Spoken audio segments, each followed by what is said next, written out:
Just a heads up, Wells Fargo CEO Schaff, currently speaking, says consumers have remained resilient.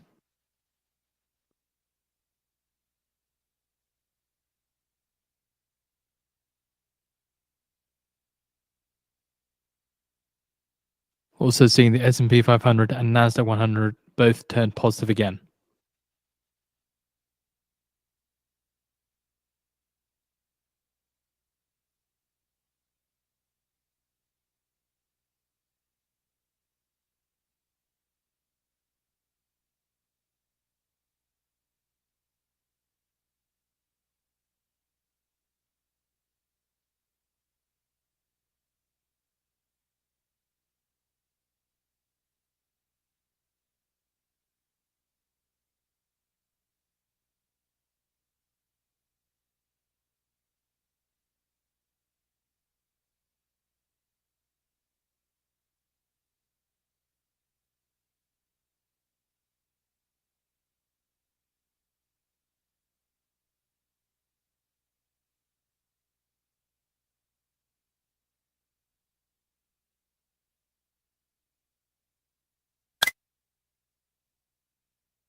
Morgan Stanley says if risk-off deepens, activity may stop, but it is still early.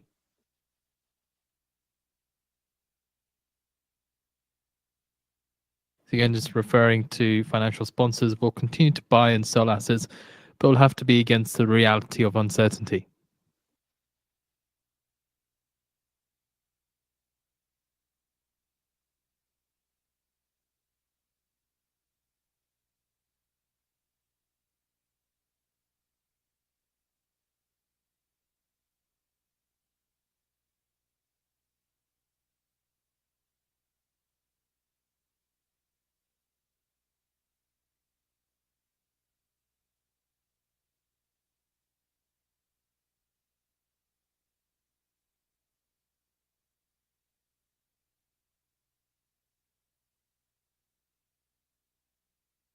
Dollar eases against Swiss franc after the UMIH data, last down about 1.22%.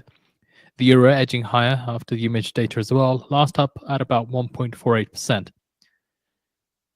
And see the dollar against the yen, a dollar slips against the yen after UMIH data, last down about 1%.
Mexico President Sheinbaum says a water treaty with the US is a fair treaty,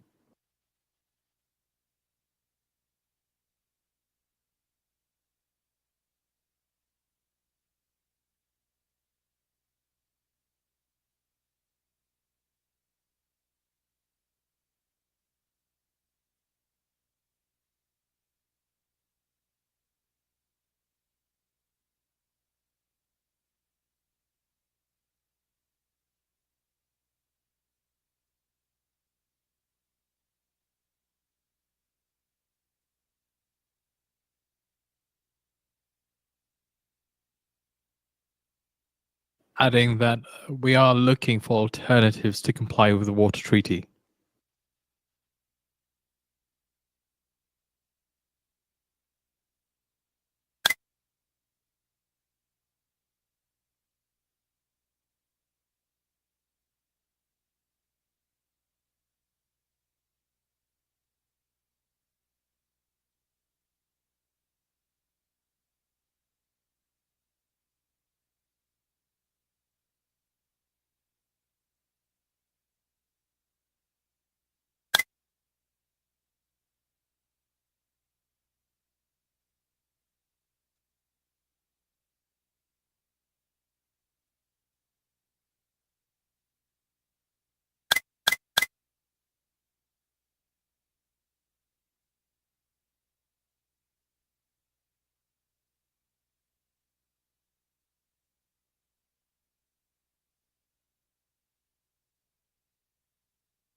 Sheinbaum says that we expect an agreement on water treaty in the coming days, and I do not expect conflict.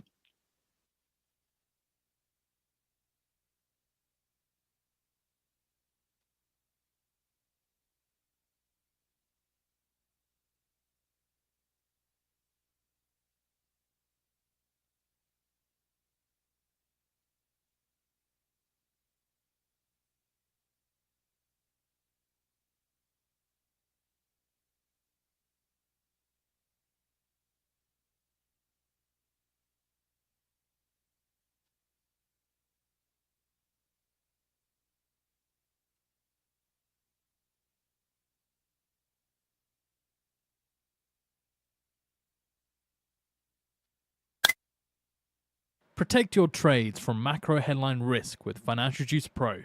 Now only $99 a year for our real-time service.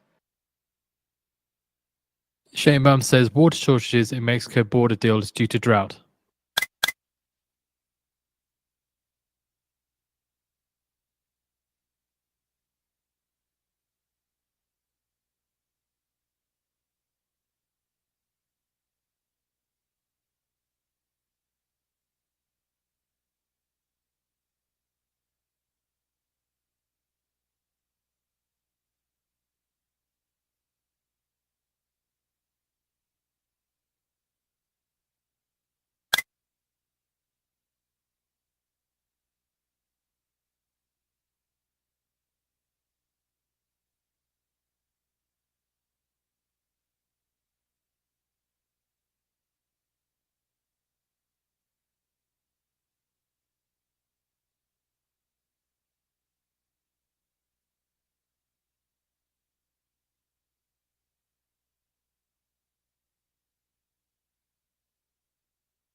Just a heads up, Fed's Muslim currently speaking on the economy and policy.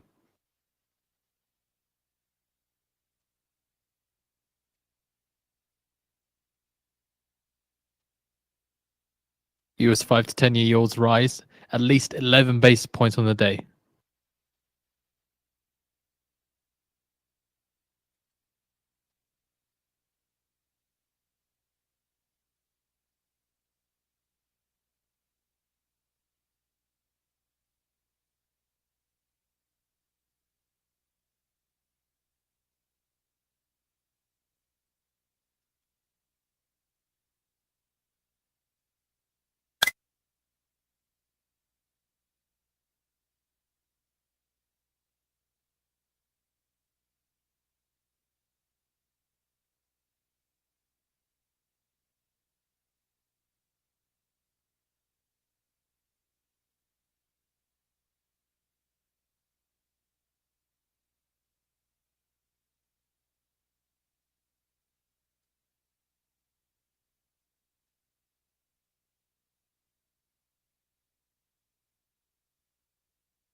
Traders lighten bets on Fed rate cuts and see 3 policy rate reductions in 2025, starting in June.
Seeing Wells Fargo extending decline, down 5.4%.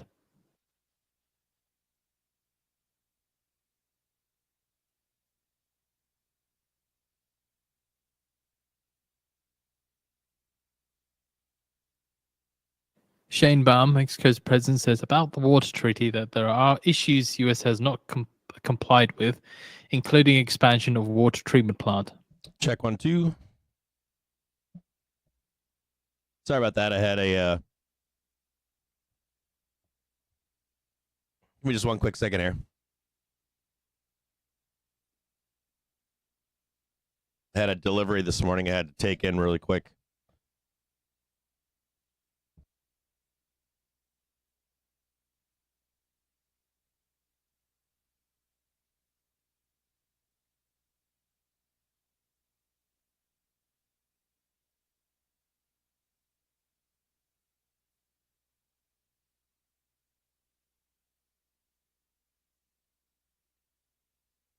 Sheinbaum says there will be an immediate delivery of water to Texas farmers.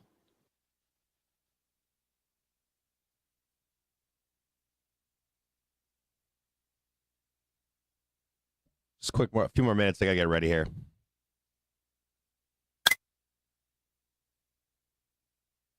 Happy Friday, by the way.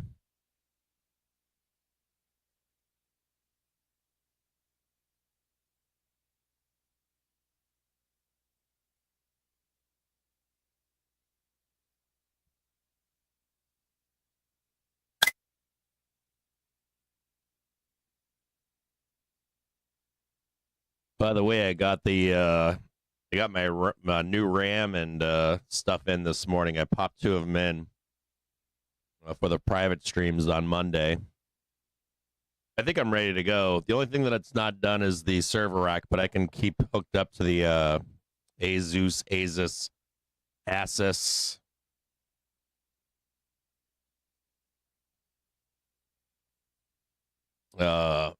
router that I've got until that's finished.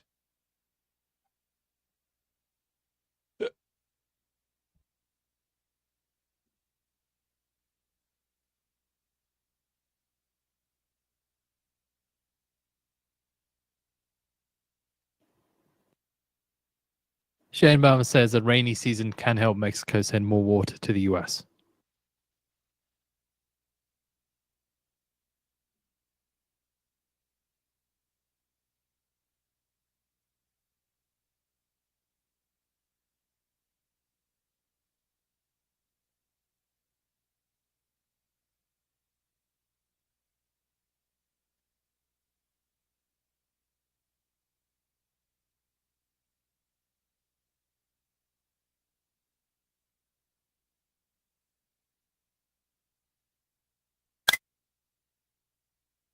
So, of course, just a reminder with all of these water treaty headlines. Yesterday, Trump warned tariffs and sanctions on Mexico over water treaty.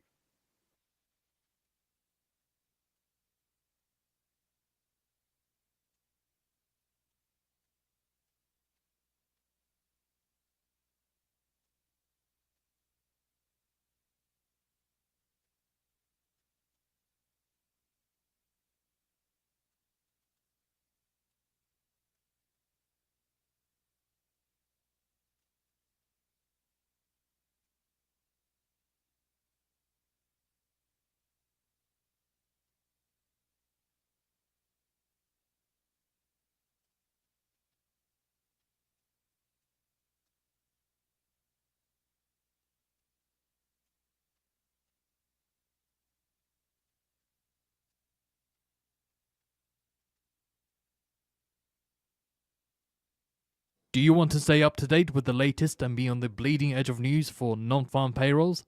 Then sign up today and get our special offer of Financial Juice Pro for a year's worth of our service for the price of 1 month and save 92%.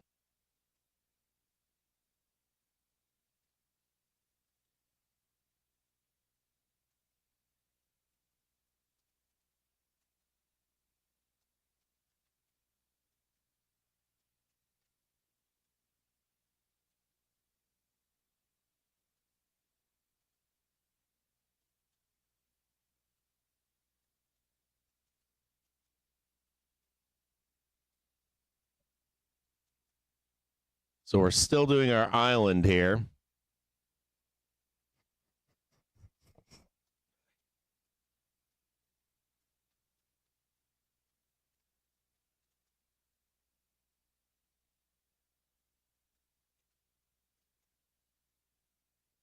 A little bit better this morning with getting online. I've been having some real issues the past couple weeks here. Even this morning, I had issues. I had to reset my IP addresses this morning. I think I was getting throttled. I'm not sure, from ATT. Okay, so here is 9:30. Right, we didn't crash this morning. Banks did not do the baddie, but I do want to show you something here. Last night I was asked about bank earnings beginning today. And case in point, I was looking at Bank of America in particular yesterday, but then JPM had a similar setup this morning. And JPM had earnings this morning. Now, I want to take us to something, or 2 or 3 concepts really quickly. So, trigger screen. I'm going to bring this down here for a minute. Oh, hold on. Sorry about this. I got to make this smaller so that we can see. But I want to show you a couple different charts here if I can. There's a lot going on in the. Well, let's start with this. Let's preface this. So we all know that there's a lot going on, but we need to rewind a little bit. We want to rewind to knowing that we were coming into seasonal weakness in the middle of February. We want to head back to the beginning. Or even we don't have to go back. We've regurgitated enough about the expectations with Trump presidency and policy that you would likely get. But I guess that is important. It is important to go back to that. What's important is that we knew if Trump had won that you would likely get some form of tariff in the first 90 days. That was known. And it's important to remember that because as we went into the seasonal weakness period in mid-February, we thought, we'll hedge that move to the downside. And as Trump rolled out his policies, right, what was anticipated by everybody, this is everybody, that it wouldn't go as far as it did. That most of the real stuff would wait until second half of presidency. After he's kind of a lame duck, he can get this stuff through, and he wouldn't risk losing midterms on the punitive side of policy. You know who was like that too was Hoover. Hoover's first 2 years, he got some of his policy implemented, but the bulk of it wasn't until year 3 and 4. Now,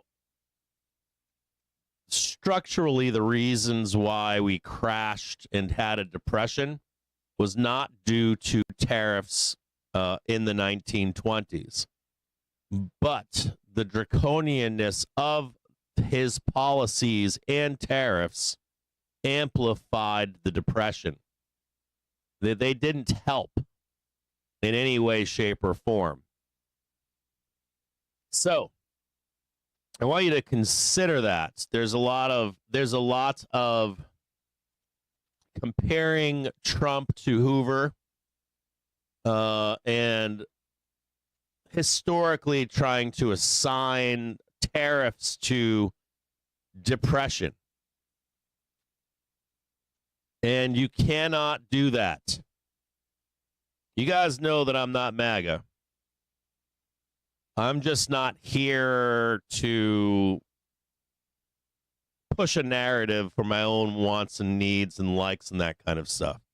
So number one, you cannot assign, listen to me closely here, you cannot assign tariffs to a depression. I know that's counter to everything you're being fed right now. And that's just not the case. Now, there are other policies, there's other stuff that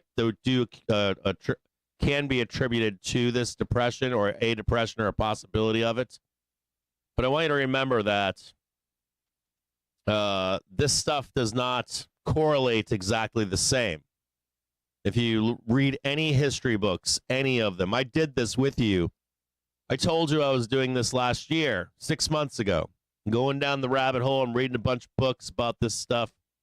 You can likely do a quick cursory look anywhere on Hoover and his policies, the Depression, anywhere. Even Wikipedia will tell you, likely will tell you that tariffs did not lead to the stock market crash nor the Depression way back then. Now, they did amplify and help, but they were not the main driver for that. So I want you to go back to mid-February and the expected seasonal weakness, and then the punitive uh, stance that institutions and banks have taken against Trump. And the reasoning for it is more because of unknowns, like too public and seemingly rudderless leadership. Banks love knowns, and they don't like to see sloppiness in policy for changing our economy in public, nor the flip-flopping back and forth, so that they can plan their markets out, right? And they were demanding, we all know they were demanding to at least know what's going on. No flip-flopping. We want to blanket, do this with everybody else, do this with China, whatever it is. They don't care. Just want a way to guide themselves. And as that became unclear, they went risk off. But I also want you to remember that they were punitive. They're always forward-looking. They attempt to price in knowns, unknowns, things of that nature. And we have a resilient market. Sorry, we do. And there are reasons why we should go lower, right? We revalue the dollar, businesses collapse if we actually follow through with all this stuff. But for what's taken place at this point, it would seem like a lot of it is priced in. Even if we know that, in 6 years or 10 years or 12 years, they will price that in as we go along. They're not going to price in. I'm sorry. I know that you think that they're going to price in an economic change today and tomorrow and next week. It just does not happen on that timeline. It happens in phases. It's not just, hey, you know what? We're going to change our economy. It's all over. Trade is dead with China, going to war, all this other stuff. Fuck it. We're going to zero today. It does not happen like that. If you were to do that, we would have a market like Nigeria. We really would. You need to, as we go along, we price in what is known to be happening soon, like the next 3 months. The next 6 months, things change. We're not going to send the market to zero over something that's plausible in 2 years, 4 years, 6 years today. If you did that, it would be insane-o. World would be insane. It's not the norm. So if you go back now to mid-February, we've done massive damage to our markets. Forward-looking, right? And pricing a lot of this stuff in for where we actually are. I know that's a shocker. It's not what you're hearing. I'm reading articles last night and this morning, and then I'm finding out that the reporters are European reporters, literal Chinese American reporters, and I don't mean any slight by that, but there is an AstroTurf in major news. CNN is acting like they know about the fucking bond market front page. And then I'm like, oh, this is a correspondent that spends time in China.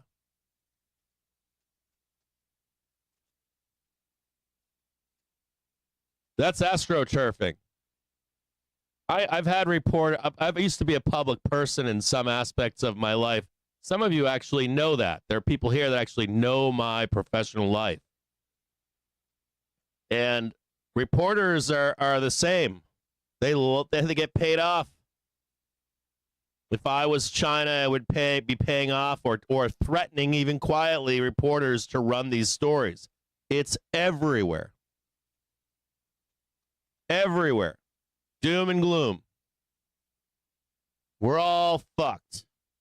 Did that take 15 seconds after YouTube started for me to be able to swear? We're saying that pretty deep in the market. It's like you're asking. Putin meets with Trump envoy Witkoff.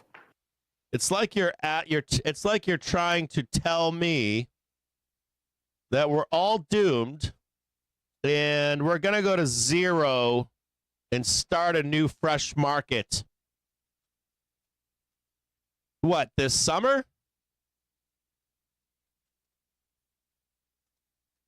That just sounds like pure insanity to me. So Kremlin says, I've never seen anything like that, not even the Depression. There's nothing like that. We're in April 11th.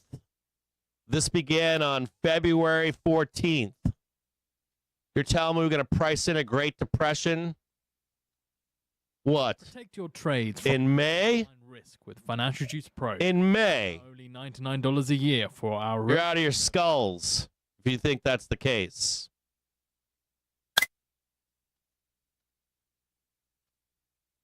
Are you trying to say that you're going to price in a Great Depression in May and in the midterms it's over? If they lose their mandate, he becomes a lame duck, and what, we're going all-time highs? That sounds like Nigeria. Sounds absolutely batshit insane. I'm sorry. So there are moments of reflection and inflection. There's also the case of being able to sell into. Who do you sell to? There are conditions in the market where we go up and down to liquidity. There are trades that need unwound, right? Like, it's pure insanity. There's moments of relax. And there's a real moment of the shit that I'm reading on the internet going, like, and I got like friends just like, did you know about the bond market? I'm like, are you out of your minds? It's like saying the sky is blue.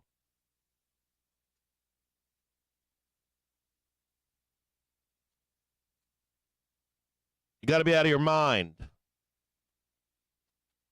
But I got to take the other side of that conversation today because it's getting a little absurd at this point. A little beyond absurd. You have to sit back and say, well, where are we? What have we done so far? And we have front run a lot of this at this point. Even this morning, China was announcing more punitive reciprocal tariffs, and they mean nothing. They don't mean anything. As of yesterday, where we were, trade was effectively dead between the U.S. and China. So any further punitive steps are only meant to stir the shit pot. They could today, Trump could announce more tariffs on China. China could announce more tariffs on the U.S. tomorrow. That doesn't change anything. Trade is effectively dead. It was yesterday. Doesn't make it any worse. It's kind of like it's kind of like me saying, hey, Bob, you owe me $100. And Bob doesn't feel like that. So he yells at me, you know what, Cap, you owe me $100. And I go, you know what, Bob, now that you said that, you owe me $200. Is Bob paying me the 100? No. Am I paying him the 200? No. And we're just screaming back and forth. You owe me 400 for saying that because I don't like you. And he goes, you know what? You owe me 500. And after the first $100, it doesn't really matter, does it? And meanwhile, while you're out there going, whoa, they just did 500, bro, everything is up, we're fucked. It was fucked at $100, wasn't it? And no one's paying either. So you have to step back and breathe for a minute. You can't say that we went into a seasonal weakness, priced a bunch of this stuff into the depths of hell, and none of that counts. That's Muslim says, I expect growth this year at lower than trend. That's oftentimes, you hear this a lot. That doesn't count. But it does count. And it does count for where we are. You're making a posit that smarter people than you, a retailer, have not already priced this conclusion in.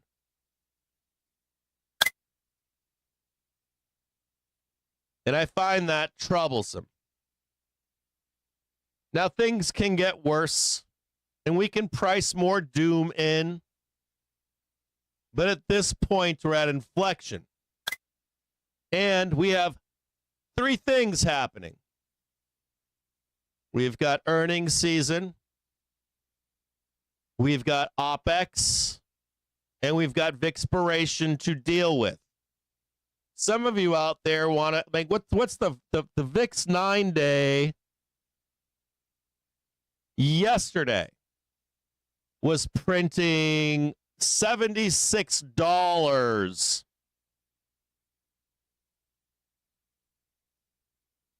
You've got weirdos and irrational people that don't understand math. I'm going to be honest with you. No, you're not getting VIX 9-day to 150 in the next 2 weeks. No, you're not getting the VIX to the 9-day to 300 in 4 weeks. No, you're not getting the VIX 9-day to 1,000 by summer.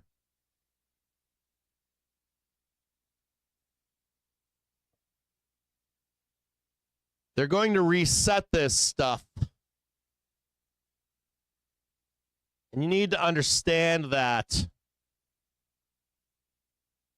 The market still breathes. And there are still unknowns. You're trying to tell me you're going to price in a Great Depression in 2 months? And what if Trump comes out and says we fixed all this? Are you saying that the market's then going to, go up 5,000 points in a month? It's so irrational, some of the ask. Yes, can that happen over time? Yes, it can. Does it happen over a month and a half or 2 months? The answer is no. Can it be a slow bleed out? Yes. Is it happening today and Friday? No. What about Black Monday? Where do you want it to go? We literally just squeezed 10 to 11% in 1 day. The pullback yesterday was pushed and astroturfed and portrayed as crazy town. And I'm like, wait a minute. The day before, we just went up 10 or 11%. Quickly. We were burning through dollars in minutes. TradingView chart could barely size those moves. The option chain didn't price in 400 points like it would normally price it in either, did it? The option chain was efficient through those moves, weren't they?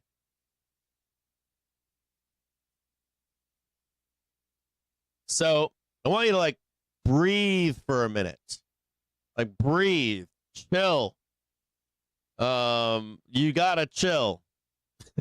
You really do, and see where we are. Now, I want to restate this one more time. You've got seasonal weakness. You have pricing in a whole bunch of stuff. All the bad stuff. We've done it.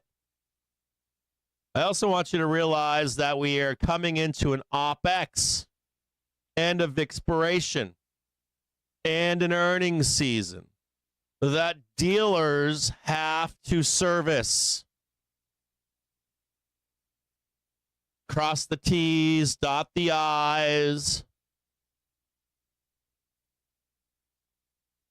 Listen to CEOs talk.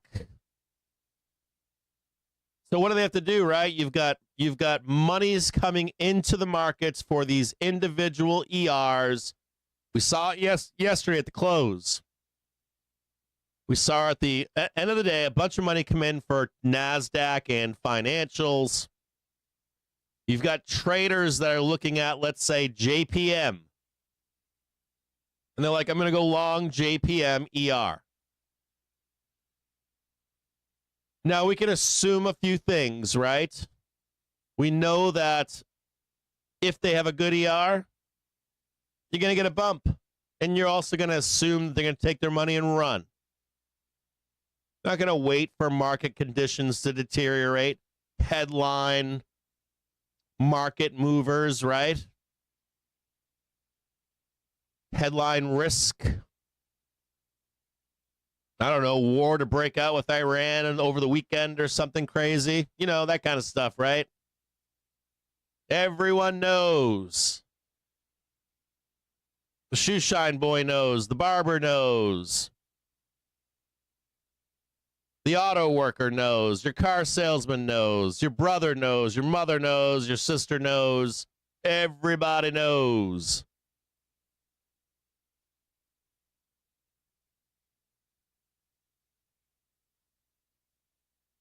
I want to show you something simple here.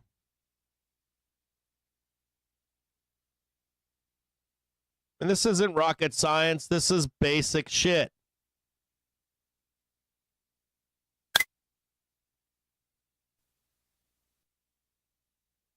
This is a Webull chart.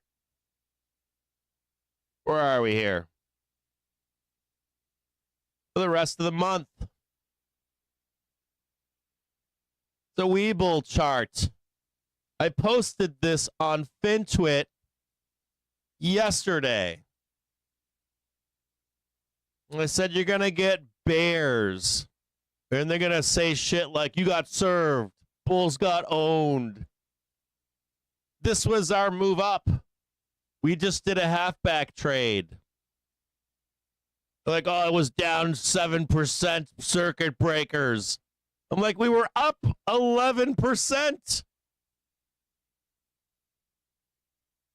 Had we gone up 3% and down 1.5%, nobody would blink.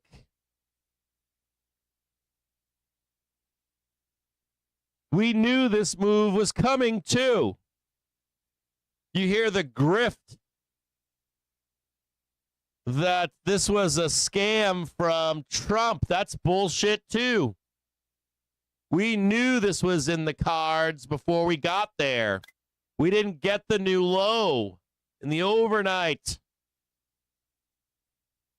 We should have rejected 500. There's no more liquidity. We're going to chase it all the way up. And we did. And I posted this before it happened on Twitter. Now, if Trump knew, or the banks also knew this was automatically going to happen, yeah, they would have said something to you. It's a good time to buy DJT. Laughing inside the Oval Office with Wall Street bankers. How much you make today? $1 billion. $500 million, bro. $800 million. Because it was already known this was going to happen mechanically, not because they pumped it. I knew this was going to happen. I told you it was going to happen. I told you this on this day. They go, what are you thinking, Cap? I was like, I don't know, 540, 560. They're like, when? I'm like, I don't know, before Friday. This was 2 days ago. And I charted this one out for you on Monday, and you got it. And at the end of the day, I said, this is probably going to go up a little bit more into this day. And we caught the roll this side.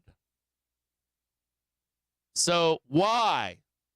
Not because Trump is pumping. And what I want to show you about this and what's important is this. You can't claim anything. They gave you the room.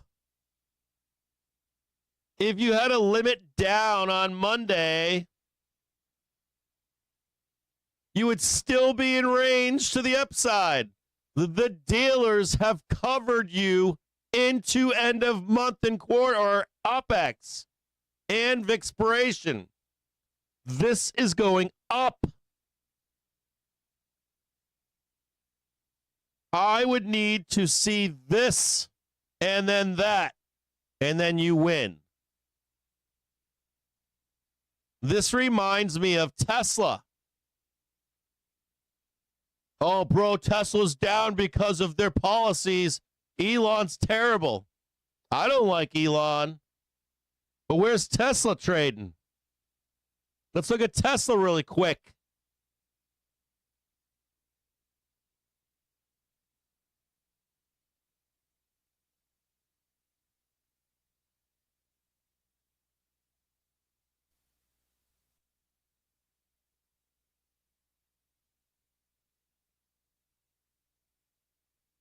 Check that bad boy out.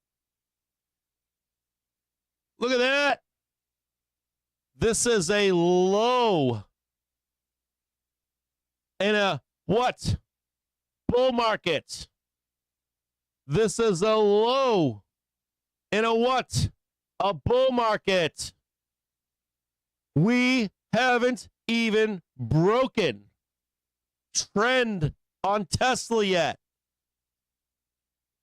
All the whining about Elon Musk, and you still have not brought price below bull market trend.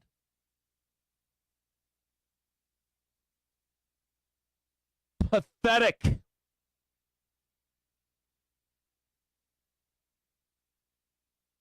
I say pathetic. There's your trend for your bull market. What's going on? Bears.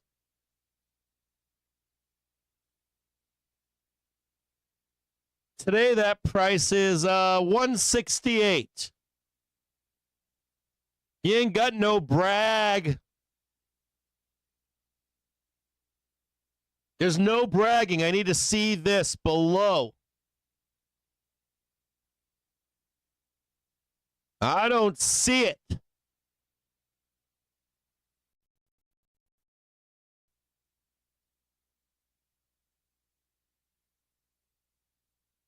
This would be conducive to what? Oh, you know what? Elon is a bad guy. It is affecting his stock. Oh, market conditions really are affecting his stock. Oh, yeah. There's fraud. There's this. There's that. There's the facts.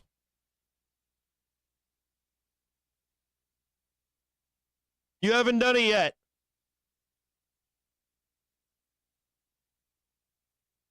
I don't like Elon Musk. But when I hear that you're saying that you did all this because of tariffs and stock market crash and depressions and recessions, that's not a recession. Not for Tesla.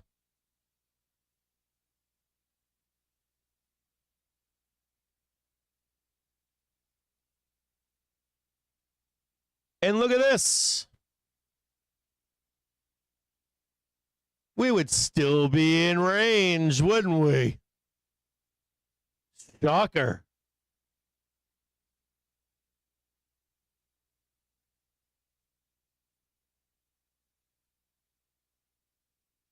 You could even whip down here and come right back up. And that don't make it so either, does it? You need to get underneath that trend, don't you? You need to take that big old white line and start having price underneath it, don't you? But that ain't the truth today, is it?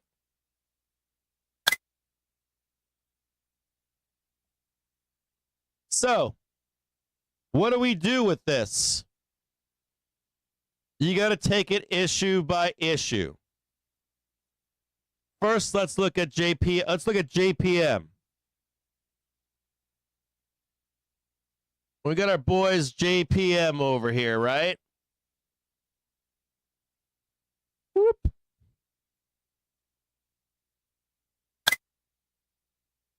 I mean, I'm serious here. The diarrhea that's been spewed on Tesla, oh my. And I can't stand Elon Musk. But the diarrhea is absurd because it has no truth in price. It just doesn't. Just a regular day for Tesla.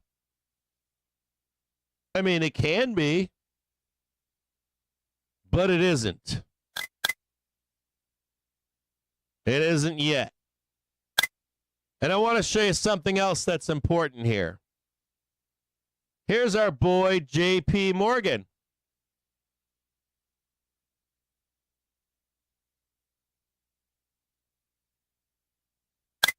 Here's our boy, JP Morgan.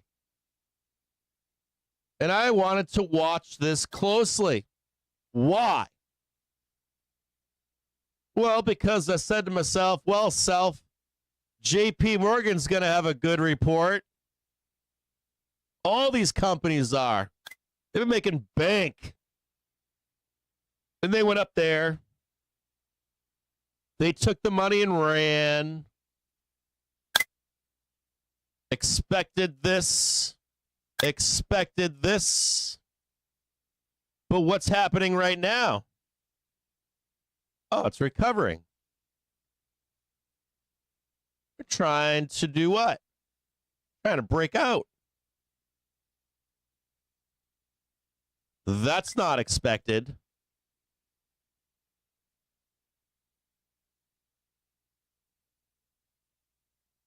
And what else is important about JPM?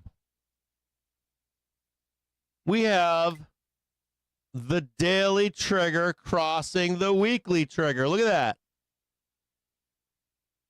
That's bad, isn't it? We blasted down. We recovered. We took a shot at it. You're not going to get through first try. They took another shot at it, though, this morning, didn't they? And they're taking another shot at it on Friday, aren't they? Today, during the day. And even then, let's look at it. We haven't broken major trend here, have we? I don't see that. I ain't seeing that. You got a low over here. You got another low over there. Oh, look at that. They back tested that just fine. Have we broken below trend yet? No. Nope, not yet. You know what sellers wanted this morning? They wanted to see JPM get their good ER, bloodbath, and start cascading into the weekend. And leave the market hanging like this for your Black Monday, right?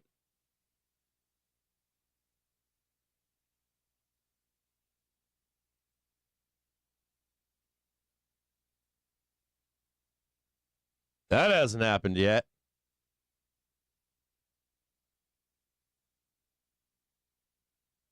So we don't have JPM selling out. We don't have them rejecting this yet. If you're going to reject that, you need to start breaking trend, don't you? Well, we've rejected a series of higher lows. I would like to see that, wouldn't you? I would like to see that. I'd be getting scared. Oh, shit. Maybe it's right. We are fucked. But we don't see that yet. And if we don't see that yet, that means people are just swinging their dick in the wind.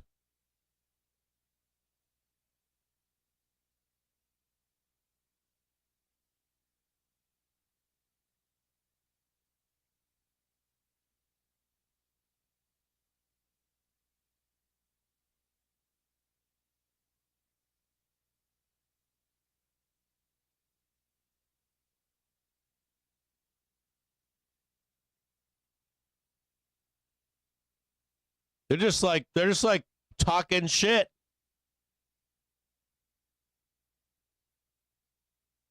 That's all they're doing. Swinging their dicks in the wind. Who likes it? Who wants it? Jiggling a hot dog in front of your face. Ah. You like that? I mean, at least, if you showed me this, I'd be like, that guy's right. That guy wagging the hot dogs around, he's telling the truth. Like, that don't look good over there. They broke trend. They got a low. I mean, this is a chasm down here. We're going to break that bad boy. I mean, if they don't want it up here, it's got to be down here. But we ain't there yet, are we?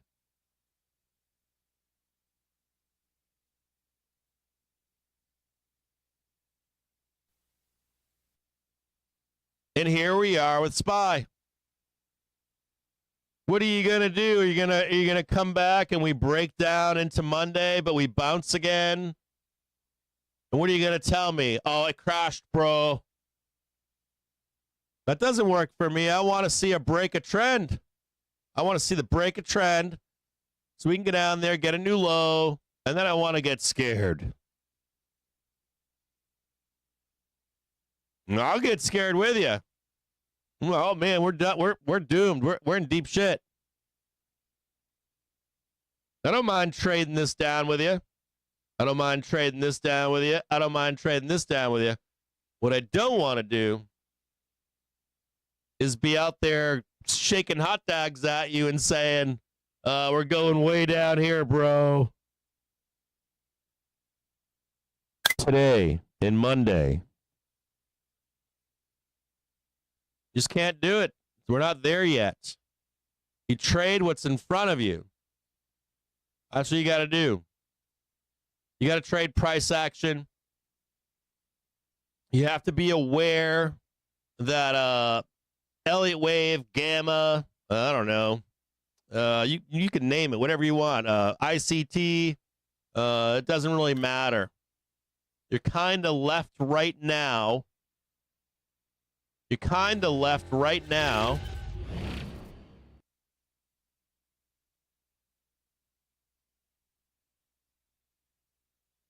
Without cruise control on.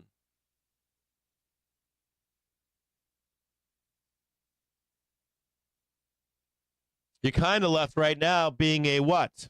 A pure price action trader. Where do we think major demand is? What do we think major supply is? We trade that range until that range tightens up.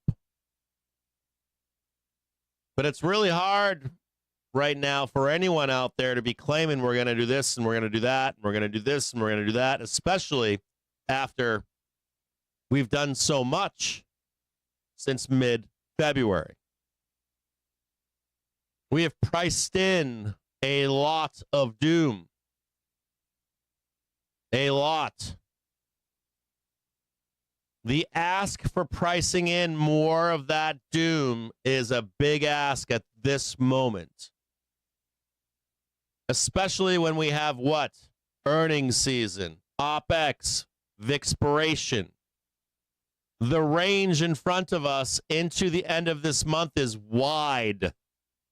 Wide. It's like a condor or a fly wet dream.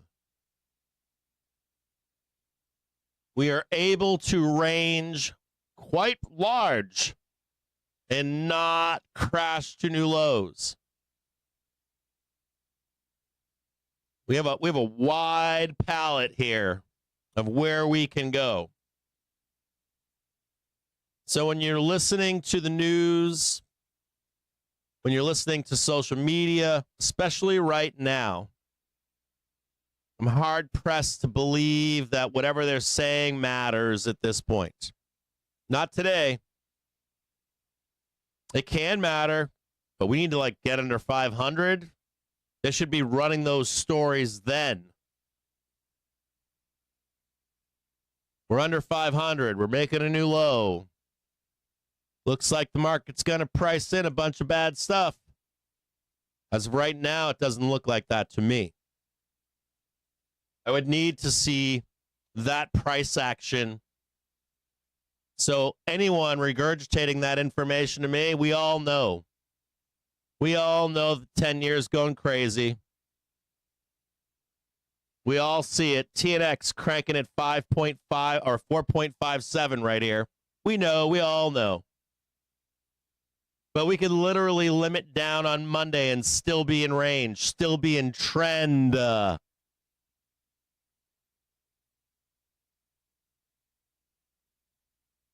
This was 2 days ago. This was on Wednesday. Well, we revisited Wednesday's lows on Monday. That sounds pure insane to me that that's our market crash. If we were to limit down between now and Monday that we revisited last Wednesday's lows, that's pure insanity. They were right over the weekend. CNN got it right on Thursday night. Look, we crashed. To what? Within range? So I don't know about the paranoia, the freaky deaky, and all the other stuff that you're being pumped full of right now. I need to see it under. I want to see what? Let's look at the percentage of this really quick. Let's look at this together. And I've been through limit downs. Been through them with you. Some of you guys have been through them together with. Let's look at what a limit down would look like.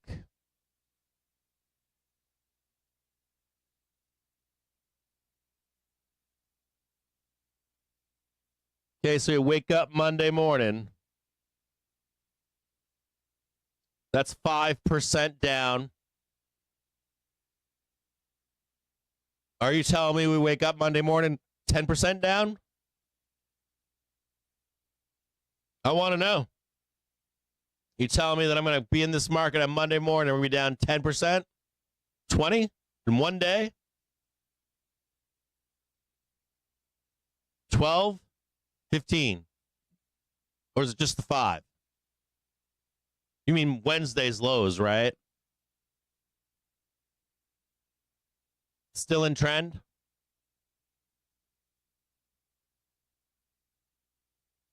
I'd like to know what the over-under on it being more than 5% on Monday open. I bet it's very low. I'd take that bet that it's not. Maybe futures sweeps a little bit lower. Let's look at the low in the market. Where's that? That's right here.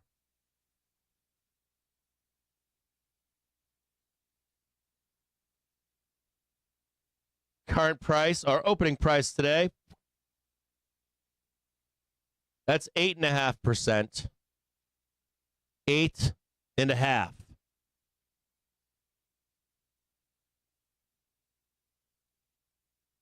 That's the bottom. So I guess you're telling me that we're going to be down 10% on Monday then, right? 10%? Okay. I'd like to see it. After this big, huge move down, you're telling me another 10% to get to the market bottom with no new trend low? So is it 15% then? We're going to trade below the bottom of the market, 15%? I don't know, man. I'm really questioning it. So, what does that mean for you? It means that you need to have perspective.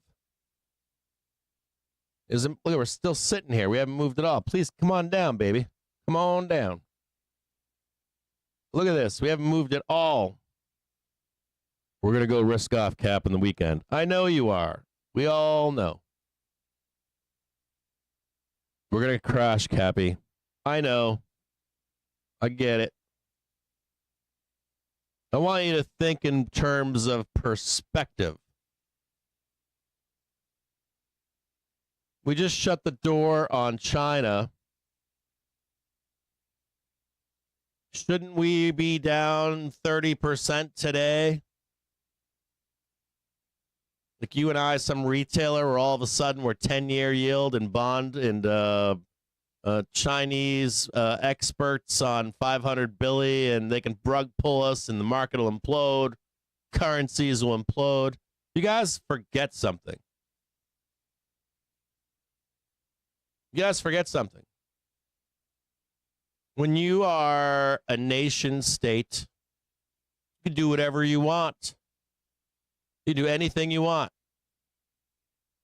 Anything.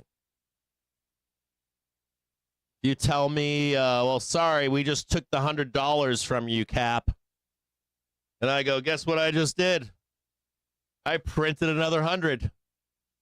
It's got my face on it. We're all using this now. It's that one thing.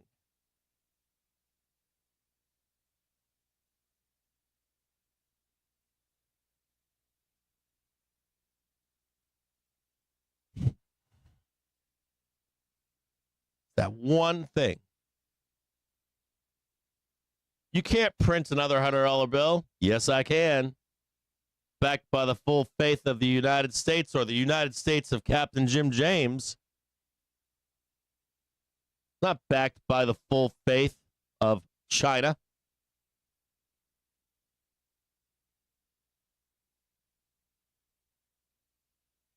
It's kind of like playing Monopoly. And then you go to your buddy's house, and they have what's called house rules. And you're like, you can't do that. It's not in the rules. You're like, well, you're in my house. You're going to play by my rules. You're like, God damn it, that one thing. I'm in his house.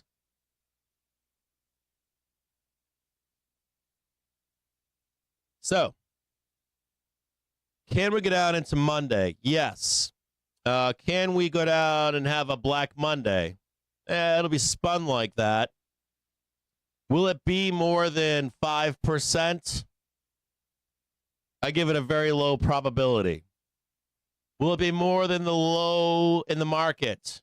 I give that a very low, very, very low probability. Will it be lower than the low in the market? That's an extremely low probability. Do I think we wake up on Monday down 10, 12, 15%? No. No, I don't. Do I think they're going to service dealers and traders and investors are going to service earnings season? Yes.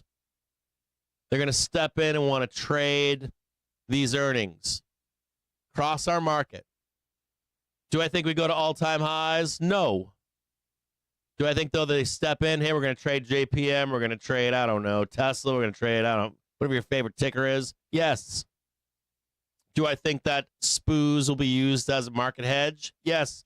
We already do that every earnings season. We hedge SPY and we long or short whatever ticker we like or dislike. That's how earnings seasons go. So the indexes can be weak, can't they? But look at the range that we have in front of us. It is massive. And what I do want to say to you is this. When I showed you that trend line there, that could likely be used for major inflection points for the rest of the month. And if we continue to trade higher from there into the end of the month, they can do what? They can murder the VIX.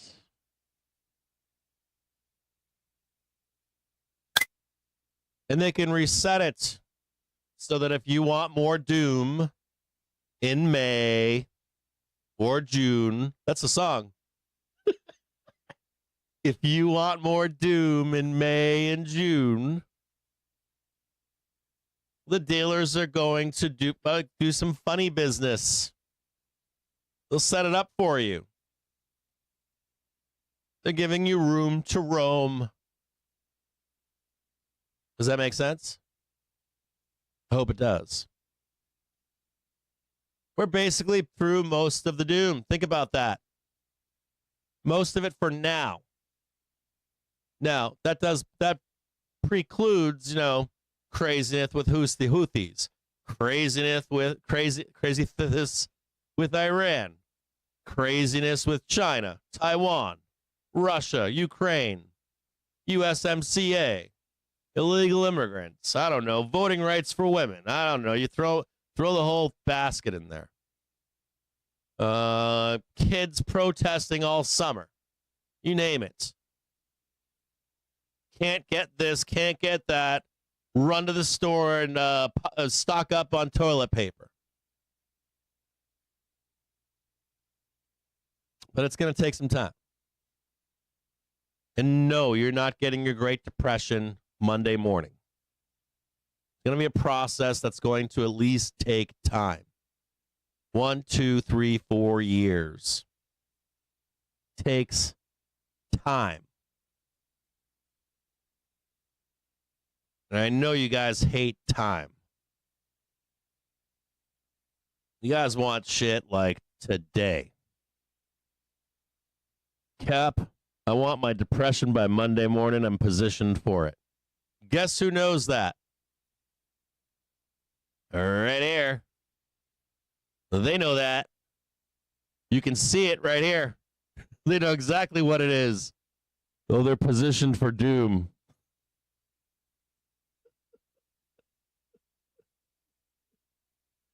And the bear's like, I want it right now. Like, no. They literally squoze you all the way up there so you couldn't get it. Who was positioned on Wednesday short? Who had poots on Wednesday and got blown out? They made you what? What did they make you do?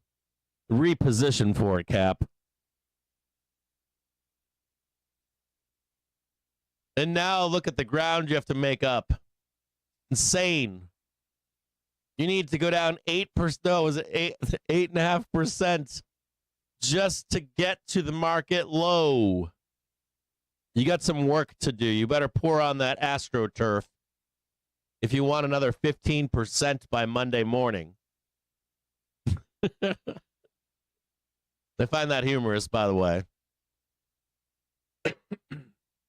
Okay, so it's Friday. What I wrote a brief last night to you, and in that brief, my intent in that brief was to say to you that you should expect a wide range to the market. You should expect expectations to get blown out, up and down. This market is wild. I agree with that. And it's volatile. VIX is high. So until we begin to see trading ranges slow down, right, or tighten up a little bit, you can't really put out an expectation and not expect it to get blown out of the water. Which means what? This is a great environment to do what? What is it? To actively manage your trading.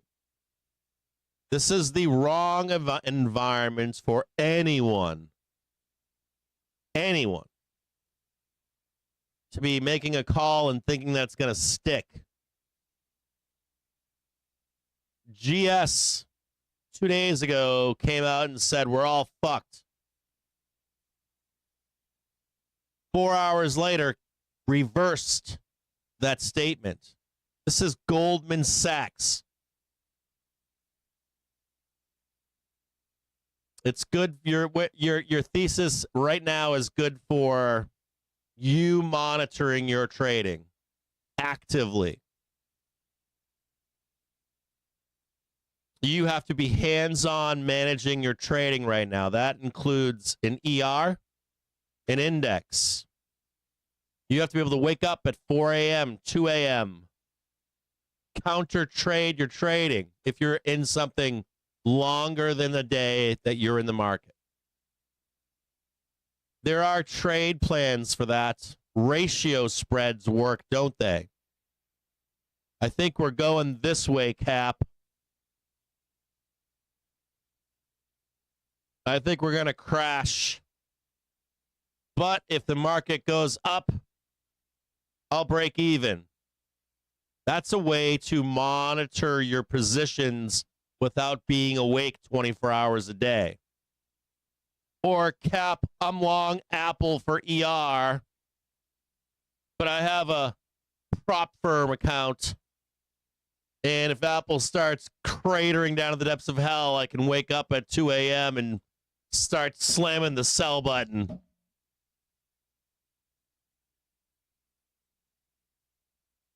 But otherwise, there is no crystal ball right now. We are in a very unique situation. We had a move on Wednesday that happens how often? Never. So you can't expect anyone to get it right or wrong. Even though we got it right, a lot of people got it wrong. Do you blame them and say, oh, it's all their fault, they should have known? No. VIX 9-day was trading 76 the other day.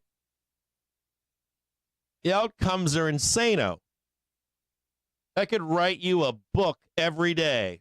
Literally a book. I could write you probably, 30-page paper once or twice a day. And I couldn't cover all the possible outcomes. And neither can anyone else. And that's why you saw GS making wild-ass claims twice a day. Because this is a fluid economy, policy, markets, geopolitics, unknown unknowns. We literally just blasted down to the depths of hell from mid-February to the beginning of April. No one has a crystal ball for you. Nobody. Sorry, there's no magic. And the only people that think that there is magic are likely uninformed traders that work at Wendy's. I'll be honest with you. I'm not trying to be mean, but that's probably what it is. People that don't know and understand, they're like, yeah, we understand. And you need to understand that if you don't, you just need to accept that it's fact.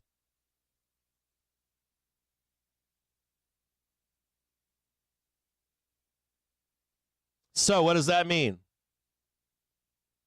That means you stick with your tools, stick with your fundamentals, stick with your technicals, all that kind of stuff. Check your GAM every day, whatever it is you're working off of, your ICT, whatever that is. Elliott Wave, I don't care, whatever any system you use, you still stick with that stuff. But you have to actively manage your trading with pure price action. Pure price action. And that is why the last 2 weeks I have spent countless hours with you. Countless.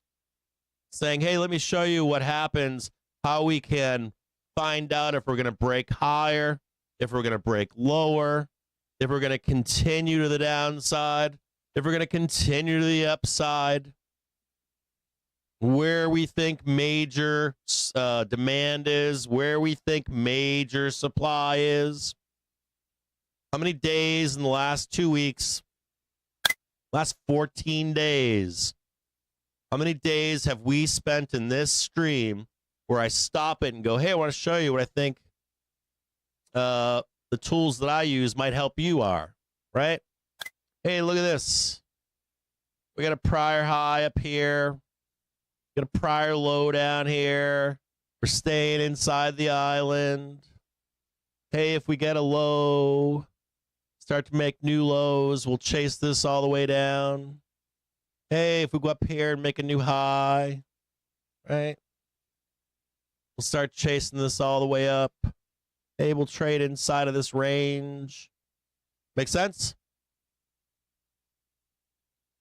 So it always comes back to the tools that you have in your toolbox. You can have a plan. If you have a plan, you can write, I've got my own plan, my own trade, and what I'm going to do, but you have to be able to actively manage that plan right now because the VIX 9-day is at 76. You're expecting volatility.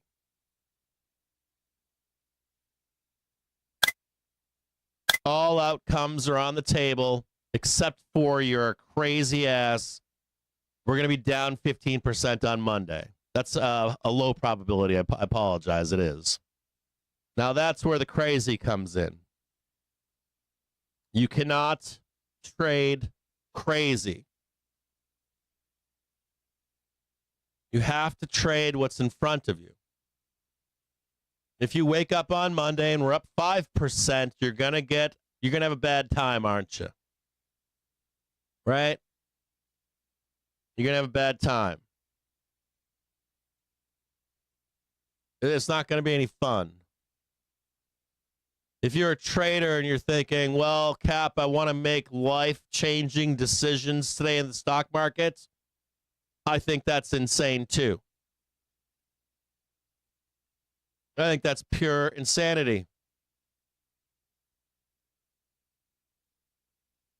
Hey, Cap, is this the bottom of the market? I want to deploy cash.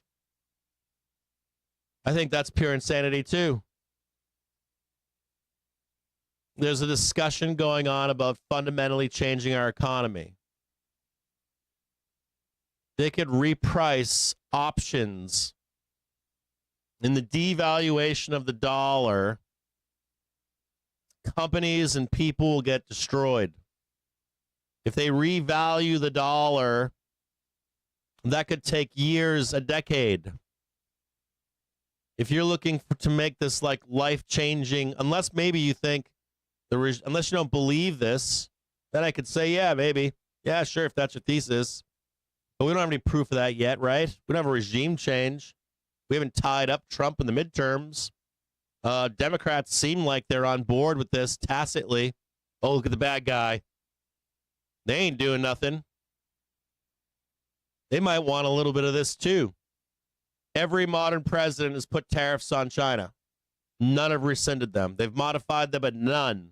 Democrat, Republican, nobody.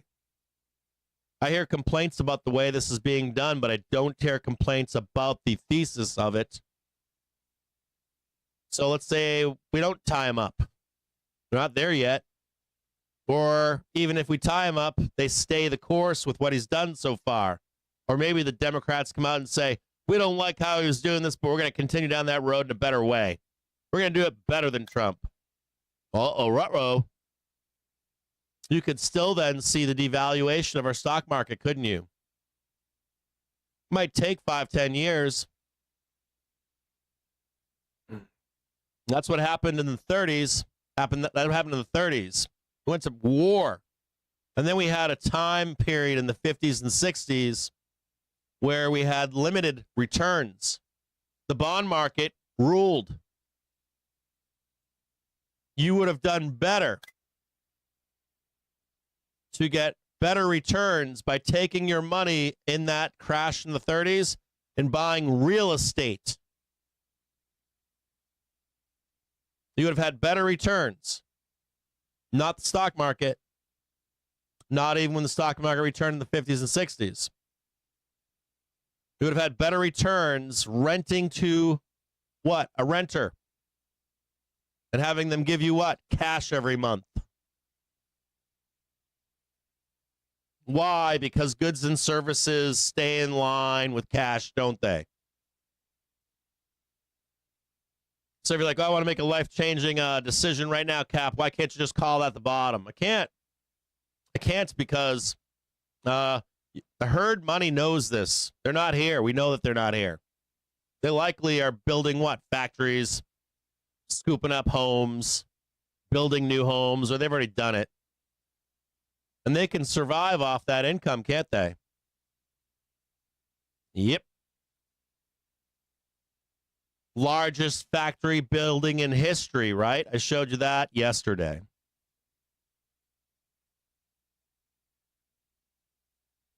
They don't tell you that in the news, though, do they?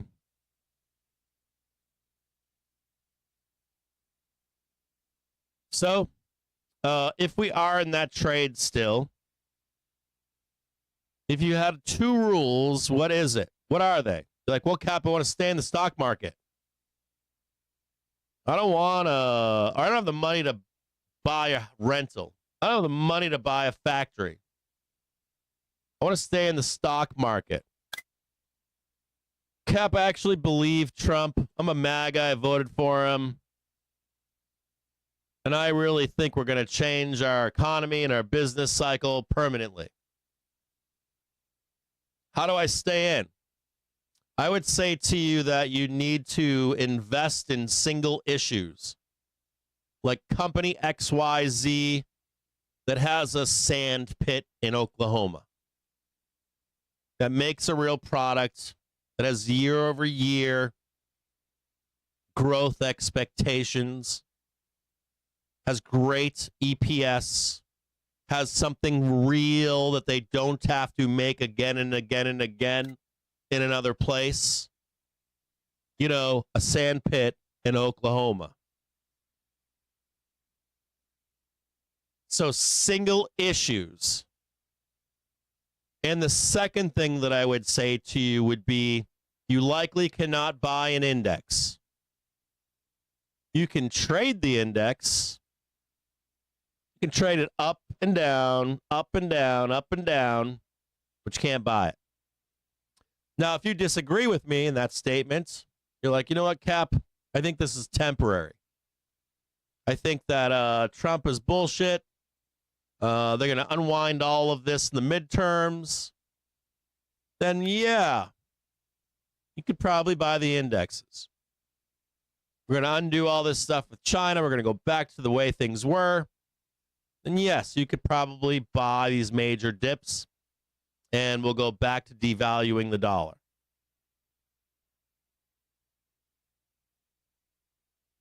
So you're kind of fucked, aren't you?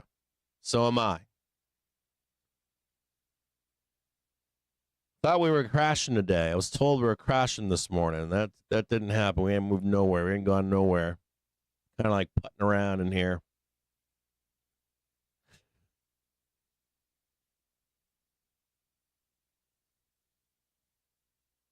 I was told there was a crash today. I was told everywhere. CNN told me. So the 10 years going to the moon and start crashing. 10-year at a peak here at 4.59. Why no crash? Where's my crash?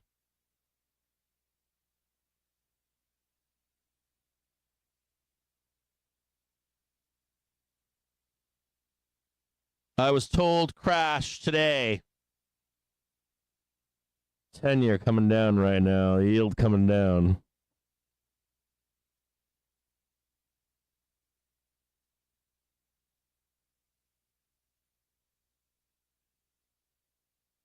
I love murdering the VIX on OPEX. Do you also know when I like murdering the VIX? If we got OPEX coming up, I like murdering the VIX on Fridays.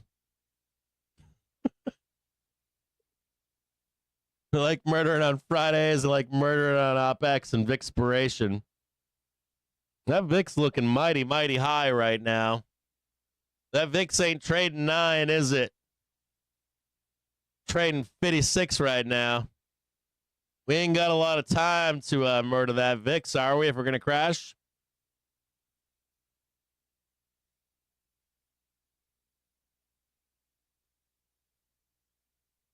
VIX looks juicy.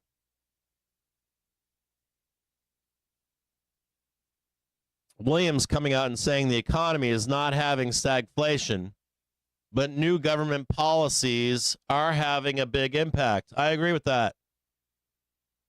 He's saying inflation expectations are anchored.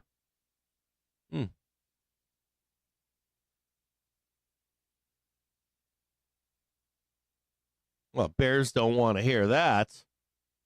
Well, doesn't help the bears out today. What about the 10-year, bro? I was told China can drop an economic bomb on us.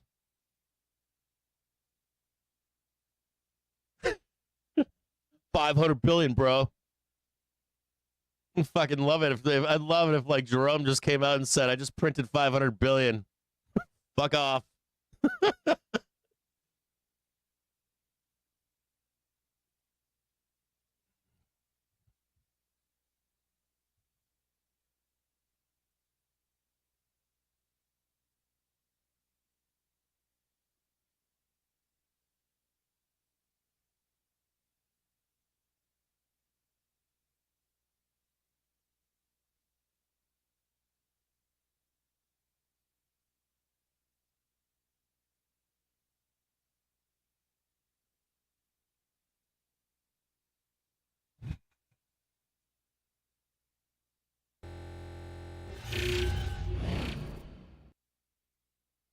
We talked about this yesterday. This is SPX Gamma. We showed you this in stream yesterday.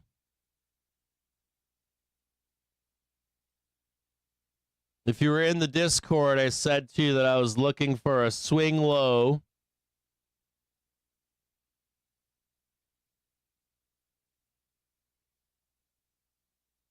I said to you yesterday I was looking for a swing low into 51.60. We got it. I think the low was 51.115. But this first one right here, this was end of the day. Remember this? This was 12 o'clock.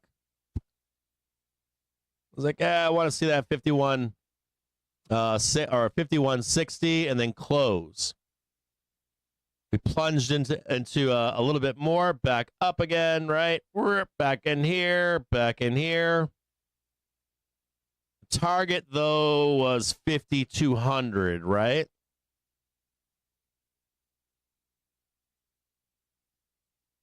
So slam, up, slam back in, up, slam back in, up, back down. Magnet, 5,200, right? Local support, yeah.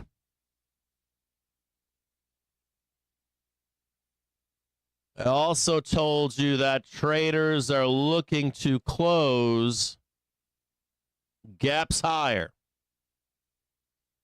Juicy, huh?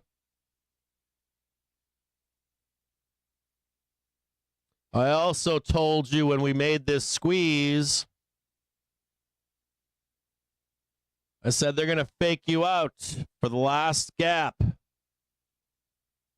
I said if I was in the Discord and I said to you on Wednesday night, go back and look at my chat log. Someone asked me, do you think we close this gap tonight out between Wednesday and Thursday? I said, fuck no. I said they're going to tease you and then make you buy more calls. Close that gap.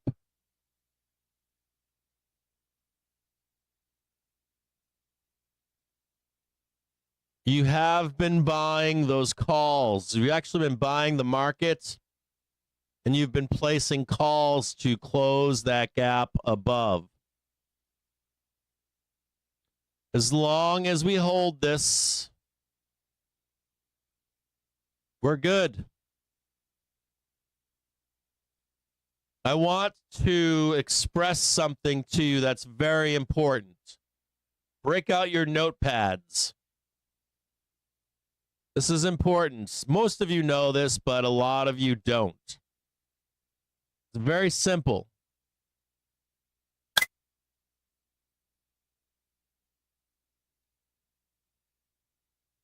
Always think in terms of supply and demand. Buyers stepped in. Buyers stepped in again. Buyers stepped in again. Right? Why? They're looking higher. If local support fails, what does that mean? It means that this is fake. Sorry about that. I'm getting some lag. Means that this is fake. And we're going to go lower. Need to find better support. Until then, the way is higher. Makes sense? Fairly easy to figure out, right? Buyers, buyers, buyers. Yesterday, we spent time building an island. If this is local support, and as long as we hold it, which way are we going?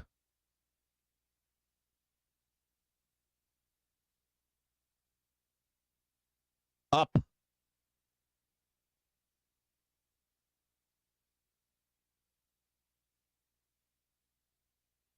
Up. Remember this low from yesterday?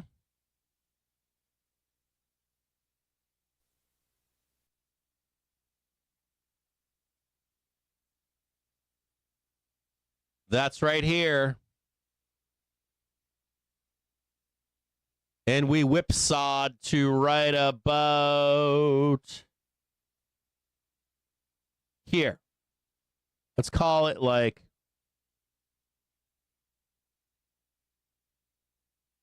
1540 right here.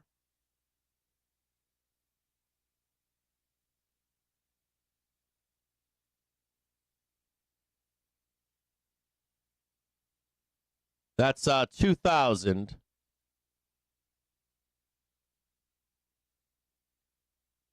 Sorry, 5,200. Excuse me.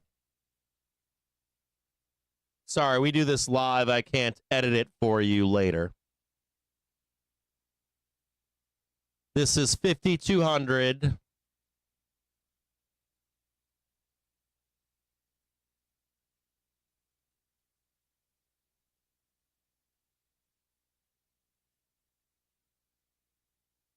The way is higher. New island being built. If you're looking for your crash over the weekend, if you're looking for your crash for 10, 12, 15%,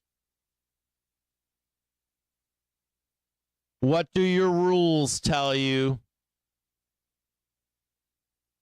Well, Cap told me we got to break under that and we got to get a new low. Has that happened yet? No. Should you be positioned for that? No. When should you be positioned for that? Only when you get under it with a new low, Cap. You taught me this.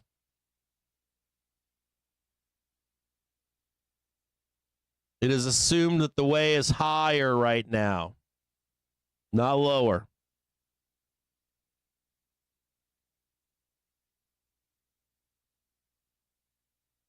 Don't at me if we go down here.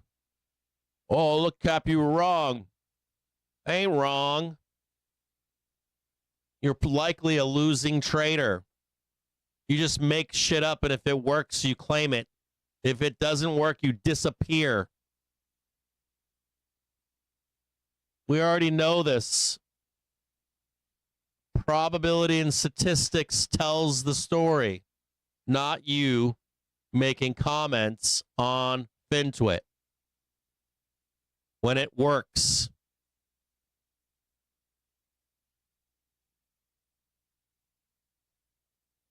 And then you disappear when it doesn't work.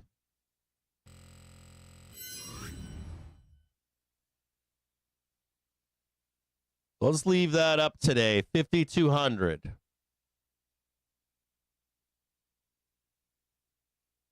Now, if we lose this, we will start talking about the stank market crashing. I will entertain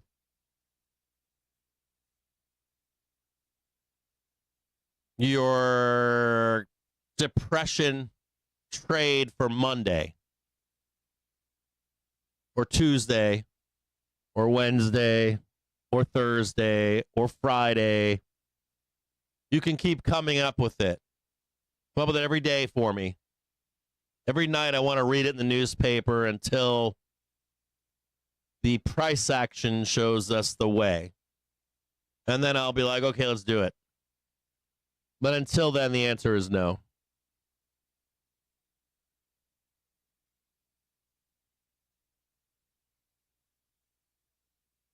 And no, you're not allowed if we like go down here and tip it with the tip. Tip con crashes. Like down there. Get down there. It's a giant ass move. I showed you it's like 13%. Well, I needed that one tick, Cappy. No, you didn't. We can dip down there and go back up here. This is a 1 minute chart. You don't need the entire 15%.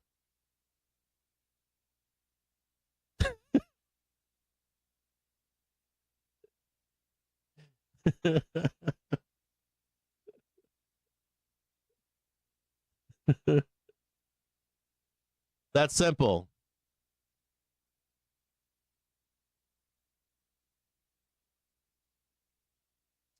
Use your rules, use your tools. Rely upon them every time. They work. They're proven to work. They have an edge. Turn off your laptops, your computers, your readers, your phone, and stop reading CNN telling you the market's going to crash because they know everything about bonds. Stick to your rules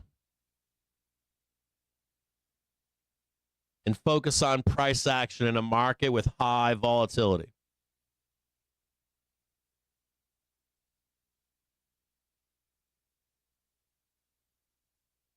%, yield.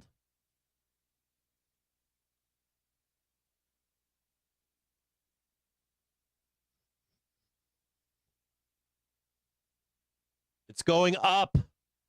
I already told you. Market's not making a decision. The market is going up. It's not going down. I just showed you simply. Major demand was lower. Twice now they've bought. 3 times they bought, right? The low and the last 2 lows. That's how we squoze. That's how we squoze 12%. We were going up. Up. You need to break below this for us to be going down. Down. If we're under this, I will tell a bull to fuck off. We're going down. What about cap? No, we're going down. Does that make sense? I don't know.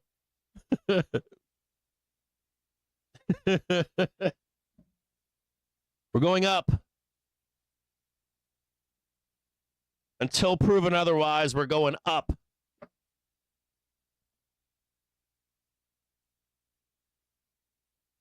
Bull cap, we're up now. Want to get long. I'm bullish. I know you are. We're going down now, though. No, we're not, Cap. We're going up. I'm telling you, man. We're going down now.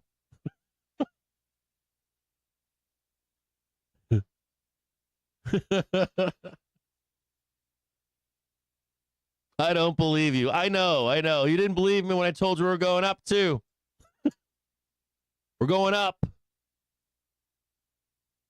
The moment we start going down, I'll let you know. I'll tell you. We're going down.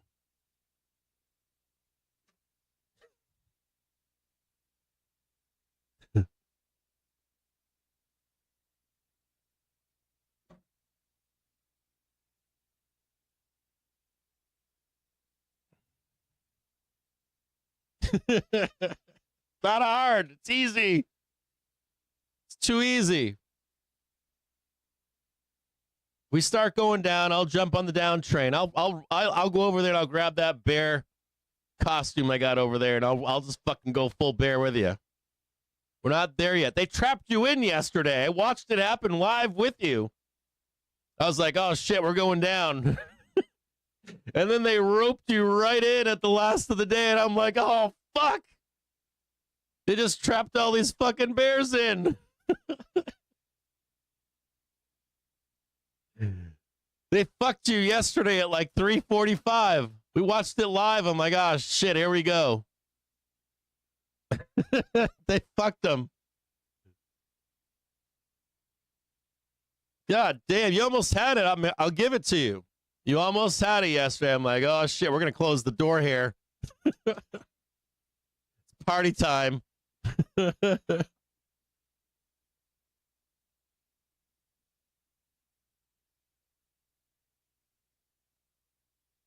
Yeah, we're range bound right now. You can just trade the range right here. You just trade the range until we get a breakout. It's fair. You guys want to chart this for you? Ready? Hold on a second here.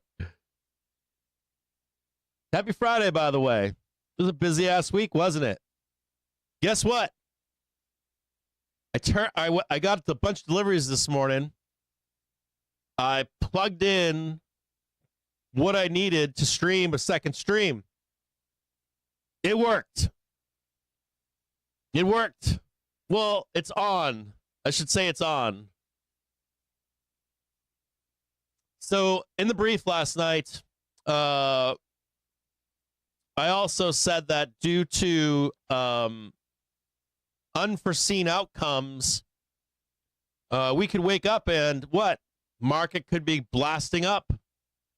Could be fucking elevator down. We could wake up on any day of the week and have a limit down, right? Or even a limit up. You guys forget what limit ups are, don't you? I don't forget. We hear about limit downs, but no one ever wants to tell you about limit ups, do they? Yeah, you wake up on a Monday and we're up 5%. I've been there for those too. Those are no fun. So, due to the high volatility, I said in this brief last night that I think I'm going to do some written briefs on a stream that's private instead. And the reason is it's difficult to get all of this information in written form every single night due to the high volatility of the market. So I've been trying to get this rolling for 2 weeks now, and I haven't been able to. I've had technical issues, and I want you guys to know something. The last 3 weekends, I've gone nowhere.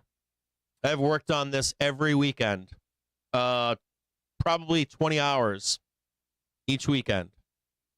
And I'm almost there. I think I can do it this weekend. I'm almost sure it's going to work. So what we will do is this. You'll still get briefs, written briefs when I can. But I think until volatility collapses down a little bit, chills the fuck out, what I will do is I'll start doing private streams. I'll do them at nighttime while I'm doing the brief. I'll start charting this stuff out like I normally do. Instead of writing it out, I'll explain it. I may not be able to answer your questions at nighttime doing it. Or maybe I can answer a few, but you're just going to be able to watch me work. And I'll write in what I think about this, that, and if this happens, then that happens. If this happens, then that happens. You can tune in or watch them later. I don't care. You can index them and look at them somewhere. I think I'll save them on YouTube or something, but they'll be private. And then I can also leave this stream. I can have this stream up 5 days a week. And if I think that there's something special, important, like the stock tickers that I review with you, I can go, hey, I'm going to take a quick 15, 20-minute break, and I will go and record a video live for that individual ticker. Because if we're going to switch to like individual issues and stuff like that, it'll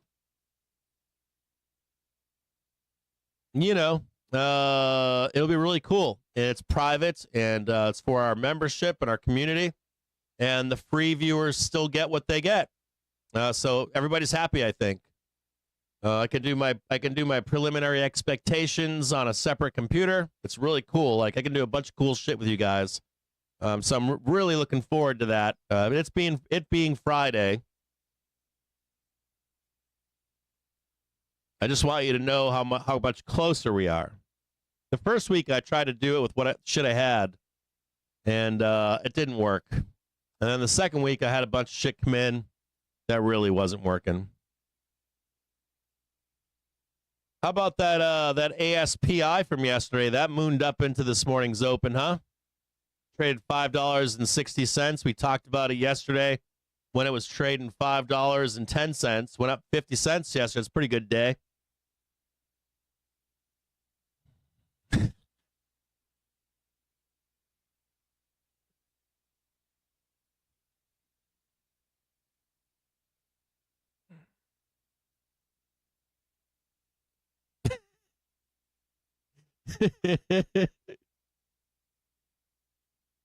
I'm gonna do video briefs, but they can't be longer than like 45 minutes.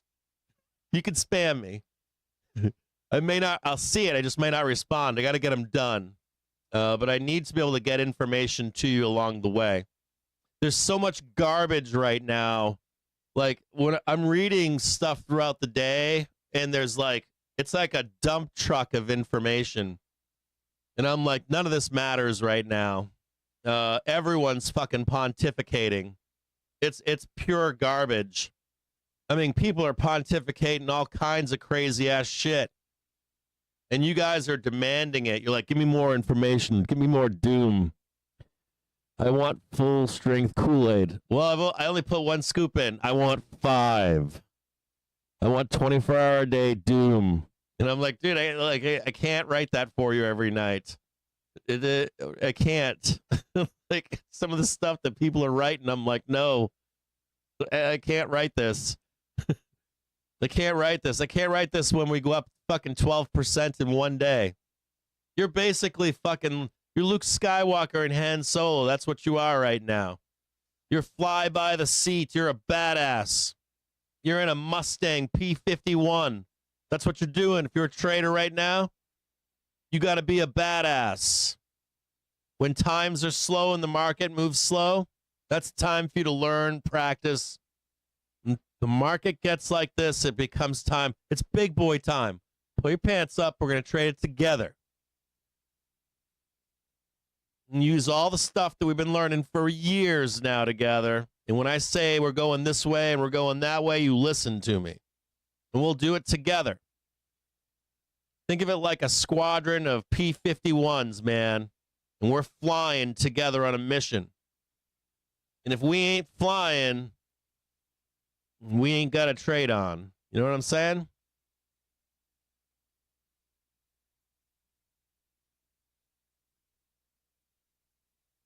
We're doing it together.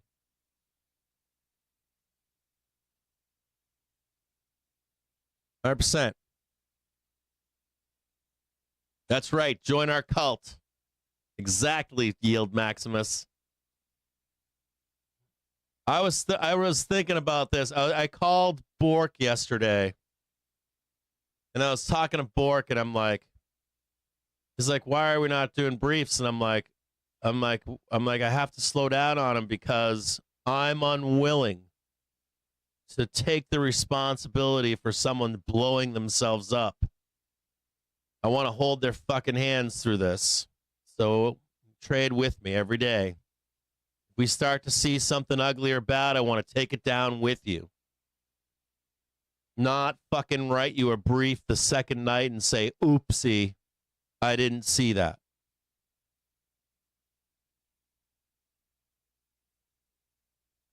I care about you, and I have a conscience. People got hammered and wrecked earlier this week. Wednesday destroyed a lot of people. And I don't mean they blew up their accounts. I mean they're losing their houses, their cars. They've ruined their lives from that move on Wednesday. I don't want that on my shoulders. And we'll trade that shit together. And we didn't get caught in it, did we? We were long into it. We'll do it together until this passes. We'll go back to written briefs every night. We'll stroke each other off every day. It'll be great. Easy peasy.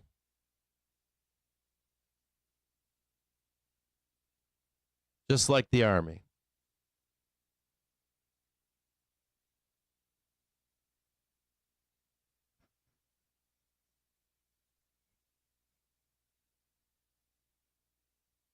Uh-oh. What's happening here? Wrong way, spy.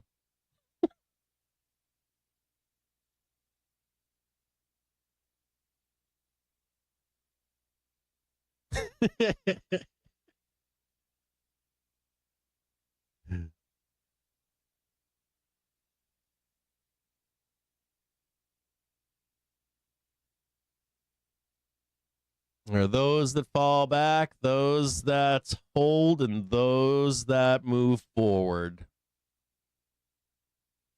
Different breeds. You'd be surprised who they are, too.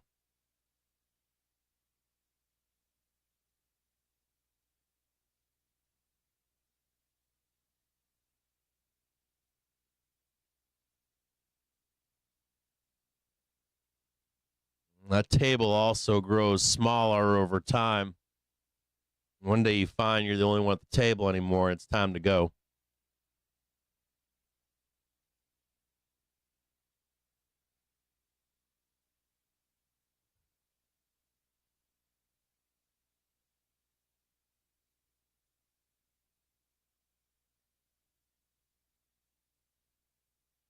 SPY coming back in right now to test 5,300. I want you to note that the next target would be 5,400. This has been our resistance.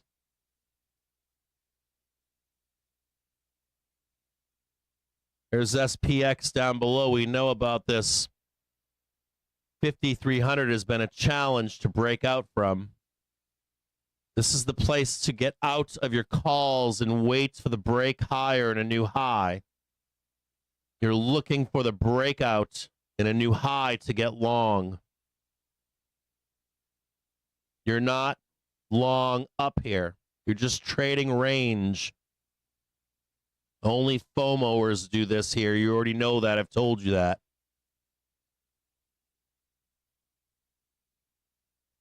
You want to see this to get long again. This is the same rule that I have for bears down here.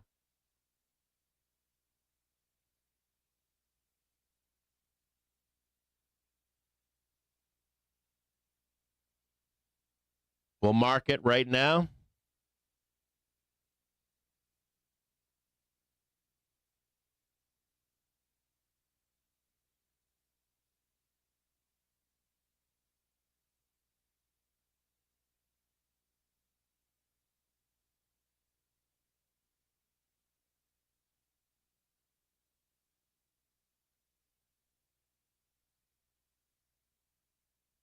1 second here, gents. Ladies, hang tight.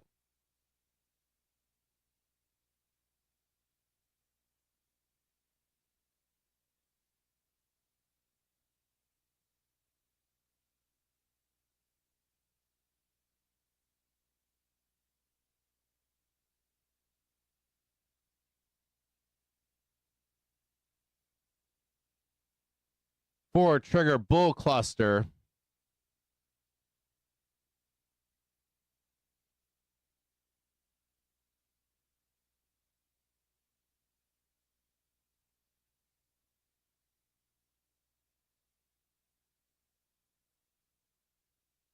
He might be in business.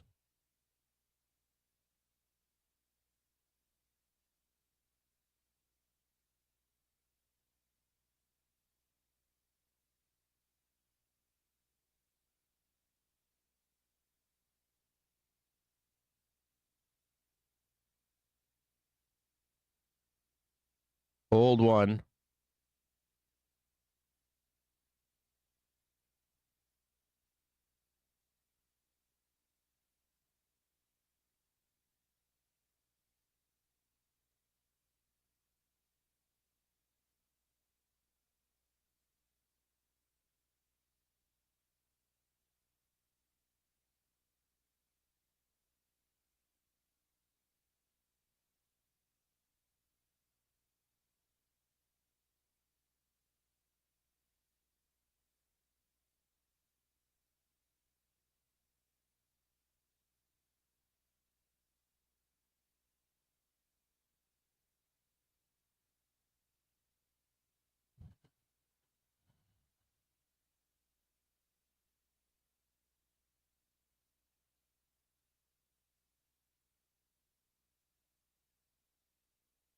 Whole lot of squeezing up there.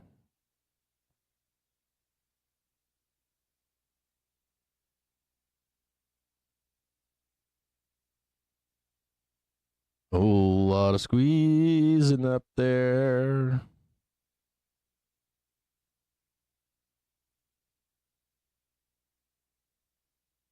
Anybody got some of that? Why?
Jim Cramer says it's getting harder and harder to defend Apple stock in U.S.-China trade war.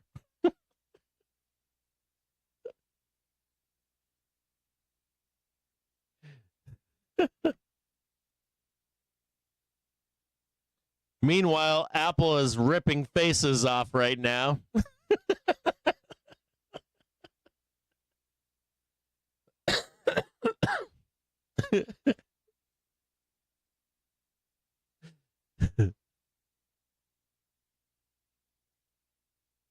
Now you gotta love it. Apple's ripping faces as Kramer is saying you can't defend it. It's like they're calling in. They're just like on the phone. Hey man, we ran the Doom all past 2 days. You're fucking with our vibe, bro. Get out there and say Apple sucks.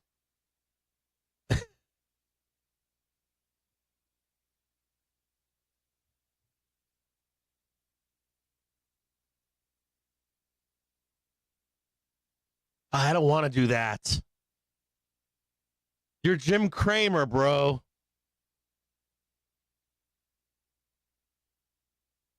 We pay you to do that.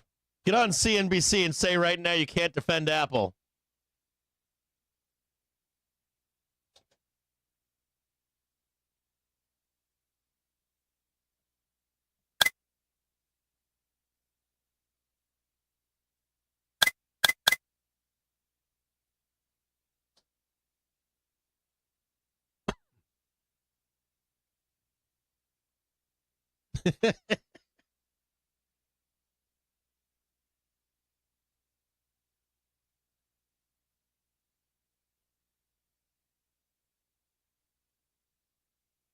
I'll read some of this garbage to you, okay?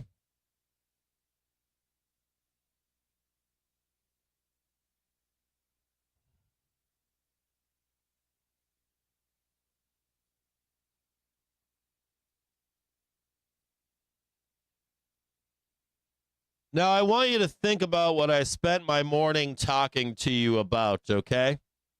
And there are some key highlights. The stock market is forward looking. The stock market prices in knowns.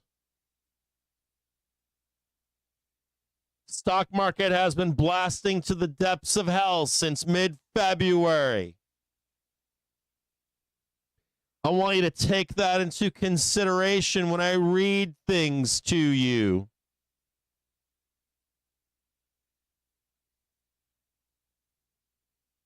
So if I read you something from BlackRock and Larry Fink, I want you to think, is the market on a high while I read this to you? No. It's on a low. So they're telling you after the fact. BlackRock CEO Larry Fink says the U.S. is very close, if not in a recession already. There is no question CapEx is falling right now. I agree with that. But shit, have we not blasted down to the depths of hell? Large trends around AI and data centers are still in place. Market is underestimating how high inflation could get. You sure as shit have priced in a shit ton of inflation, though, Mr. Fink. Market is entering, or the U.S. is entering a recession. Yeah, Mr. Fink, but you just sent us from 620 down to the depths of hell. The power of U.S. capitalism is still alive, but U.S. is a destabilizing force in the world. The U.S. needs a trading agreement with China. I agree, Mr. Fink.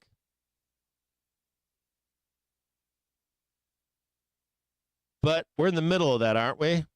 We don't know yet, do we? If we'll get a trading agreement or not. We've already priced in most of that doom at this point, haven't we? Yes, but I need to come out here and scream it. I need you to be short. I need your liquidity. Okay. Thank you, Mr. Fink. Goldman Sachs says LOs sold $3 billion yesterday with supply in tech and banks. That's weird. Did anybody see the green bar yesterday at the close? Anyone? Anyone see the flows that came in? Anyone check the tick? The last 15-minute tick with 15 million shares bought? I did. Who was that? Was that me? Or was that you, Goldman? According to Pravotsky, rates remains a concern, particularly the back end. I agree with that. You mean down the road, right? Says the 30-year auction went well. Thinks that brought some critical support to the market at a point where it felt most vulnerable. Exactly. So we're absorbing now the 30-year bond, not the 10-year. Got it. We did the 6-month bill. We did the 10-year, and now we're doing the 30. Woo! The 30-year auction went well. Thinks that brought some critical support to the market at points where it felt most vulnerable. However, he notes that U.S. multiples are still too elevated. Quote, is 19x on an undiscounted $275 EPS fair enough for the risk? Yes, Mr. Pravotsky, we know that there's a fairly good chance of us bringing EPSs down if we continue down the path of changing our economy. Yes, sir. Mr. Pravotsky, do you think we're going to do that today? Monday? No. That's going to take what? Time? And you need to price in each stage? Thank you, Mr. Pravotsky. Goldman's Brian Garrett recommends 42.50 puts. Is 20% below current spot. Start loading the boat, boys.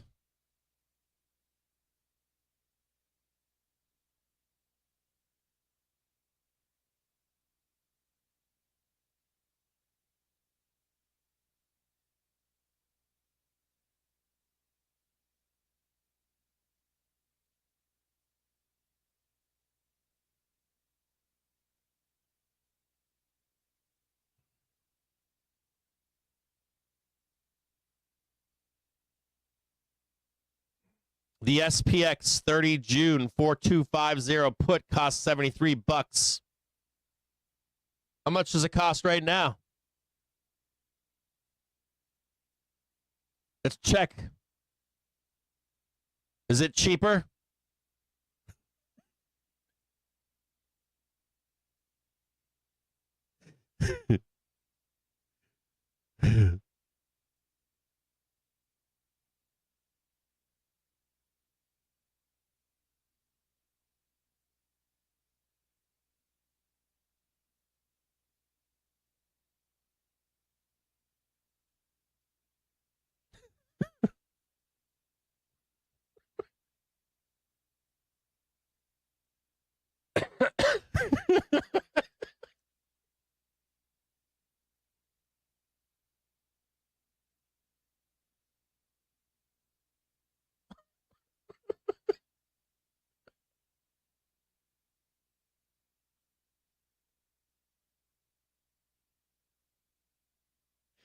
So terrible.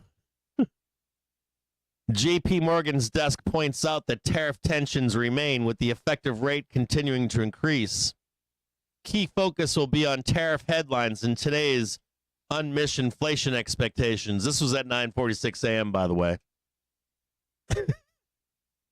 JPM's Gittler says the deleveraging and deterioration of macro sentiment has morphed into a situation in which liquidity dynamics are now meaningfully impaired in liquid markets.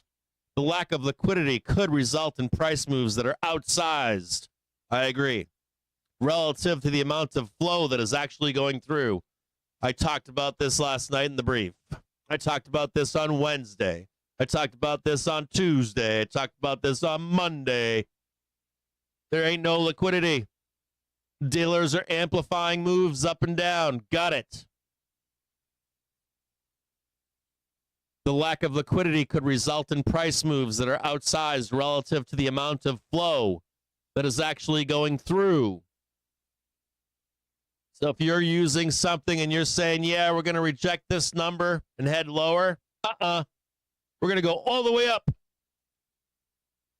until we find some supply. Then we're going to go all the way down until we find some demand.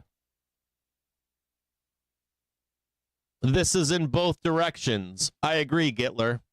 Significant bounces can take place on air, while it could similarly lead to unruly market outcomes to the downside. This is important context as we head into risk events, such as UST auctions, the FOMC minutes, CPI, and realistically just about every fucking trading day now as we are subject to tariff tape bombs. I am with you, Gitler. So we can see outsized moves, can't we?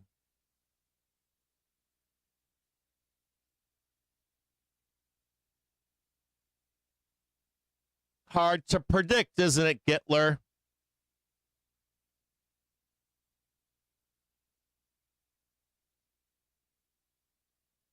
I'm with you. I agree. 5,300 acting as resistance. No new high. We needed this one right here. We didn't get it. We needed that one, not this one. We needed this one. We didn't get it. They're likely going to send us back down again.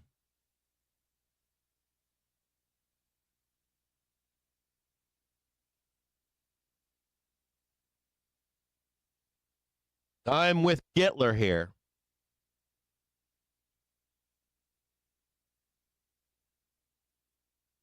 You got to trade what's in front of you. It can get gnarly up and down.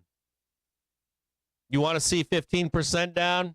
I told you probably wouldn't happen. It could.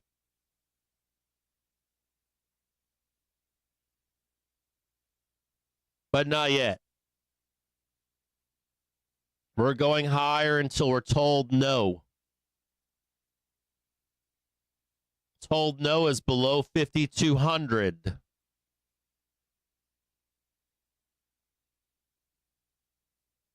Gitler adds that macro concerns are stemming from the removal of structural demand for U.S. debt or U.S. debt and basis trade blowout.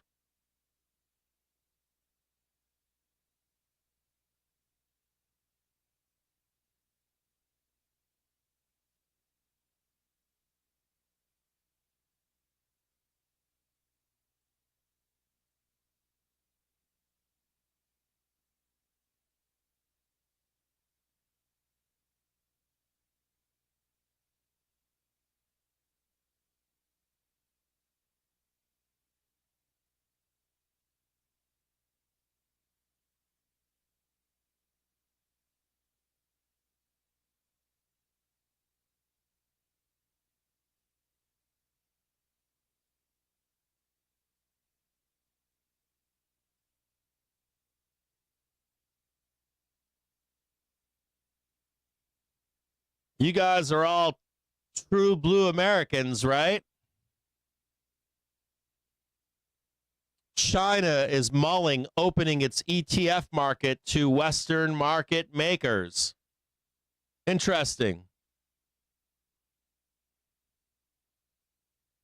China has been looking to allow Western firms such as Citadel Securities and Jane Street to act as market makers in its rapidly growing exchange-traded fund sector. Two people with direct knowledge of the matter said, over the last 2 years, Chinese authorities have issued more licenses and encouraged the development of domestic market makers. But international market makers are more experienced in providing a liquidity to ETFs, and the move would boost trading efficiency at lower costs.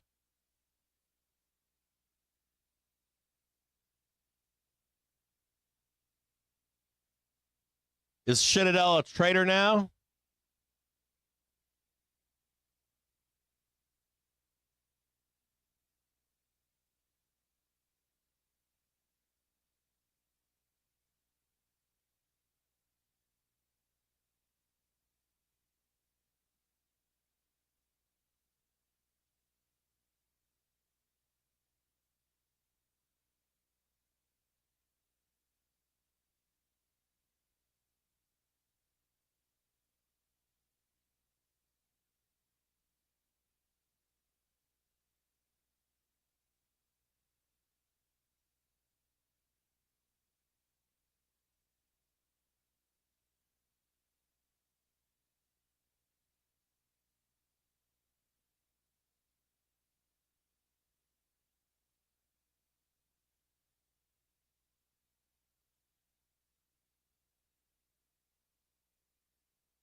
S&P 500 up 0.62% today.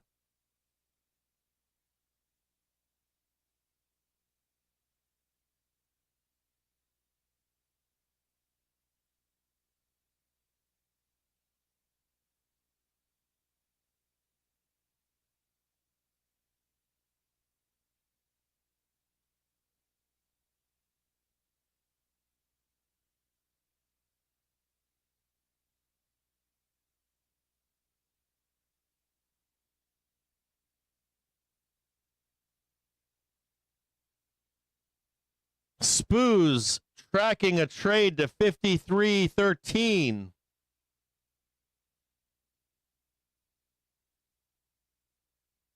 Oh boy.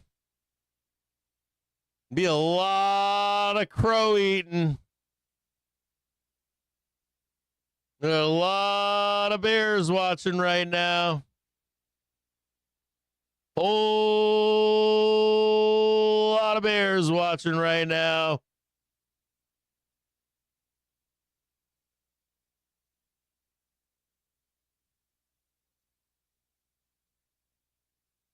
SPOOs coming in to test Thursday lows at the moment, or highs, excuse me. SPOOs now testing Thursday highs.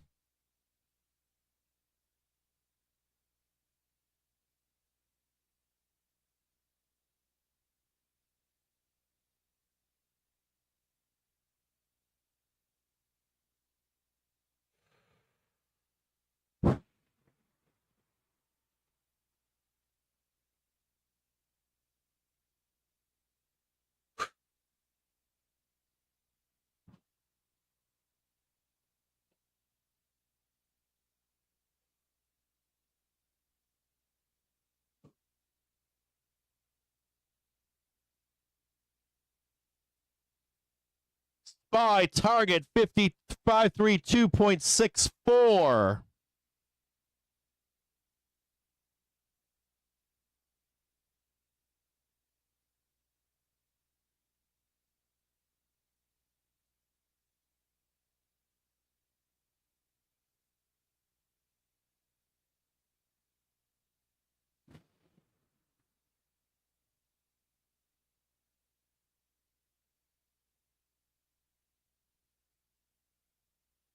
Ho, ho, ho, ho.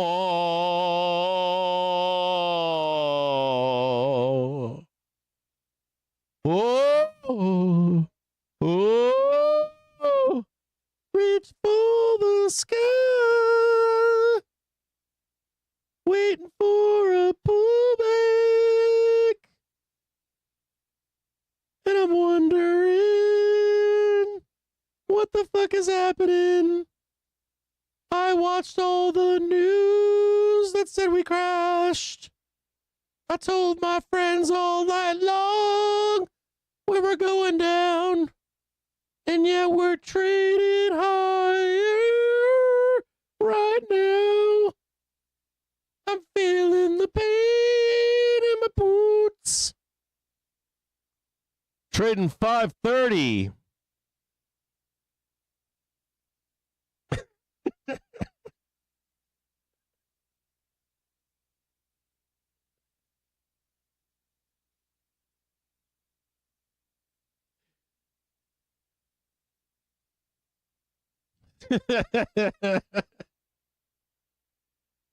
Ooh.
Spoos making a little bit of a what up there. Target 532.64.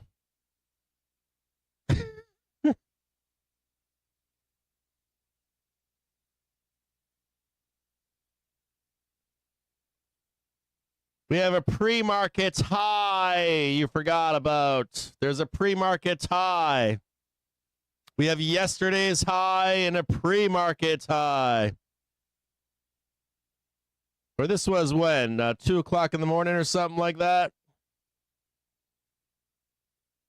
We have the prior high from yesterday. We get the pre-market high. So then he came in and he told us all it was going up. Started yelling at us from like 9:30, 10 o'clock in the morning until about noon. Started screaming at me and telling me it was going up. And I didn't want to hear it. And he was so mean to me.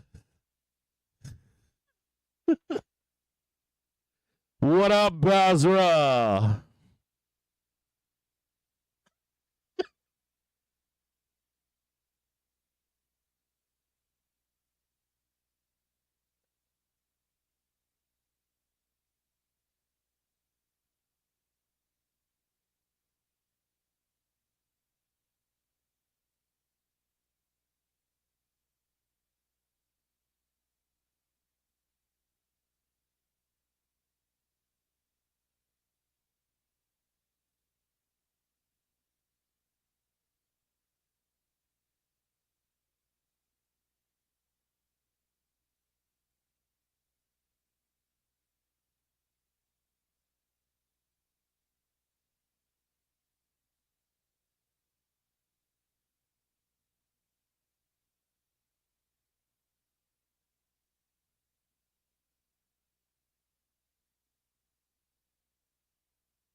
Oh, yeah.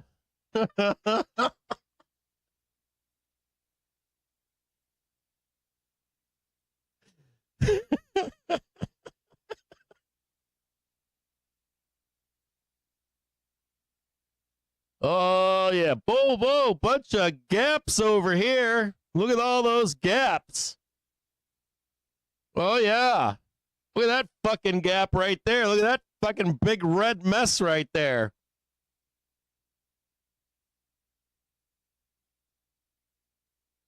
We're over here now. We can look for a nice little place to start popping off from. Got a little something going on over there.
Look at all that gap up there.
Spoos now trading 532, looking to slap the fuck out of 532.64.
Yeah, it ain't going to be easy to get out of there, is it?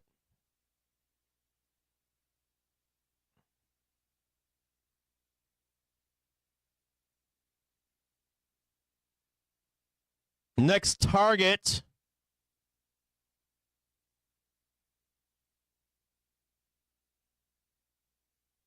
We got a target here of 532.76 or so. Should pull this back a little bit, but the next target is 535.61.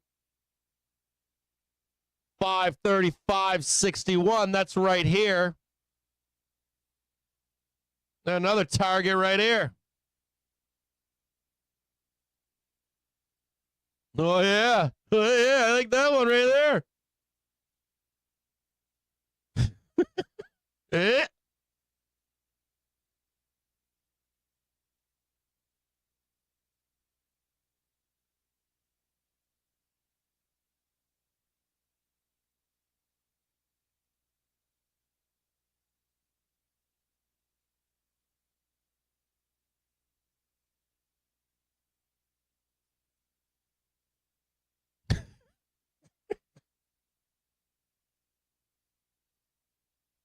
You on the wrong 5 pattern, aren't you? You know where the 5 pattern is. You guys know where it is, right? You want to show it to you? I showed it to you yesterday, didn't I? I posted it in the Discord yesterday for you, didn't I?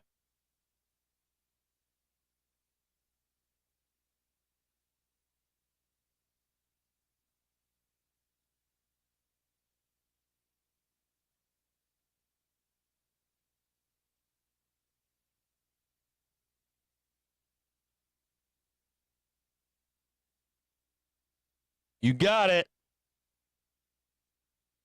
I said, we haven't completed our last leg, have we? 1, 2, 3, 4. We got one more left to go.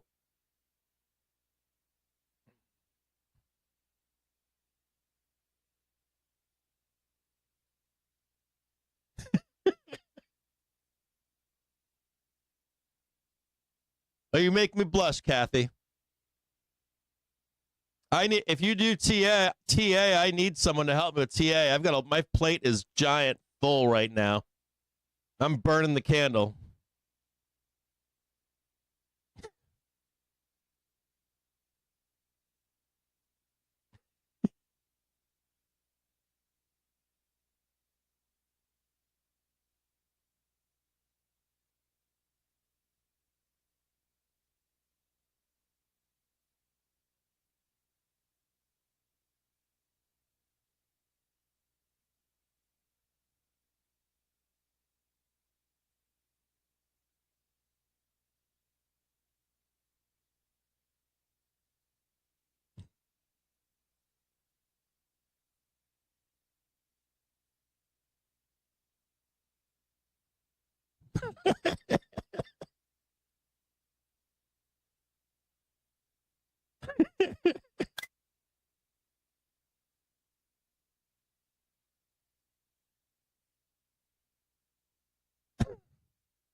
Oh, we got angry people on Twitter.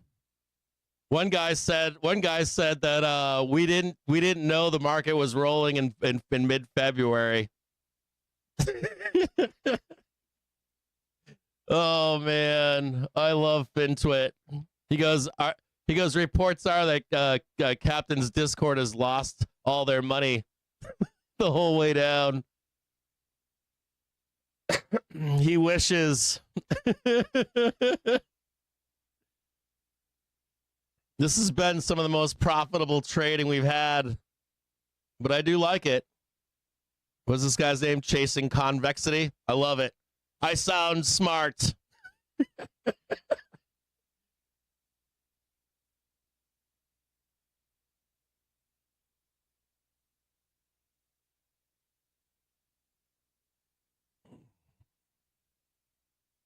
Who's this fucking clown?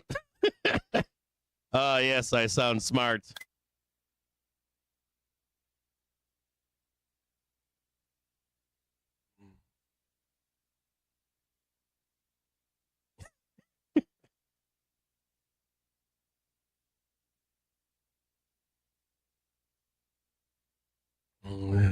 Hmm. 335 followers. God damn it. I'll follow him back.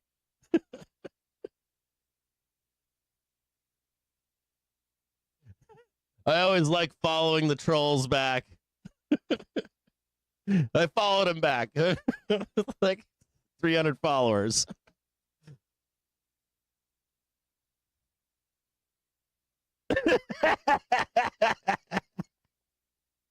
No, don't do that. No, he's probably just fucking around. He's followed me. I followed him back. Don't do that to him. Be nice to him. Don't do that. Just leave him alone. It's probably a drop account. He's probably pissed or something. He's angry right now. just leave him alone.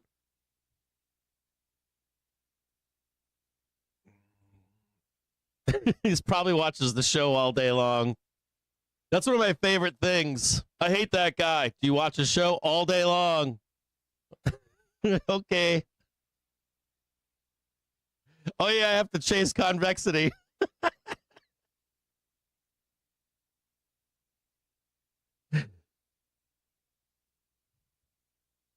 Yeah, I'm talking to Discord. Sorry, guys. Yeah, don't be an asshole to him. Be nice to him. Don't be shitty to him. But honestly, don't.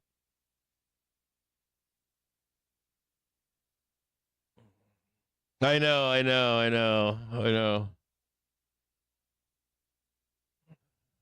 I get it. I've been there. I've been that guy. I used to be that guy. I get it.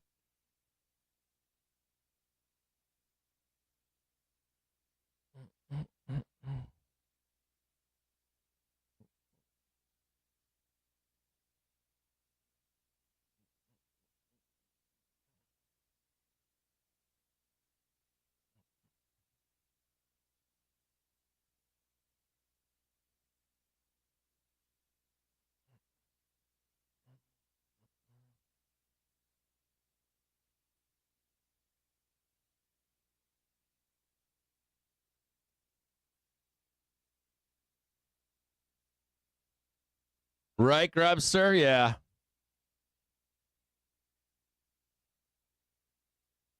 Yeah, 100%, man.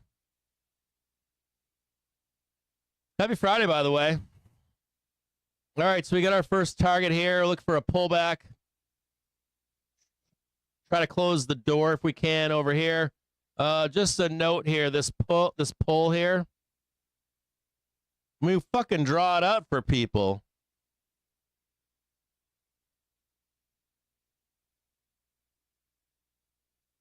This is that run right there. Bam.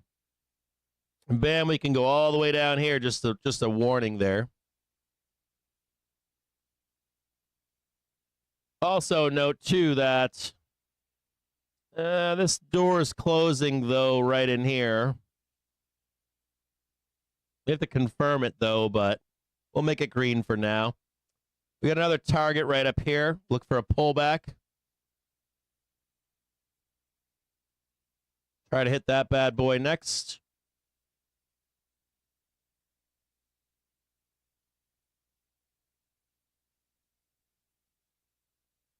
You'd think if I was doing it wrong, we wouldn't have 2 million unique viewers this year on just one platform. People get angry when I don't stream. Can't win. R1. I think I called it I think it's like roughly at 535.26.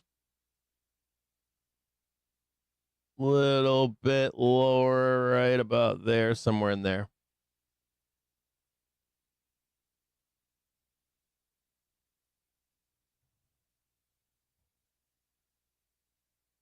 We're coming into the gap right now, too, so there will be a few things I need you to understand, which could be You could see explosive upside moves here or a touch pullback and then a move higher. Just note that we're coming into the first gap right now. This is the gap right here.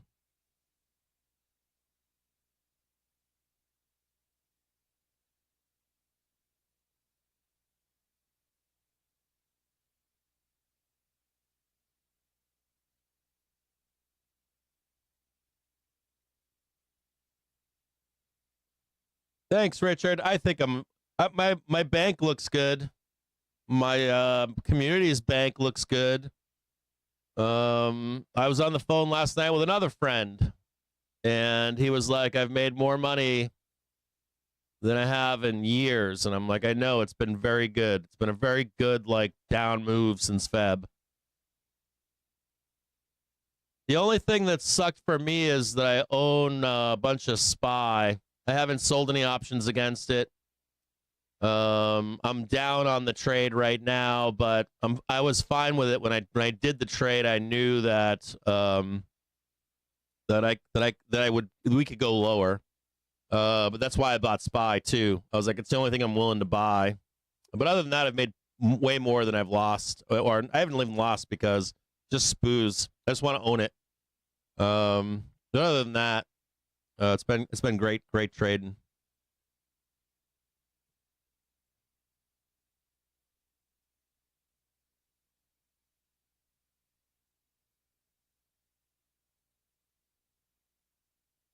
And I got a bunch of garbage that's been in my account for like 2 years. But that's just all just like. Yeah, I got one more thing I did too. I keep meaning to close TLT and I don't. I have some synthetic longs in TLT. Every time we fucking go back up and trade 94, I fucking like too busy. I'm not paying attention to the trade, and that's pissing me off. I have some synthetic longs in TLT and I need to get out of them.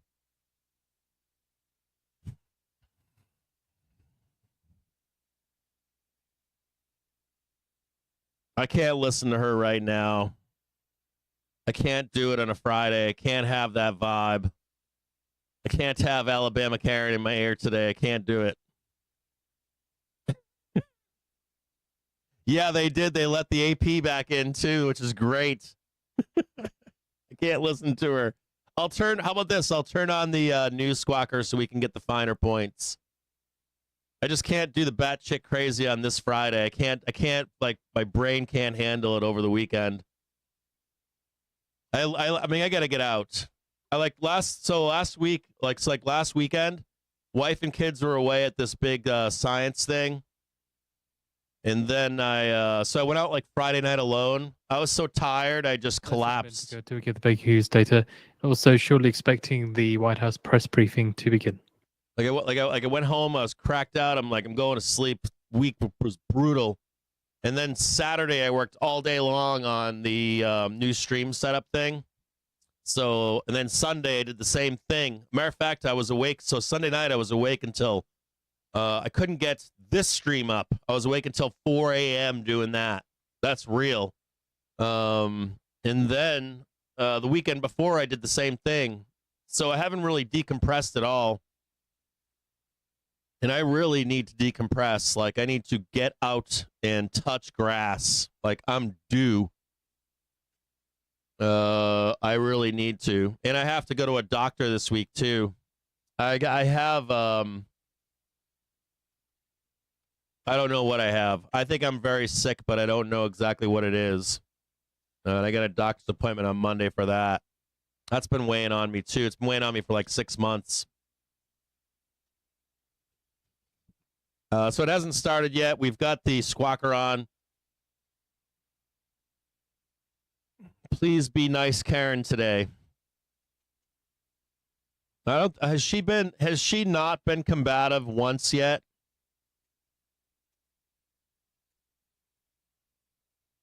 Like, can she just not be combative just once? Total recount 583. 583.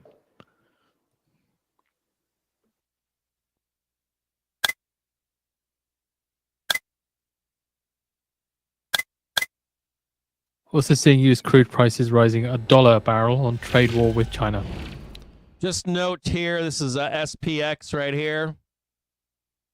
Our jump point is slightly lower here. It's at 53.11. We want to see a nice clean for the oil rig counts. we For want to see a nice clean back test of this 5300 to go higher. It's always nice to just confirm that we're going to close all of this. Protect your trades from macro headline risk with Financial Juice Pro. Now only $99 a year for our real-time service. So how does that translate here? It can be here, but it can be all the way down here too, okay?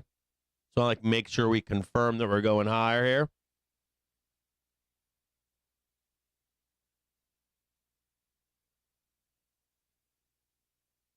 Also of note today, let's have a little fireside chat. So you have read, I want to talk to you about this now early. I talked to you about this other stuff this morning, right? I'm telling you this morning that, you know, I read the news, I see the news, I see the videos, I see the this and the that, I see FinTwit. I was in the Discord and people are like, bro, did you know about this? And bro, did you know about that? And I'm like, everybody knows.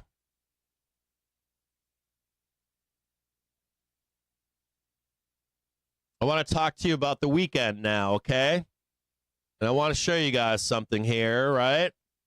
Something that, like the brief last night, I can't account for these things, right? Nobody can. This guy from GS said the same thing this morning, right? So I just want to chat with you about this. If you were looking for that downside move, if you were looking for that crash Black Monday,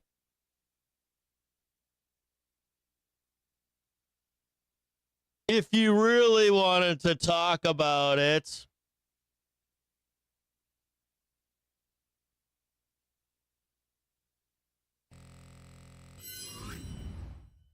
let's talk about it.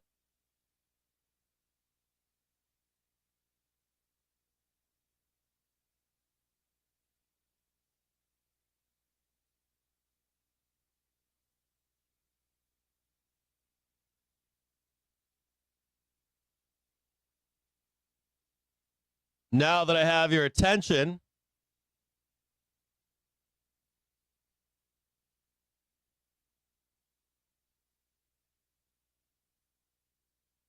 take this out for just a minute.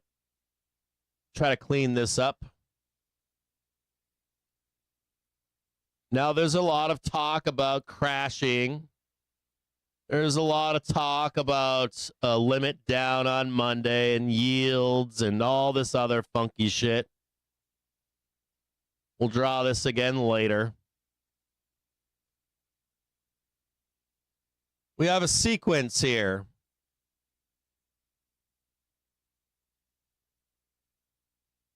Right? This is a sequence, right? We got 1, 2, 3, 4, flat correction, and 5, right?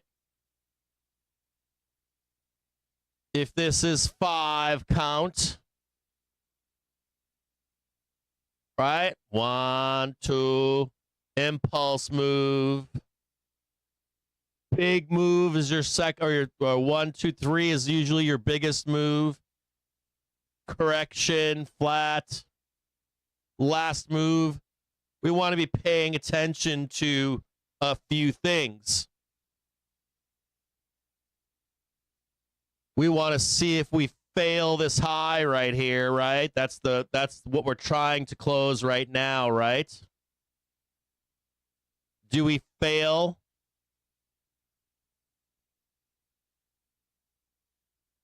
Or not? We also want to know what else. If this is a 5 move, we should go about here, shouldn't we? So you want to be paying very close attention. Do we fail to close the gap? Or do we close the gap? Or do we fail it over here? We should actually get that high right there, believe it or not. Now, here's where it gets really important.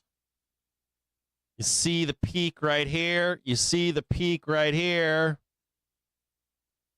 You know, do we peak up here and touch it and do a 1, 2, and 3 and have a new sequence, right?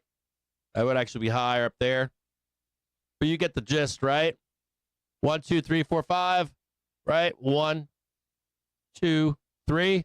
1, 2, 3, 4, 5. And the reason I'm saying that to you is because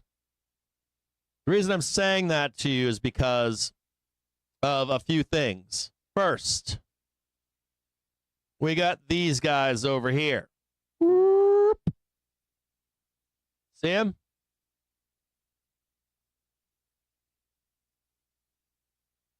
We got these guys. They're right here.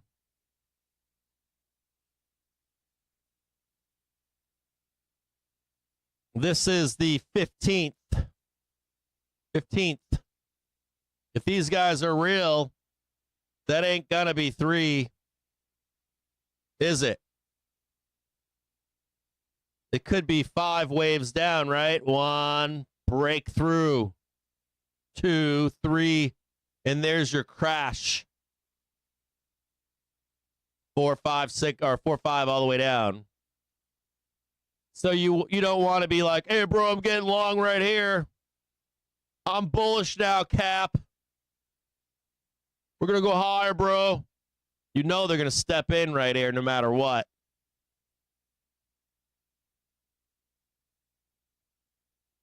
There can also be an argument made that they're lower. Right here.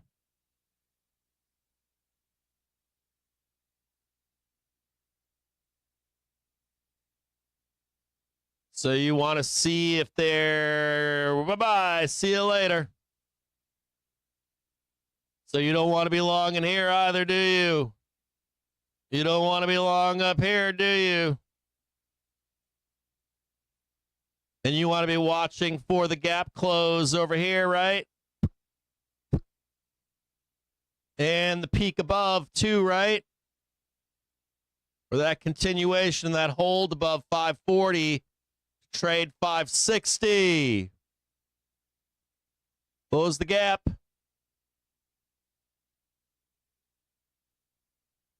Big old gap over here. So this is market awareness. Right?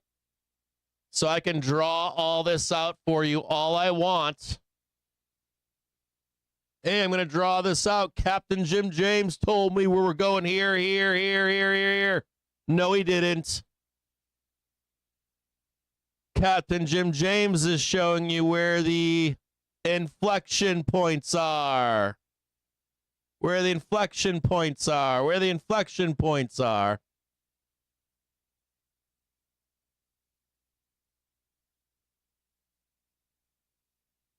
So where are you as a trader? Hey, I'm long, bro. Getting long. I'm getting out. Oh, this held. Okay, I'm getting long again. Where's the next good trade? Down here? And I want to see what's going on up here first, even decide if I'm going to get that long.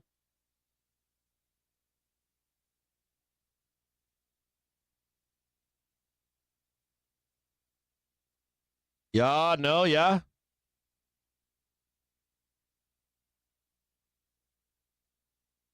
Why do I bring this up? I bring this up because here's Friday. Here's Monday.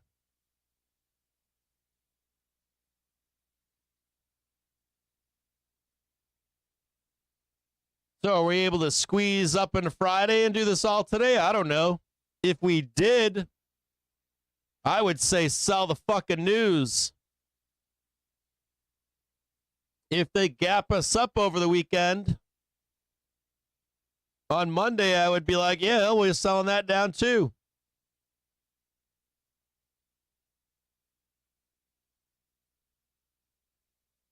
But I don't want to get trapped in here over the weekend either, do I? fail down, right? So I want you to think about all of this into the weekend. I want you to think about having to hold this for this move. So think about it like this. Think about this logically. If today's Friday and we're trying to get all the way up here and all the way up here and we don't, you would close your longs and come back to buy a dip on Monday, wouldn't you? Come back to buy a dip on Monday, wouldn't you? You can't stay long over the weekend. If it gaps up, let's say you're like, okay, Cap told me we couldn't stay long over the weekend, so you close your longs. We're getting late in the day, aren't we? It's 1 o'clock in the afternoon. So if people wrap up their risk over the weekend, you're still just waiting down here, aren't you? Now, let's say you're like, oh, Cap told me to get out. I lost out on gains. I lost out on gains and we gapped all the way up on a Monday. That's okay. You can take the short side. You don't want to get trapped over the weekend, lose all your money. You take money, you see money, you take it. You need to monitor your trading the entire time, right? I said that to you in high volatility. So I have got a thesis. We're going to go up here and do this. I can monitor my trade during the week. I can't control the weekend. And let's say we go up here and we get some doom over the weekend. We come back on Monday and we're parked right here. Well, shit. Stops. Let's do it again. Take it up again. Try that again. As long as this holds my jump point. If we're up here on Monday, I'm selling, aren't I? So you work with what you've got, don't you? Does that make sense? You guys understand this stuff, maybe? Do you want to stay up to date with the latest and be on the bleeding edge of news for non-farm payrolls? Then sign up today and So today is Friday, we're going up. Financial Juice Pro for a year's worth of our service for the price of... Close the door at 6 p.m. or something today, okay? Hands off the market. Oh, Cap, if I just stayed long, bro, would have made all this money. Yeah, well, if they dropped us down too, you'd be getting smoked, right? You can always come back on Monday if we roll down here and take it again. Maybe they roll us down briefly, catch some liquidity, we go back up, take the trade there. VIX cranking right now. So you have to be tactful, use your rules. Even if I have this charted out, still need to be able to manage your trade.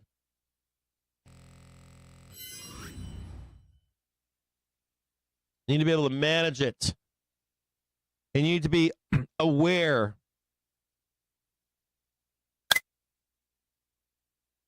We still have high volatility. You don't get all crazy. All you say to yourself is, I have to manage my risk in a high volatility environment.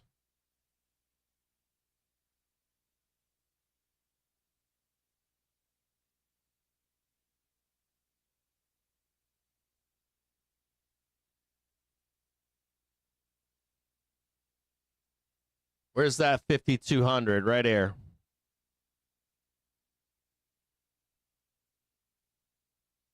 This is where I go long. This is my island. My poop island.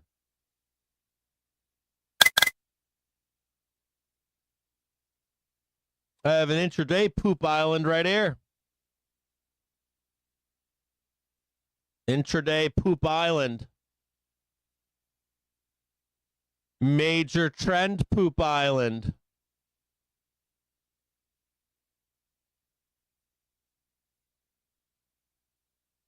When the VIX is trading this high, I need to think about that over the weekend, don't I? So if you wanted to capture that upside move over the weekend, yet not lose any money if we rolled over the weekend on bad news, what would be that trade?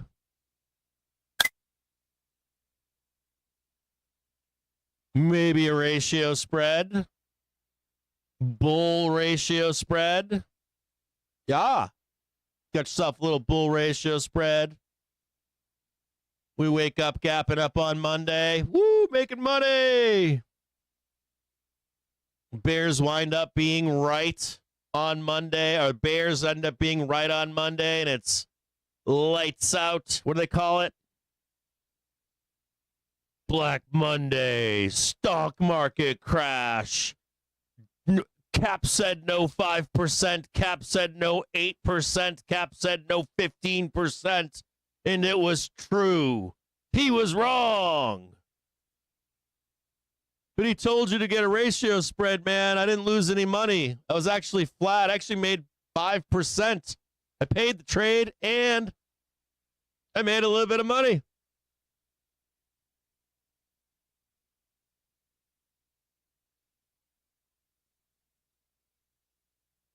So if you wanted to stay long over the weekend, if your thesis is we're going to keep going higher, bull ratio spread, you can Google search it. You can go on to YouTube, type in Option Industry Council, bull ratio spread, Lamborghini,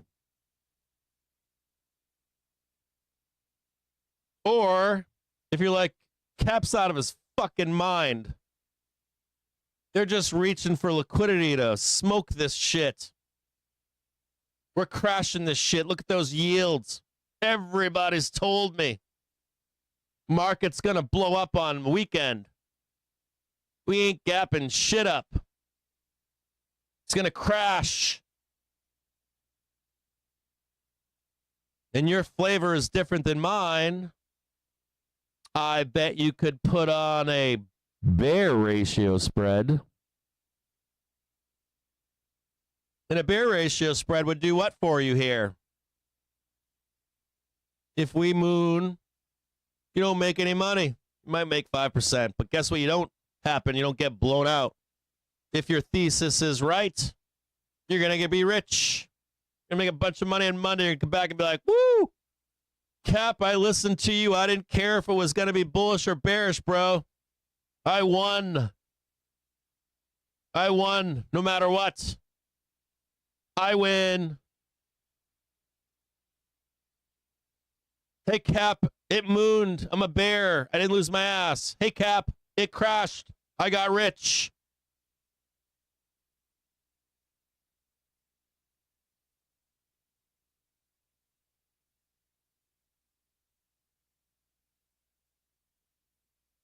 And why am I talking to you about this right now?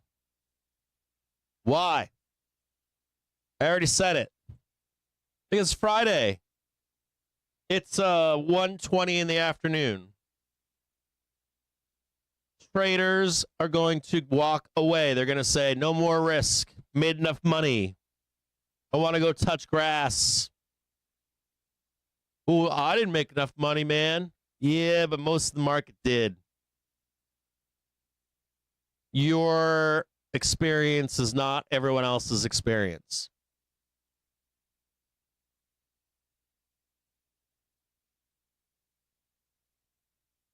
Not a bad time here, is it? Start considering those things. If you're like, well, Cap, I can't make a ratio spread. I just showed you where the jump point is, right? 5,200. That's where we get long. You wrap up your trade, take your money and run, and you wait for Monday. If we're mooning, we're going to sell together.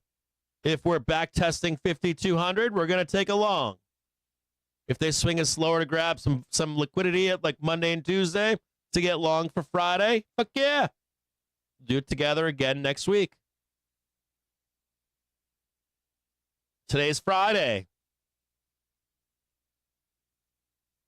So you have options, don't you? If you're just Davey day trader with a small account, you know where to buy the dip. You know if we gap up on Monday, you can get short. It's fairly easy. You can see it. It's clear as day. You know where they are. I know where they are. You know where they are. We know where the buyers are. We know where the sellers are. Fairly, or we'll make an assumption that we know where they are. Right? So you, for yourself as a trader, bull, bear, buy curious, switch, whatever it is you are, your flavor of the day, I want you to know that you've got options. And in those options, you cannot lose. Listen to me closely. The options I laid out for you, you cannot lose. You might get cut up. You might break even. You might only make 5%. But you cannot blow up your account. And the name of the game right now with lots of volatility is do not blow up my account.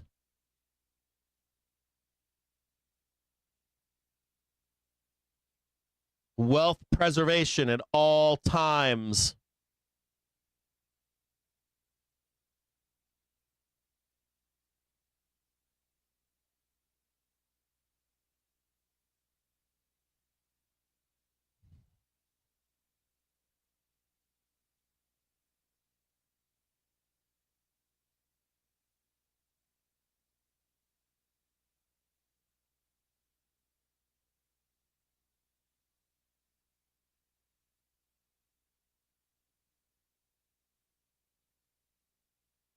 If you don't understand me, come back to this program for the last 5 minutes, the last hour that I just showed you. It's very critical for you as a trader.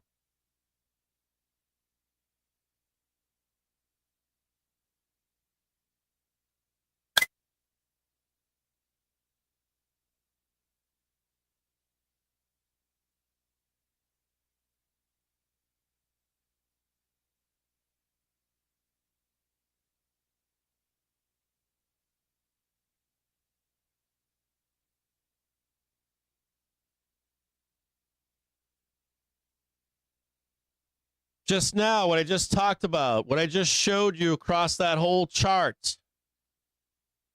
I just showed you where the buy points are on Monday, the sell points are on Monday. I just showed you earlier this morning that we were going up unless we broke below the island.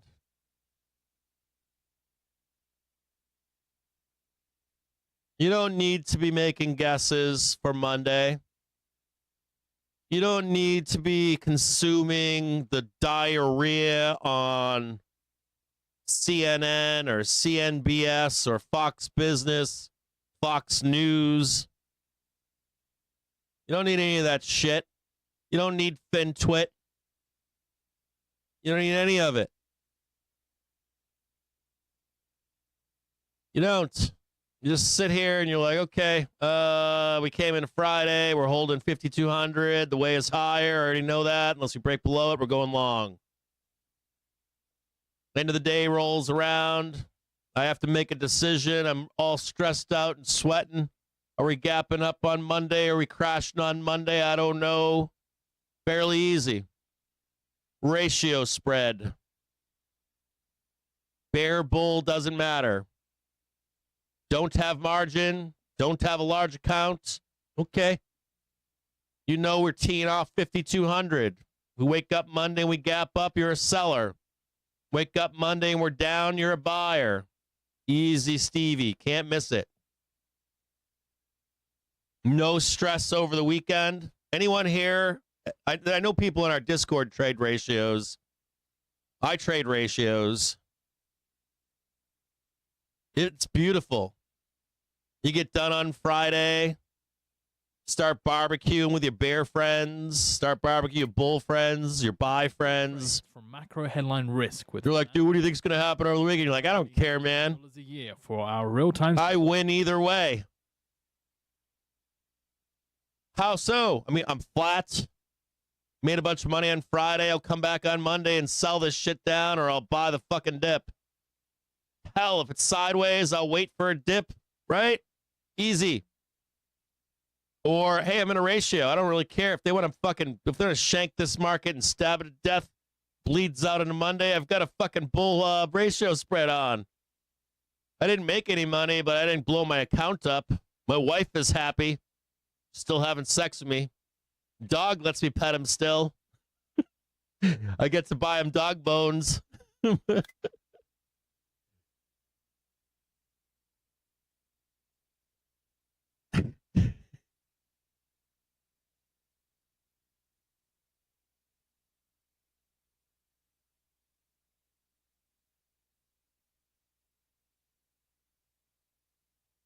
There are videos on, they're like 5-minute videos. Just stop trading right now if you don't know what they are. Just stop trading right now. Just close whatever you're in.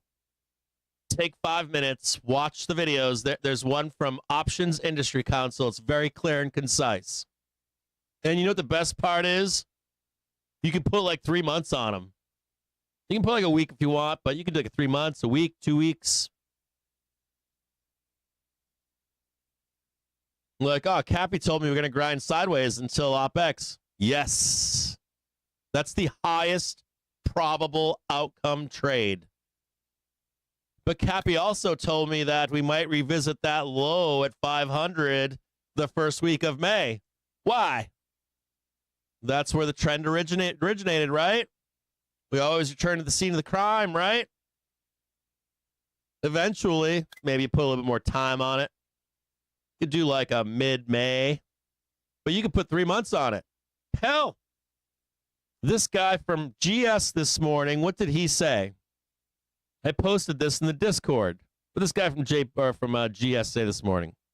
I was cracking jokes on him today. Let me read this to you again. Brett something. Brett, what is this guy? This guy, Brett Ivy League? Is that his name? Brett Ivy League? Hold on here.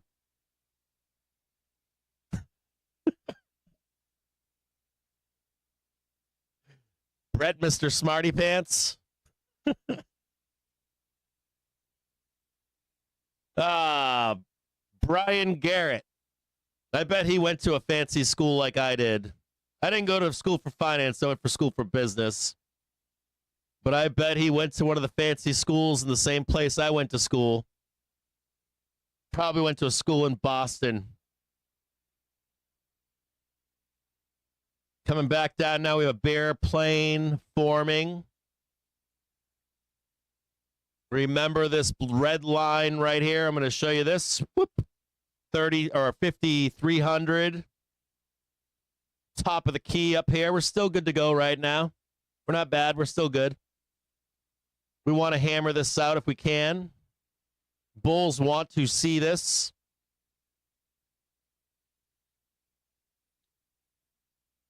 I shouldn't shit on these guys. Goldman's Brian Garrett. You know that he wears pants, he pulls them up, zips his zipper, hangs out in New York, tries to pick up all the bitches in the bars, and he gets passed over for guys like me because I got long hair and I like to ski and hike and bike. I like to dance. Thinks he's a bro. He's all alpha. Chicks prefer Sigma.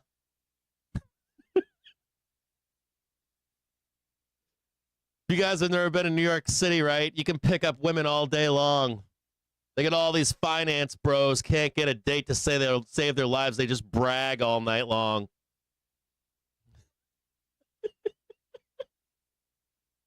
Shitting on Wall Street right now. I was watching this. We're going to get back to this guy, Brett, whatever his face name is, in a minute. I was watching the Trump in the White House with all the bankers, and they're all bragging about how much money they made on Wednesday, and I was like, that's our thing. That's our bread and butter around here.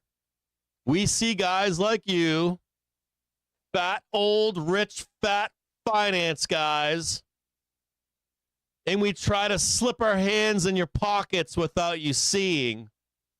We take some out. That's called momentum.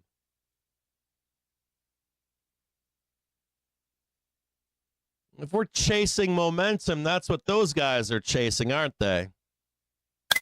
That's what our boy Brian Garrett's going to become one day. Some fat old white guy, gross. Probably cheats on his wife. Ugh. Goes to like Deer Valley a week before his wife with some like sugar baby. And then his wife shows up with the kids. I used to see these guys all the time when I go skiing. The wife would show up a week later with the kids. It was so disgusting. Dirty old white guys. Filthy fucking rich. Eat the rich. That's why we're here, right? We're dumb retail. So our boy over here, what's his name? Probably going to come on the show and yell at me one day. Goldman's Brian Garrett, who recommends 425.0 puts. I like this trade. If you make this 30 June put contingent on SPX not trading below 425.0 between now and 30 April, it costs $31. You achieve 60% savings by selling the minus 20% in 2.5 weeks distribution. Max loss premium paid if SPX does not trade minus 20% for the 30 April expiry. You're left long a vanilla 30 June put. I like it. So if you're thinking about a ratio spread,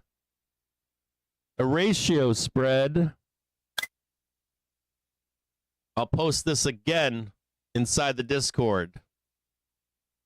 This guy's got a pretty good trade. I like it. Yeah, I used to live there. I didn't live in Beaver Creek. I lived up on the hill. In Vale. I lived up on, I lived across the street from the mountain in, I forget what it's called, Intervale or something like that. I forget.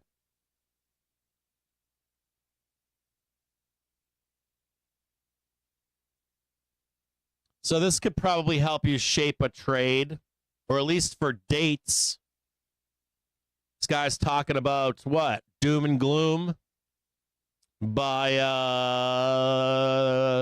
June 30th. It was like there's going to be some doom and gloom between now and June 30th. Or possible doom and gloom.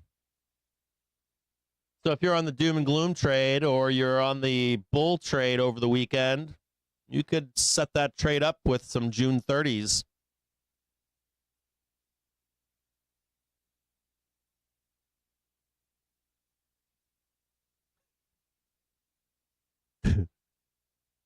Brian Garrett. Oh, man.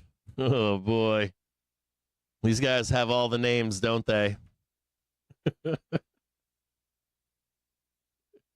like the old school South Park episode. I'm from Yardale. The skiing episode.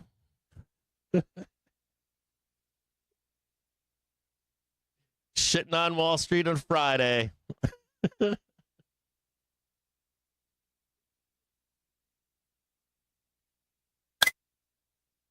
Okay, let's use our rules, right? We got a low here at 1 p.m. We have a new low here at 1:30. We're going to snap another line for 2 p.m. We know that the day is getting long in the tooth. You know there's a trader axiom. If the market drops end of day on a Friday, what do traders tell you? It took risk off, bro. It's the weekend. We might limit down over the weekend, man. They took their choice and went home. If we squeeze up, What do traders tell you? Traders axiom. Bro, they squeezed it up because they were looking for liquidity to crash the market over the weekend. We got an answer for any price action, don't we? You don't care about that, do you? Say no, Captain Jim James, I don't. Got a low, we got a high, that's good to see. We got a low here at 1 p.m. We got a new low at 1:30. Slide. We don't need to slide this back, do we? We just know that this is here. We want to see what price action is in here. We're going to look at the bottom right-hand side of your screen, or my screen.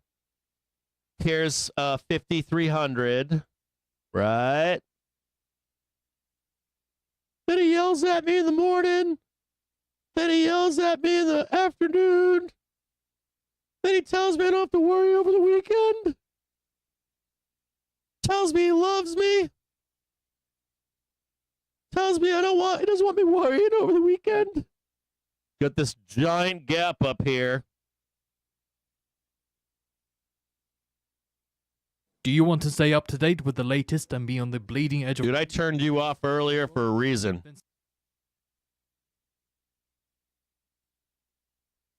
going to snap a little yellow line right here. Bam. And make that bad boy yellow. We got our little dragon head. No more bat wings. Bat wing. Tail. Dragon tail. Bat wing into dragon head. All right. This is like a rocket ship now. Isn't it? We got what? The dragon's head. We got one arm to the rocket ship here. We got the base of the rocket. We got the tip of the rocket. That's the capsule, right? The capsule's got a little, a little port up there. We need the other wing, don't we? Or we need the other wing for the capsule.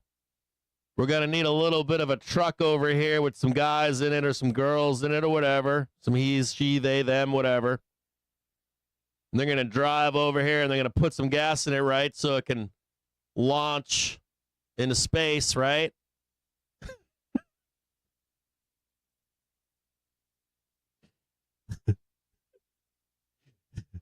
We didn't do the Batwing in fall, did we? We did the Batwing. We built Shit Island, didn't we?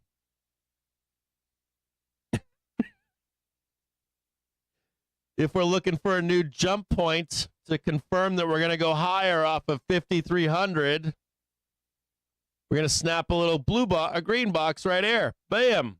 Little green box right there. Right? Then we're going to be looking for a new high right here, right?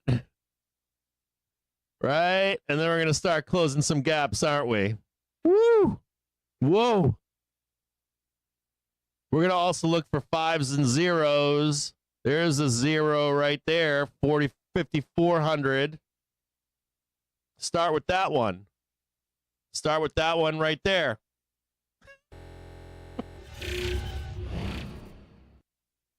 Happy Friday. And we're starting to squeeze up now, retesting that prior high on a 1-minute chart right here. That's the yellow box I drew for you in SPX. We want to peek our heads up there, don't we? So you got a nice little snap up. Oh, God, every time he does this, I get long at the top.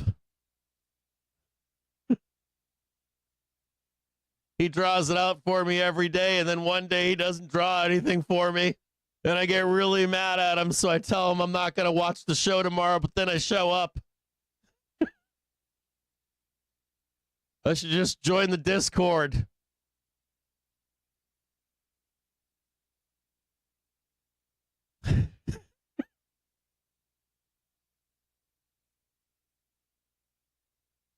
Woo! Squeezing on up now, aren't we, boys? Trading 533.76. Jumping inside of the gap right now. Can anybody slap me with a like? How about liking this live stream? How about going on Twitter and being like, fuck all the Captain Jim James haters. Don't call them out by name, though. They like to rage. Starting to cut into that gap right now. Happy Friday to all of you out there, by the way. Are you long right now like I am? I love all of you. Do me a solid. Get on Twitter and like shout me out. Be like, fucking Captain Jim James and I trade together. Whatever. I hate Captain Jim James. Worst fucker in the world. I had puts and lost it all to Captain Jim James today.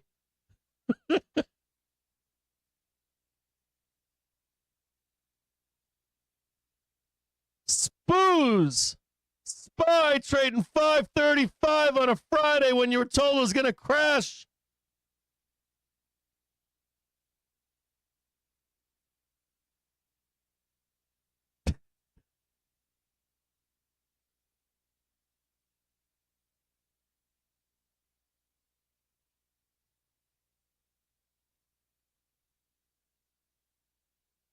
I love all of you out there. We'll trade this shit together. Just think, one of these days, this volatility is going to be gone, and we're going to go into, like, the summer doldrums. You guys are going to be wanting, but Cap, when are we getting another 10% day? I'm like, I don't know. We're just going to chill, man. Smoke weed, bro. We'll move a few ticks today. Here in the good days, the bad days, the none days. No disappearing for 2-3 weeks when I'm wrong. Here with you all the time. Every day. Spy trying to trade 535. Remember, fives and zeros. Fives and zeros. Coming into resistance right now. You want to take some off here soon. We're getting close. Target, upside target, 535.76. 535.76. Reaching for the sky, baby. I wonder where you are, baby. Spy making crazy moves right now on a Friday. Slap that ass. Get up there and slam into it.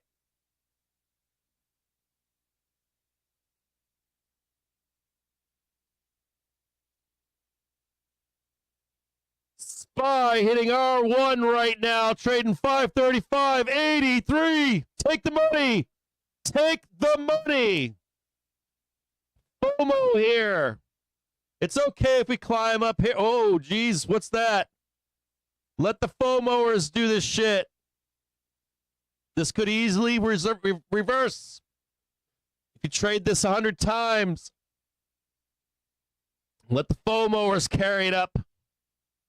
We'll take the next leg here in a minute.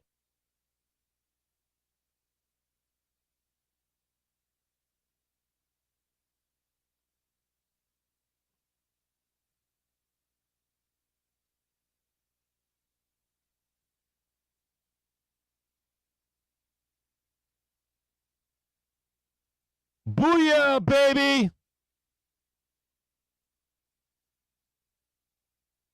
I got in trouble for dropping the beat.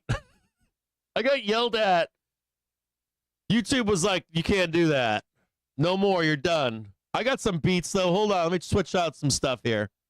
I got some beats. I have a license that you guys pay for. I got a license actually that you guys actually pay for music. Hold on here. I got you guys covered. Hold on. I'll play your music for you. What are we doing here? Get rid of that genre. We want some of their music here. What we got over here? I got to sign in. Hold on. I got to sign in. Hold on. I got to sign in here because this is all licensed shit that I pay for. All right, hold on here. Hold on. There we go.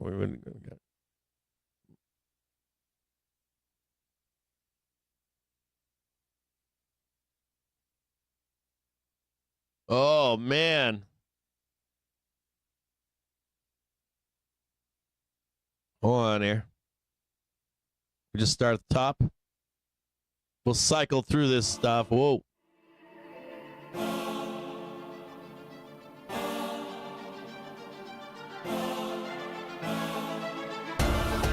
Close the gap.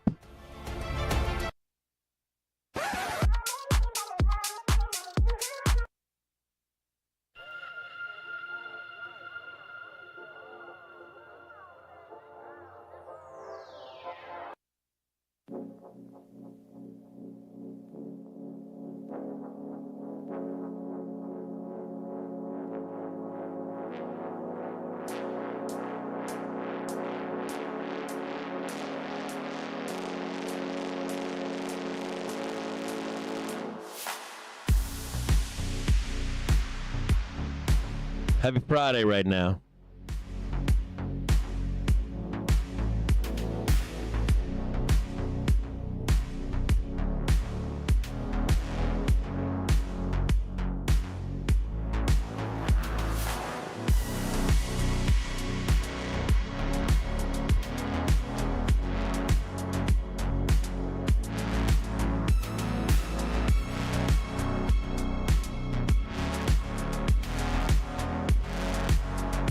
I love all of you.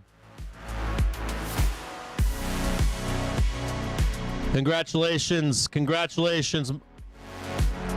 Congratulations, Condor.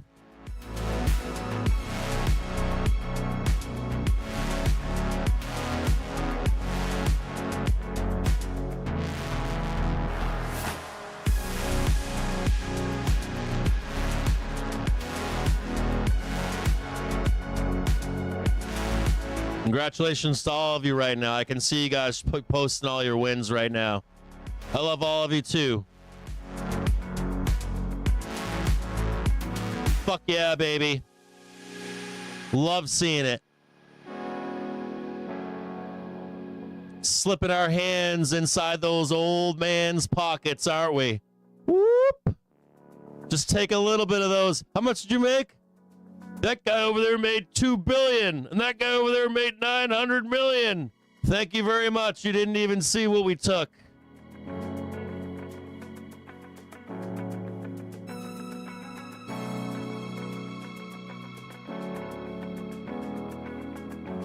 Spoo's trying to close gaps right now.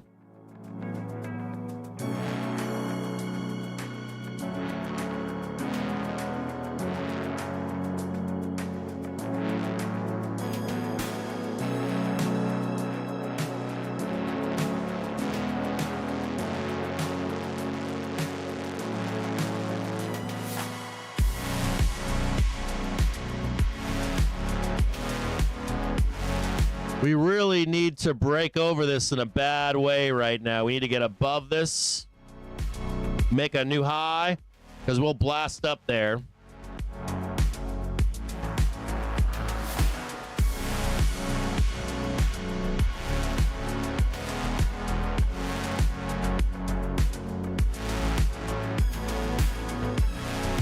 So I'm gonna do this one in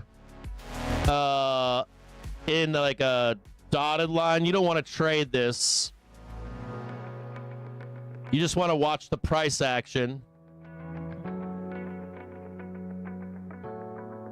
But you do want to trade the next leg if we can get it.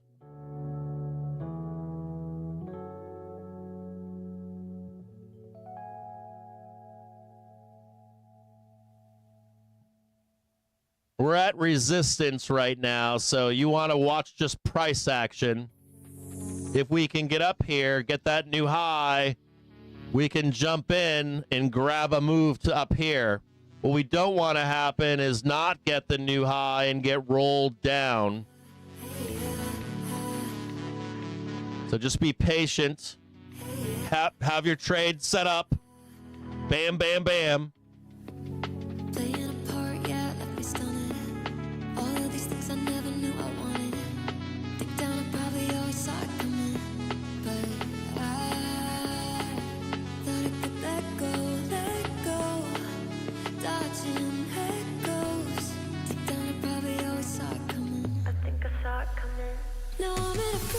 There's our sellers up there.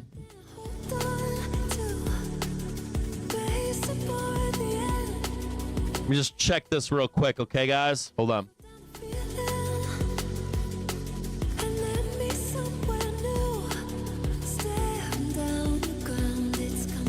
I'm going to give the worst case scenario here, okay?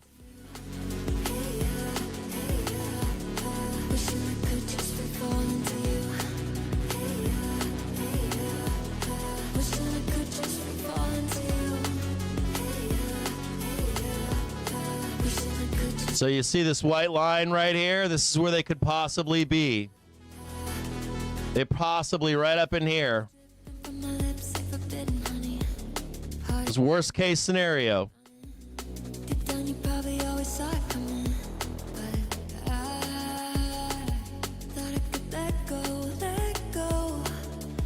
So we know they could be up here. Where?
Remember those fat old rich white guys that sell the market? They could possibly be right about here.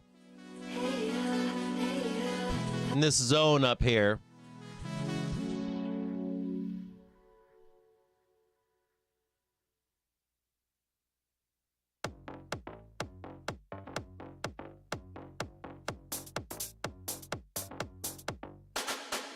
You know I don't play right. I'll put up a good fight. Just give me the word. You know I don't play right. You know I don't play right. You know I don't play.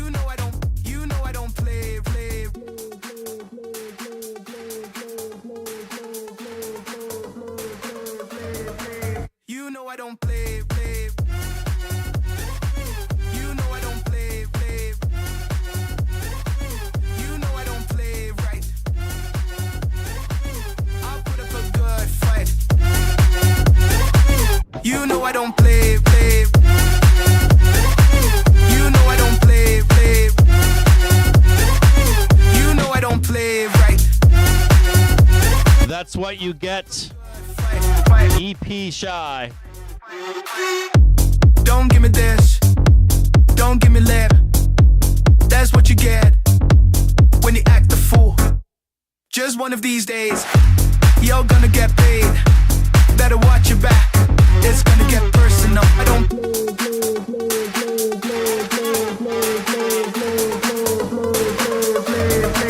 You don't.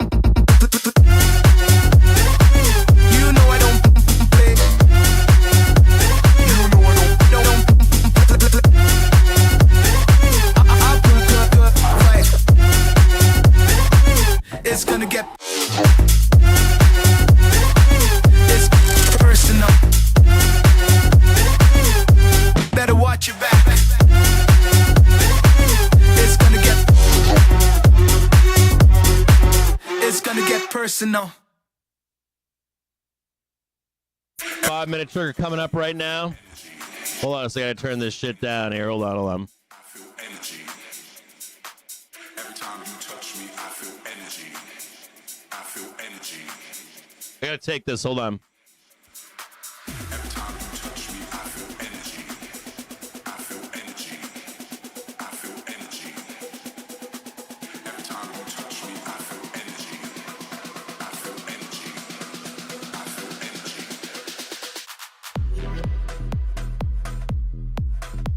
Goddamn scammer hustlers calling me, want me to.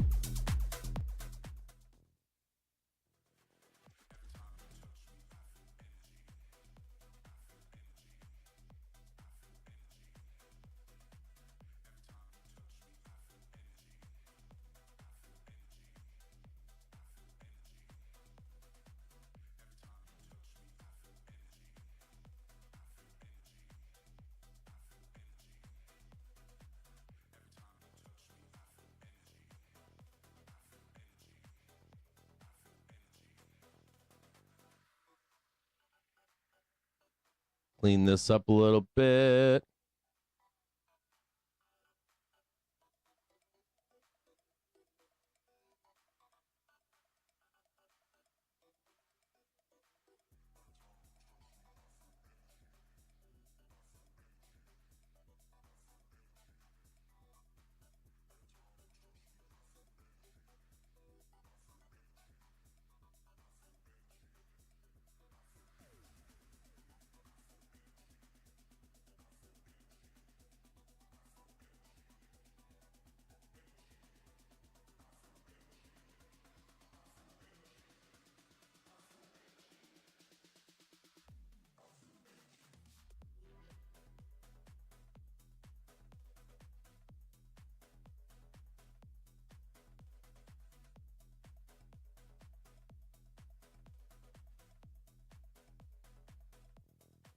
I also want you to note that we have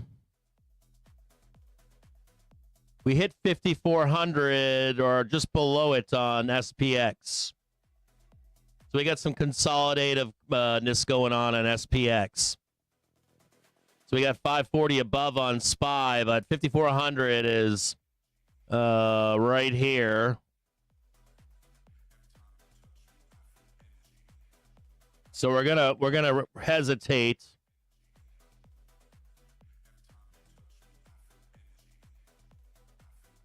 I'm going to make this a yellow here. Just want to show you this on SPX. Well, I'm turning the music down a little bit. So this is 5,400.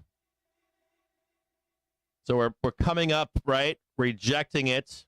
We want to consolidate and get the help of the 5-minute trigger to push above it. Okay, so just be patient here. It's also 2 o'clock in the afternoon. So you already know that. Let me pause this for a minute. You also know that it being 2 in the afternoon, they love to rip us sideways, and then you get the run up in the end of the day trade too. So be patient. Just be chill. Gonna take a minute. We got the new high. That's good. We're just waiting for the back test. You know, dealers like flush you out a little bit, and then we whipsaw to the upside.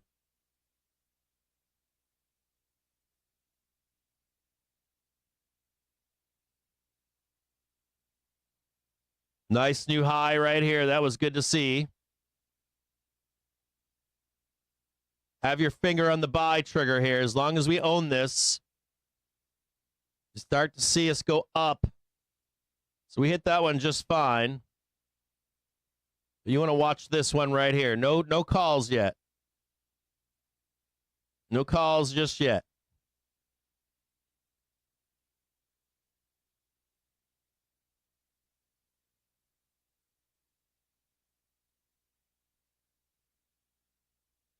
Almost, not yet.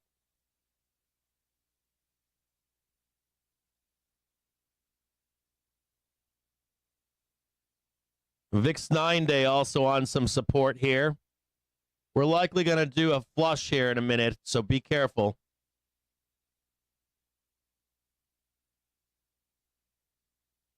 We need VIX to reject $50. Then it'll start ripping. TNX on pause right now.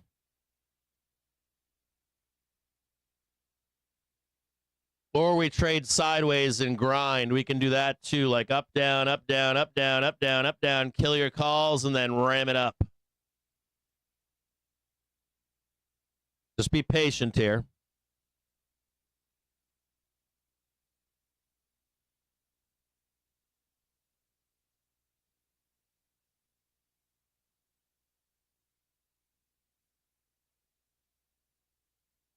Let me show you in the bottom right down here. So here's VIX 9-day.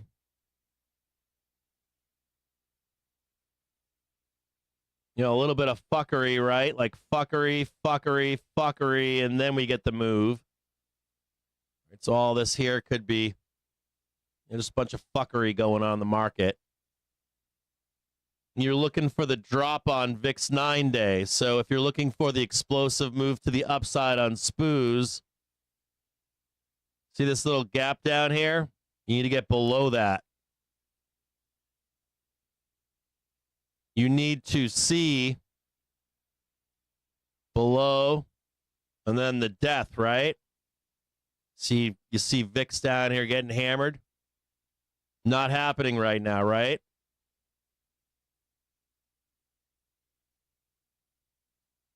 This is a trap here to burn your calls in here. Be patient.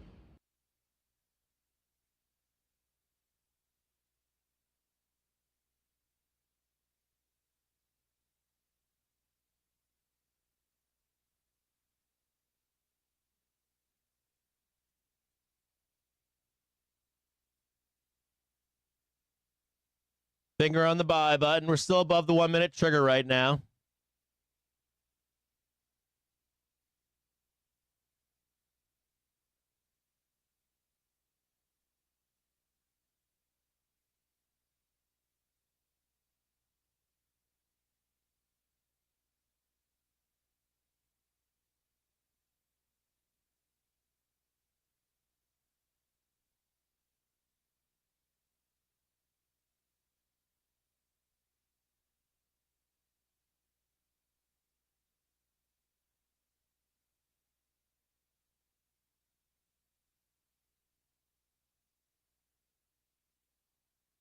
Take a look at Bookmap really quick. Got some horse trading going on here, right? There ain't nothing up there. Oh, ooh. Ooh-wee. Look at that. There ain't shit up there.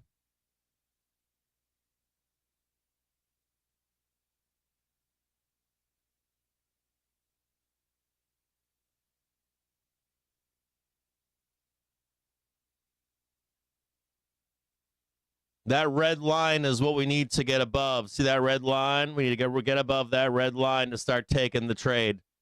Remember that. So if that red line is the trade, that's this yellow line right here.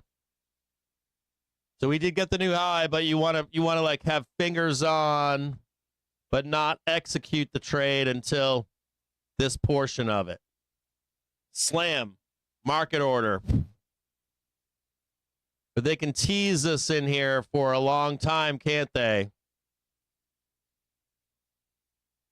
Just watch that red line right there. Don't get trapped.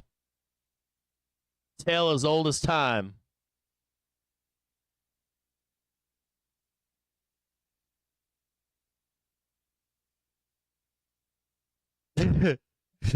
Machiavelli's like, I know exactly what this is. We're going to get parked here for like an hour or two.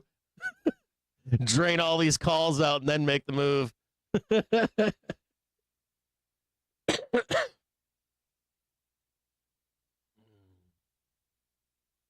Patience is the word.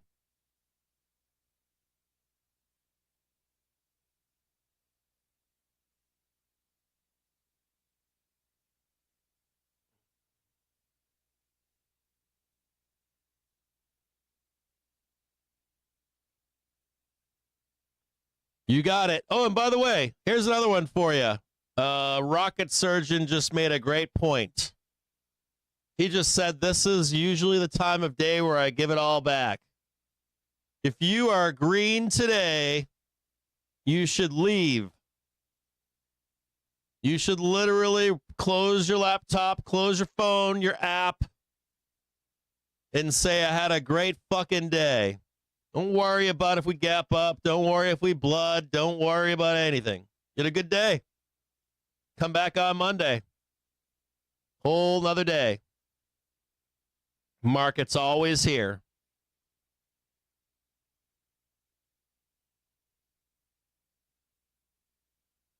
It's Friday. If you having a green day today, what do?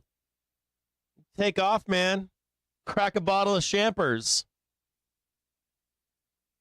You're upgrading. No more Wendy's. We pushed the ramen away earlier in the week. We ate Wendy's. Now it's time to go eat at Olive Garden. Free breadsticks. You'll see all the poors out there worrying about inflation and doom, and you'll be like, bring me another round of breadsticks, fine sir. I'll take the Chianti. No water for me this time.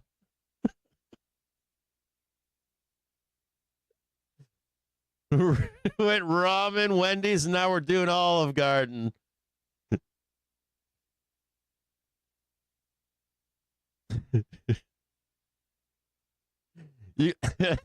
Last week, you were stocking up on the end of the world depression trade on ramen noodles.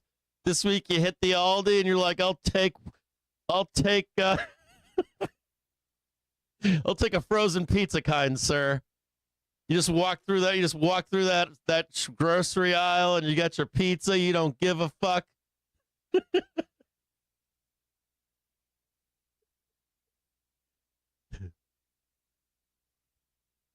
You got it. Texas Roadhouse, baby.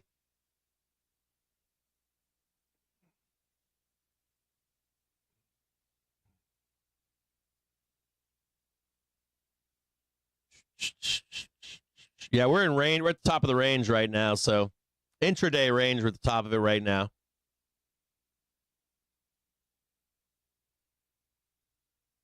No point in getting long here. Let the FOMOers do it.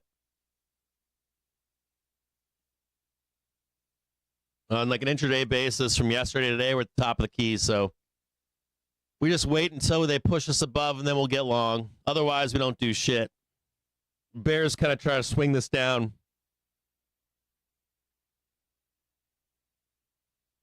And Bears are going to want to swing us down to 522. So if you're a bull and you're wrong, they're going to take you right down here back to trend. This is the danger here. But I should spell that out for you. Thank you for saying something, because I wasn't telling people. I should have. So here, let's go over this really quick. So just so you know, so what time is it right now? It's 2 p.m. We got a lot of day ahead of us. It's 2 o'clock, 2:30, 3 o'clock, 3:30, and 4 p.m. I should warn them, because that's why I turned the music off.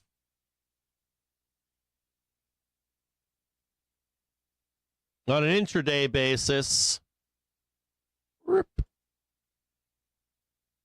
fat old rich white guys over there. On an intraday basis, we could trade all the way down here. And still go up.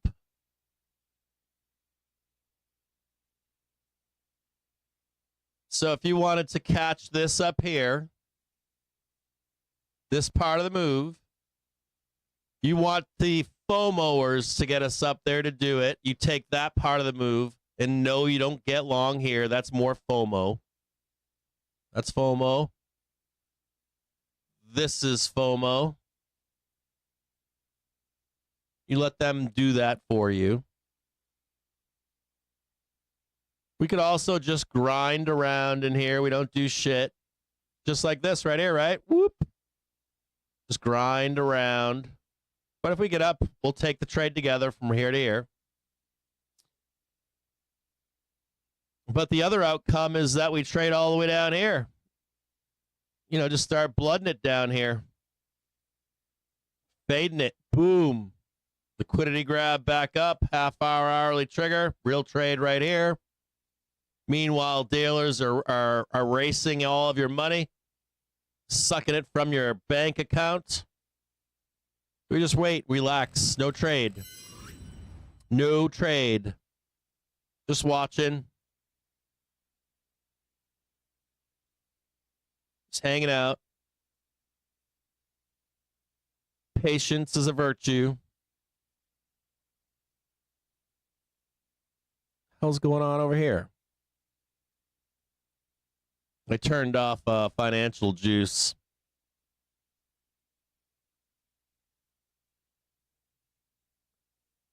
Just a note here. Reporter on CNN reporter on X in private talks hours before China announced new retaliatory tariff. The Trump admin warned China against such a move and again told them to request a Z Trump call. Source tells me this is still this AM no trade talks China rep. That's because Trump's going public too. What else do I got here? I'll read a few things to you here while we wait. We did get the new high though. That's a good net. This is good. This new high is good. It says we're going higher, just don't know when. What else do we got here? Hold on here. Give me a second here while we wait. I'm going to post some things for you in the Discord. I'm going to go potty, too. I've been sitting here all day. I've been not going potty. I'm going to post this for you real quick. Consume this. I'm not going to read it, but read that. I'm going to read some stuff to you briefly before I take a quick potty break.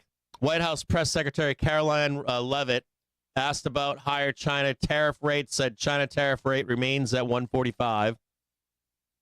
Trump hopes to make a deal with China. The Financial Times.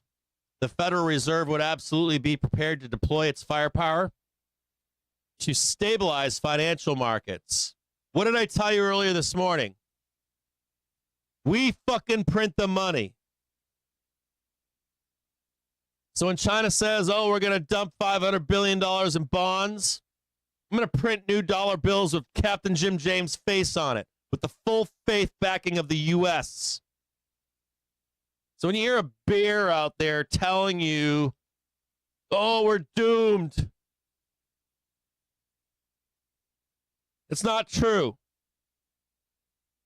Protecting your sovereign wealth. When you protect your sovereign wealth, you can always write your own money. At the end of the day, that's what people do. Full faith, trust, and backing of the U.S. People like to tell you that. Bears will tell you that shit. They'll be like, oh, dude, it's going to crash so bad, it's going to zero. Burning tires in Manhattan. No. And then they come back and tell you things like, oh, they did QE. If they had just not done QE, you know, if they had just stopped doing QE. You ever hear these guys? They're like, no. It's the fucking United States of America, asshole. We have wealth and power and might and strength and project it everywhere. These guys fantasize. They got a fetish about this shit. I'm serious. Like there's some, like you think there's some bear sitting in a desk somewhere and he's like, you know what? I'm going to burn the U.S. down today. Because China wanted to stop investing in their bond market. You know what I'm going to do? I'm going to hit the fucking lever.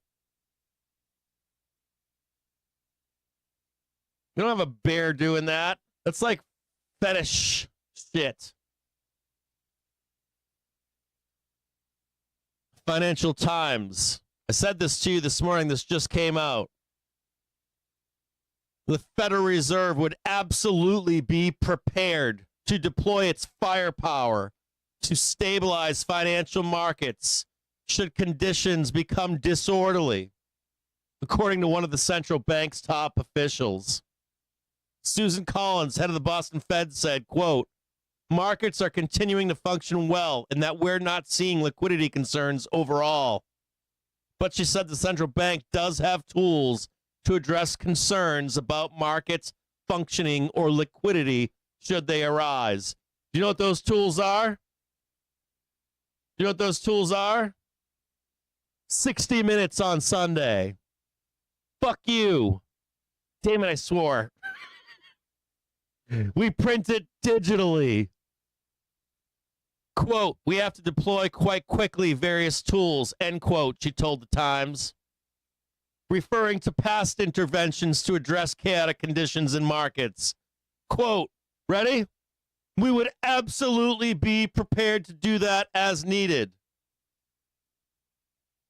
So when some bear out there is telling you, oh man, China can really put the hurt on you, burning tires in the market, Fed's not here to save you anymore, bro. I've been drinking the China bullshit AstroTurf. Fed today saying, fuck off. I'll print it. How many billions do you need? 500? Done. Oh, you don't have somebody at the auction window? Done.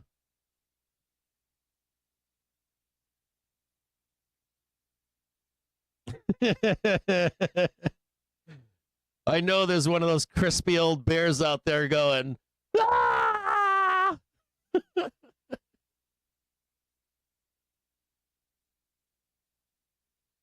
Federal Reserve's like, you're out of your minds. We'll just print more money.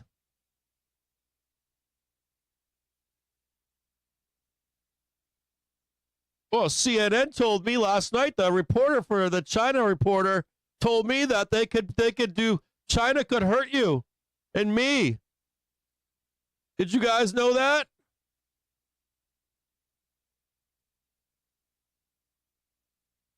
Did you guys know China could hurt the U.S.? No. China can't hurt the U.S. Fucking United States of America. Baddest motherfuckers in the world, period.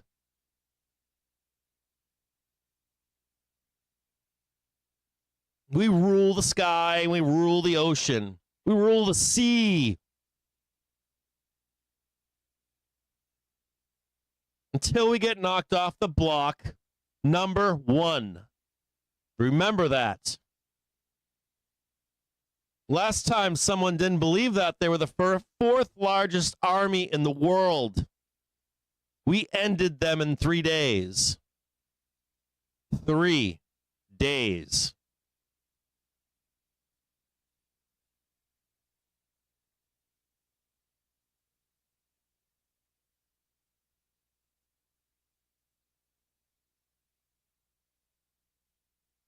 Three days. Most of you cannot understand the size of power that we actually have.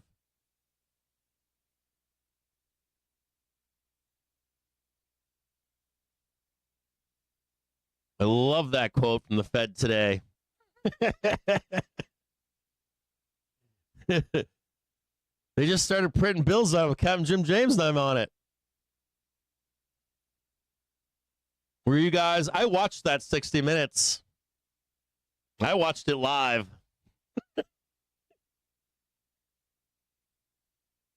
And the market said, oh, shit. I looked down at my cup of Kool-Aid and I like, oh, man, that's not Kool-Aid. That's strychnine.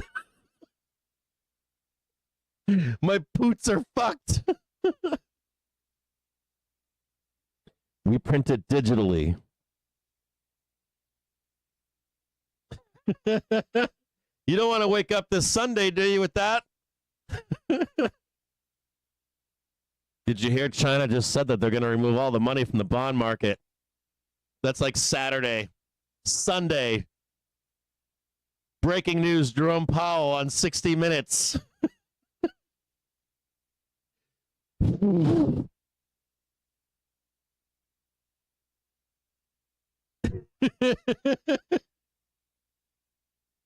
That's a direct quote. I'll post it in the Discord. I'll post it right now for you. It was at 2 p.m. So all the hysteria.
Just slide this bad boy over. Whoop, right there.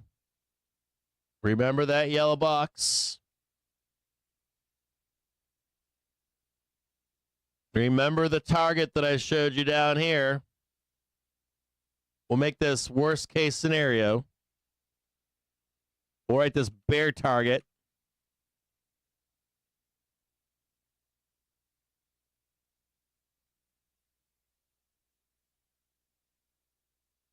I'm going to go potty really quick. I really got to go pee-pee. Sound like a kid. It sound like my youngest daughter. I'm like, Daddy has to go pee-pee. I'll be right back.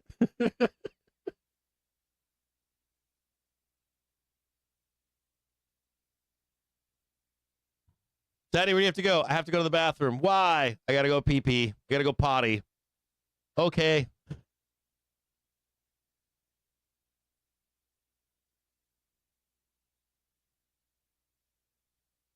They have developed their military. You know what scares the shit out of me?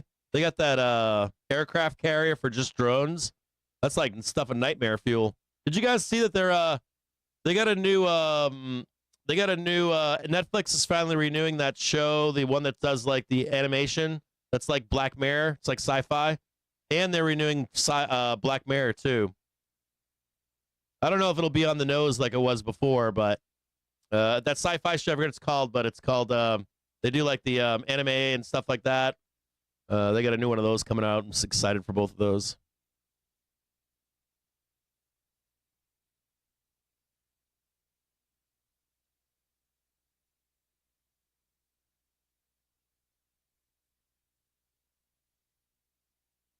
Oh yeah. All I want you to remember is 60 minutes. All I want you to remember is 60 minutes. Corporate debt, baby. Corporate debt. Who said that shit about Apple this morning? Who said that about Apple this morning? You guys remember corporate debt? You guys don't remember corporate debt, do you? You guys forget. Boy, oh boy, you guys have a short-term memory. you guys have short-term memory. What are we going to protect? We're going to protect the farmers. Who else are we going to protect? We're going to protect all the tech companies, too. I remember that. Do you remember that? I remember that. Do you remember that? I remember that. Member Berries remembers that.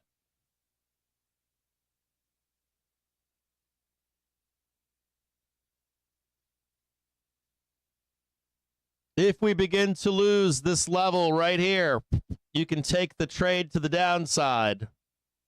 You get the new low right here. You got to get below it first. We're not quite there yet. I'll be right back.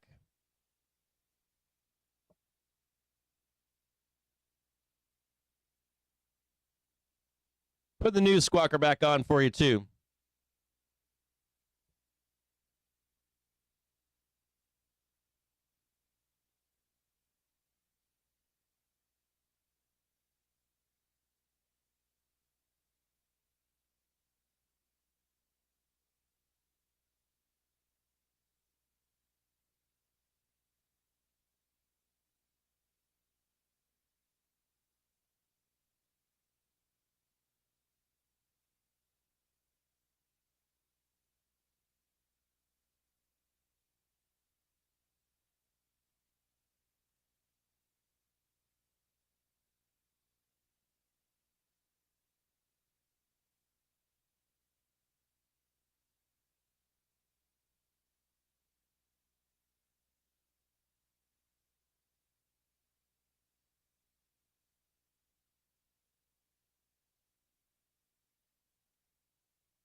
you want to stay up to date with the latest and be on the bleeding edge of news for non-farm payrolls?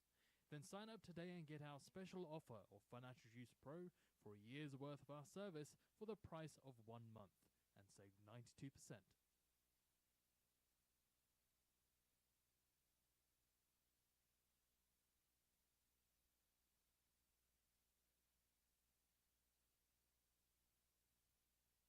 NYMEX natural gas May futures settle at $3.52.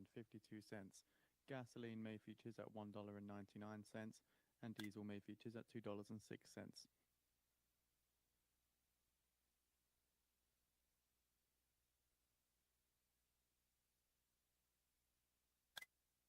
NYMEX WTI crude May futures settle at $61.50 a barrel, which is up $1.43 or 2.38%.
According to a statement, foreign policy ministers from Mercosur member states agreed to extend Mercosur exemptions to common external tariff.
Wall Street Journal says that US Special Envoy Witkoff says the US is open to a compromise ahead of Iran nuclear talks.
So we have posted out the Wall Street Journal article on the feed for those interested.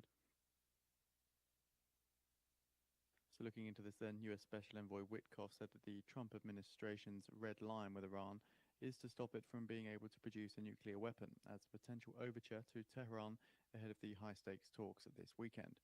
Any deal that allows the Iranian nuclear program to continue in some form would amount to a retreat for the administration and fall short of Israel's insistence that a credible agreement must include US supervised destruction of Iran's nuclear facilities.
doing here?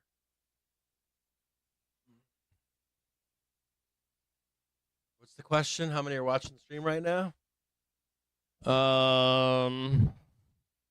Brent crude futures About 10,000, I think, total. a barrel, which is up All day long across all different platforms, about 10,000. Somewhere in there.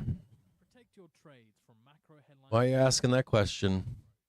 Now only $99 for our real time service. I'll scroll down here, see what's going on. Oh my God, all this stuff.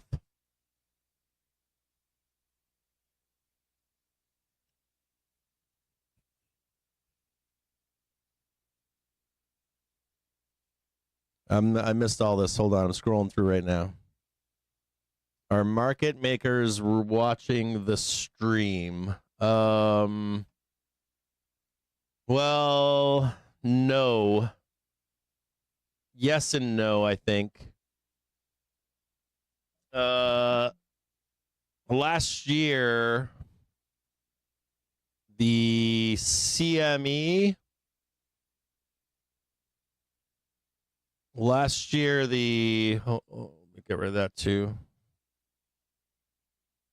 So last year, the CME and the Fed, I think, too, both admitted that they monitor social media. Well, but they don't monitor it like you would think. They did like I'll try to find it. I had it at one point.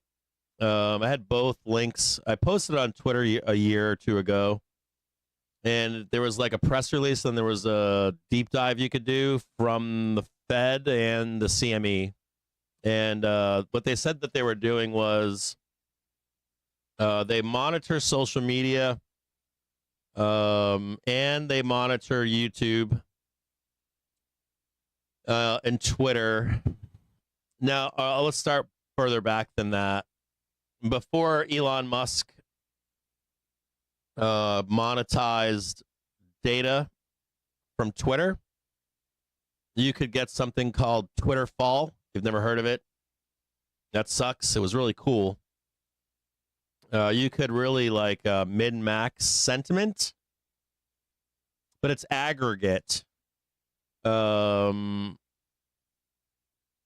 was really cool. You could see like you could use certain keywords. So they said what they're doing is that they monitor specific words that professionals use in their own profession. So if let's say you deal with the bond market or you deal with, I don't know, rates or currencies or whatever it is you're doing, and you use specific inside speak. You know, I was in the Army, right? Everything is an acronym. So if I was to speak to a non-soldier, they wouldn't understand half the shit that I say, right? So you hear that speak on socials. That's monitored, but it's in aggregate, and it's a computer program that spits out information. Now, I think I was reading here was do market makers follow this stream? I don't think so. I think they do probably indirectly. The big thing about this stream is this. The big thing about this stream is that it touches. We did some maths one day, and at that time, I think we were hitting 6,000 people. I think we're hitting about 6,000 or 10,000 right now a day on average. Between all the places it's streamed in Europe, in Discords, in we stream right now to 4 to 6 different places like YouTube, Twitch, things like that. So at any point rate, we trade spoos. So you have to think about that you're like, let's say I say, oh, we're going to 540. Say I say that we're going to 540. You got to think about the person that hears that and tells their friend, or posts it as their own, or takes that trade and tells their friends what they're in, things like that. That's not necessarily something that is like the market maker will counter that or whatever. But what it is let's say we all take that trade together at the same time. That's why I rarely tell you my trades, like my specific trades. It's because when I do take those trades, I get counter traded. But it's not because dealers are watching. It's because there's so many people taking the same trade that you get a bump. I used to pay for a service. We're gonna go back to circle back around, but I used to pay for a flow service, option flow service, and they were sued by the banks about 2 years ago. They had figured out the algorithm to assign dark pools to banks, and they were numbering them. I was a member of this service, and they would number all these dark pools, and they were able to figure out what flows were coming out of the market and who was making them. And they got sued. That was public too. That there were, and I think but by that point there may have been 2 or 3 companies mimicking. I think I don't want to say the name of the company because I don't want to get in trouble, but so and from my perspective, let's say I go, hey, I'm buying a 540C right now. I watch the flows come through, and I've even seen my own flows on Flow Algo. I've actually made trades that have popped up on their feed, and this is why I don't trade like 20, 30,000. Well, this isn't anymore, but I used to take trades that were like $20,000 to $30,000 at a whack in 0 dates, and they would pop up on that Flow Algo service as they were made. So, but the problem is that if we're all taking that trade at the same time in that same strike, dealers will counter hedge you, right? Or delta hedge you if the whole market's not doing it. Does that make sense? So the entire market, they're chasing all of them, right? But if they're only chasing, I don't know, 30, 40,000 calls or something, as soon as those calls end, they'll delta hedge us live. And this is why another reason we trade SPY, and I don't trade live with you guys, low liquidity stocks live on the show, nor do I live trade them in the Discord, because we can make an impact on the stock. So at any rate, I don't actively attempt to do that, and I try to limit the amount of time that I ever even say that stuff to you guys. Now, is that a dealer listening in? No. It's just countering the trade. Now, do dealers or market makers listen to the market and watch them? Yes, they've admitted to it. They've publicly admitted to it. Does the Fed? Yes, they do. They do. Now, they use AI for that stuff so that they can know the sentiment of traders and stuff like that. But does that really matter to us? Probably not. So I don't know what else to say on that topic. But if we're all buying 0 dates, you get 10,000 people buying fucking 0 dates and your friends are buying them, that can move markets if briefly. It actually can be negative effect on my trading. My trading, believe it or not, is much cleaner the less people I tell. Like if I tell the market chat, or if I tell you guys, it's the worst. I have the worst win losses P&L on telling you my trades publicly. I have the second best is when I'm in market chat. Best is in the pro chat, and the best is when I don't even tell you, when it's just me doing it alone. I have my best P&Ls. But it's mostly because I'm being counter traded for size, not for anything specific. Hold on a second, I gotta check this really quick.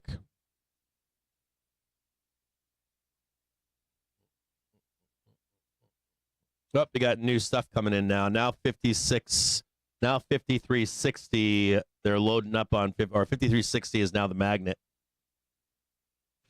They might park us here into the close, boys. So, excuse me? Yes, they do. Dealers counter anything that comes in the market. It's called delta hedging. Look it up. Google search it. Delta hedging. Delta hedging. Delta hedging. Delta hedging. Delta hedging. I take trades that are anywhere from 5 to 15 grand. If you guys are out there trading $1 million in 0 dates, they're going to delta hedge the moment they stop. Yes. Yes. Delta hedging. Google search it. I don't care if it's calls or puts.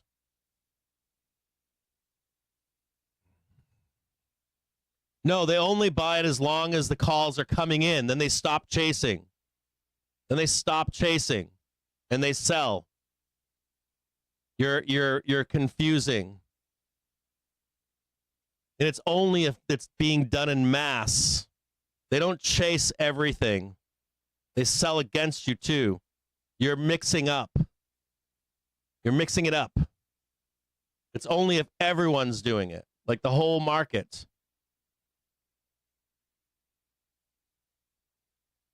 Whole market.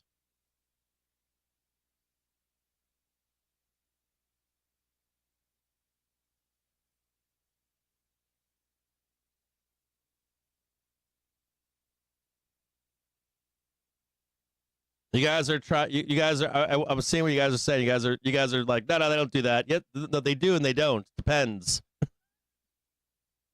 It also depends if we're in negative or positive gamma what they're doing too. If they're being supportive or not being supportive for the entire market. I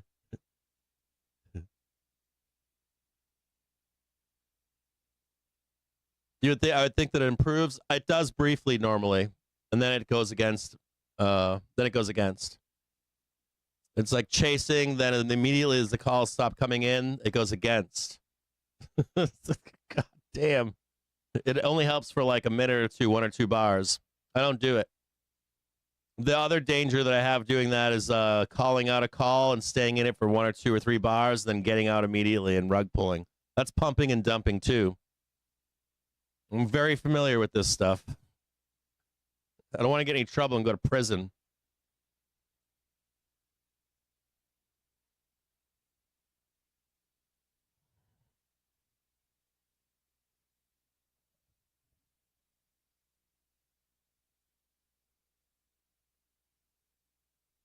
Oh God. You're mixing words. Stop. We've had instances of it here. I've seen it happen here. Seen it happen. I don't want to bring it up because people will talk about it, but I don't want to talk about it.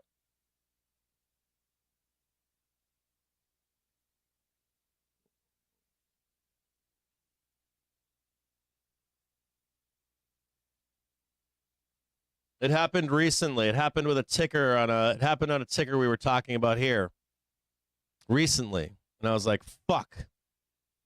Of course it fucking squeezed because they chased. Then they dumped.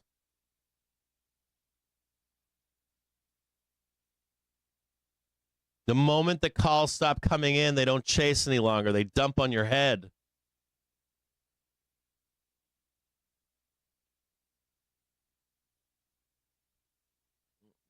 God.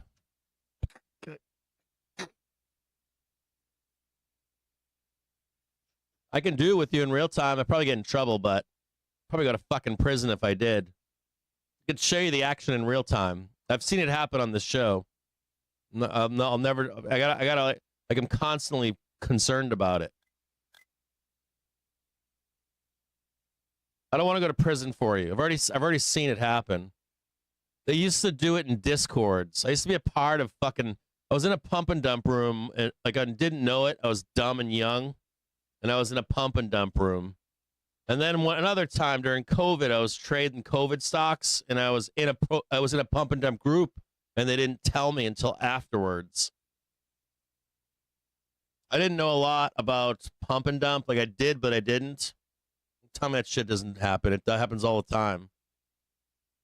And there's other shit that they do too. There's like, they'll do other shit too. They'll like accumulate, like a Furu guy will accumulate a low float stock. Then he'll tell his fucking, like moderators and stuff. Then they'll accumulate and tell their friends.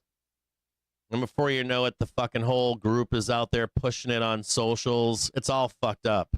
Don't say that shit doesn't happen. Shit happens all the time. I've seen it here. Like, I'm like, oh, fuck. It's not cool. Well, I guess it's cool for some people, right? for our elected officials, but you can't knowingly do that stuff intentionally. It's bad news. You get in big trouble for that shit. I don't want to go to prison for anybody.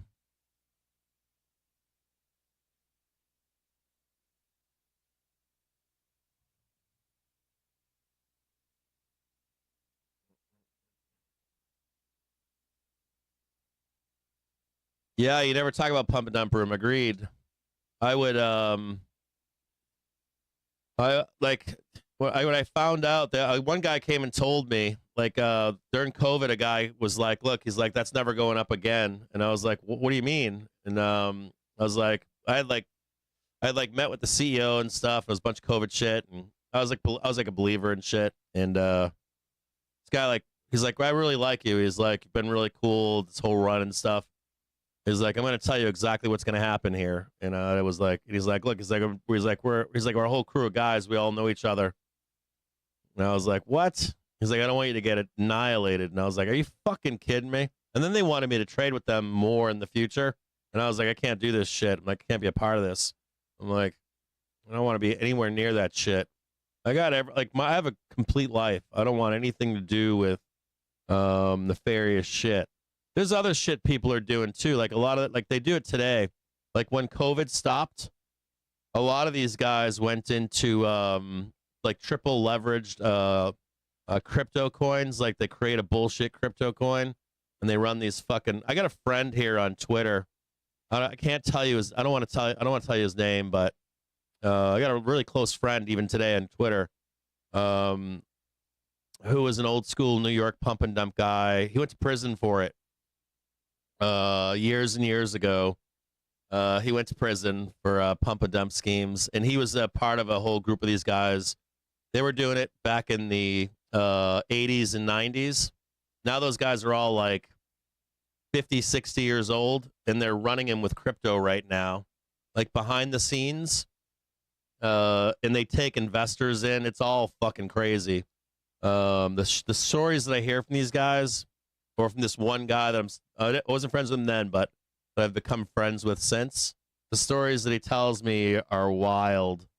Like a lot of like old men behind the scenes.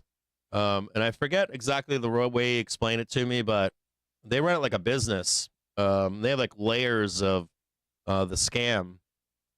And I'm just like, no thanks. So I don't want to talk too much more about it because I'm talking about a conversation that I don't remember exactly. I didn't even want to hear it. Conversation, to be honest with you.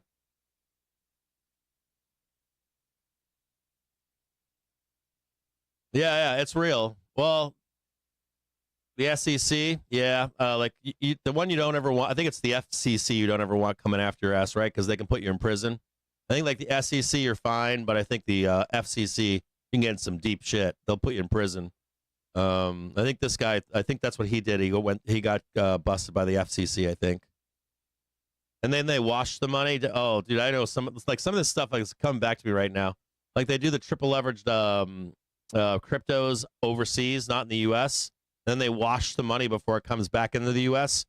So they're all, not only are they running these scams, but then they take the money back into the U.S. and don't declare it publicly. I was like, you're kidding me. Like, no, I don't pay any taxes on it either. I'm like, what? Hella sketchy. Hella sketchy. So what do we got down there? 5,300. I got to warn you guys right now that as the day is moving forward, the gamma profile is now changing again. We're getting locked into like, let me just show you this down here. I don't know if we park the bus down here either. We could start squeezing closer to the end of the day. But I just want you to know that we're getting locked in. We're like tractor beaming this zone right here. A little bit lower than here. We're like tractor beaming like... Here, I'll just draw it in. Hang tighter, guys.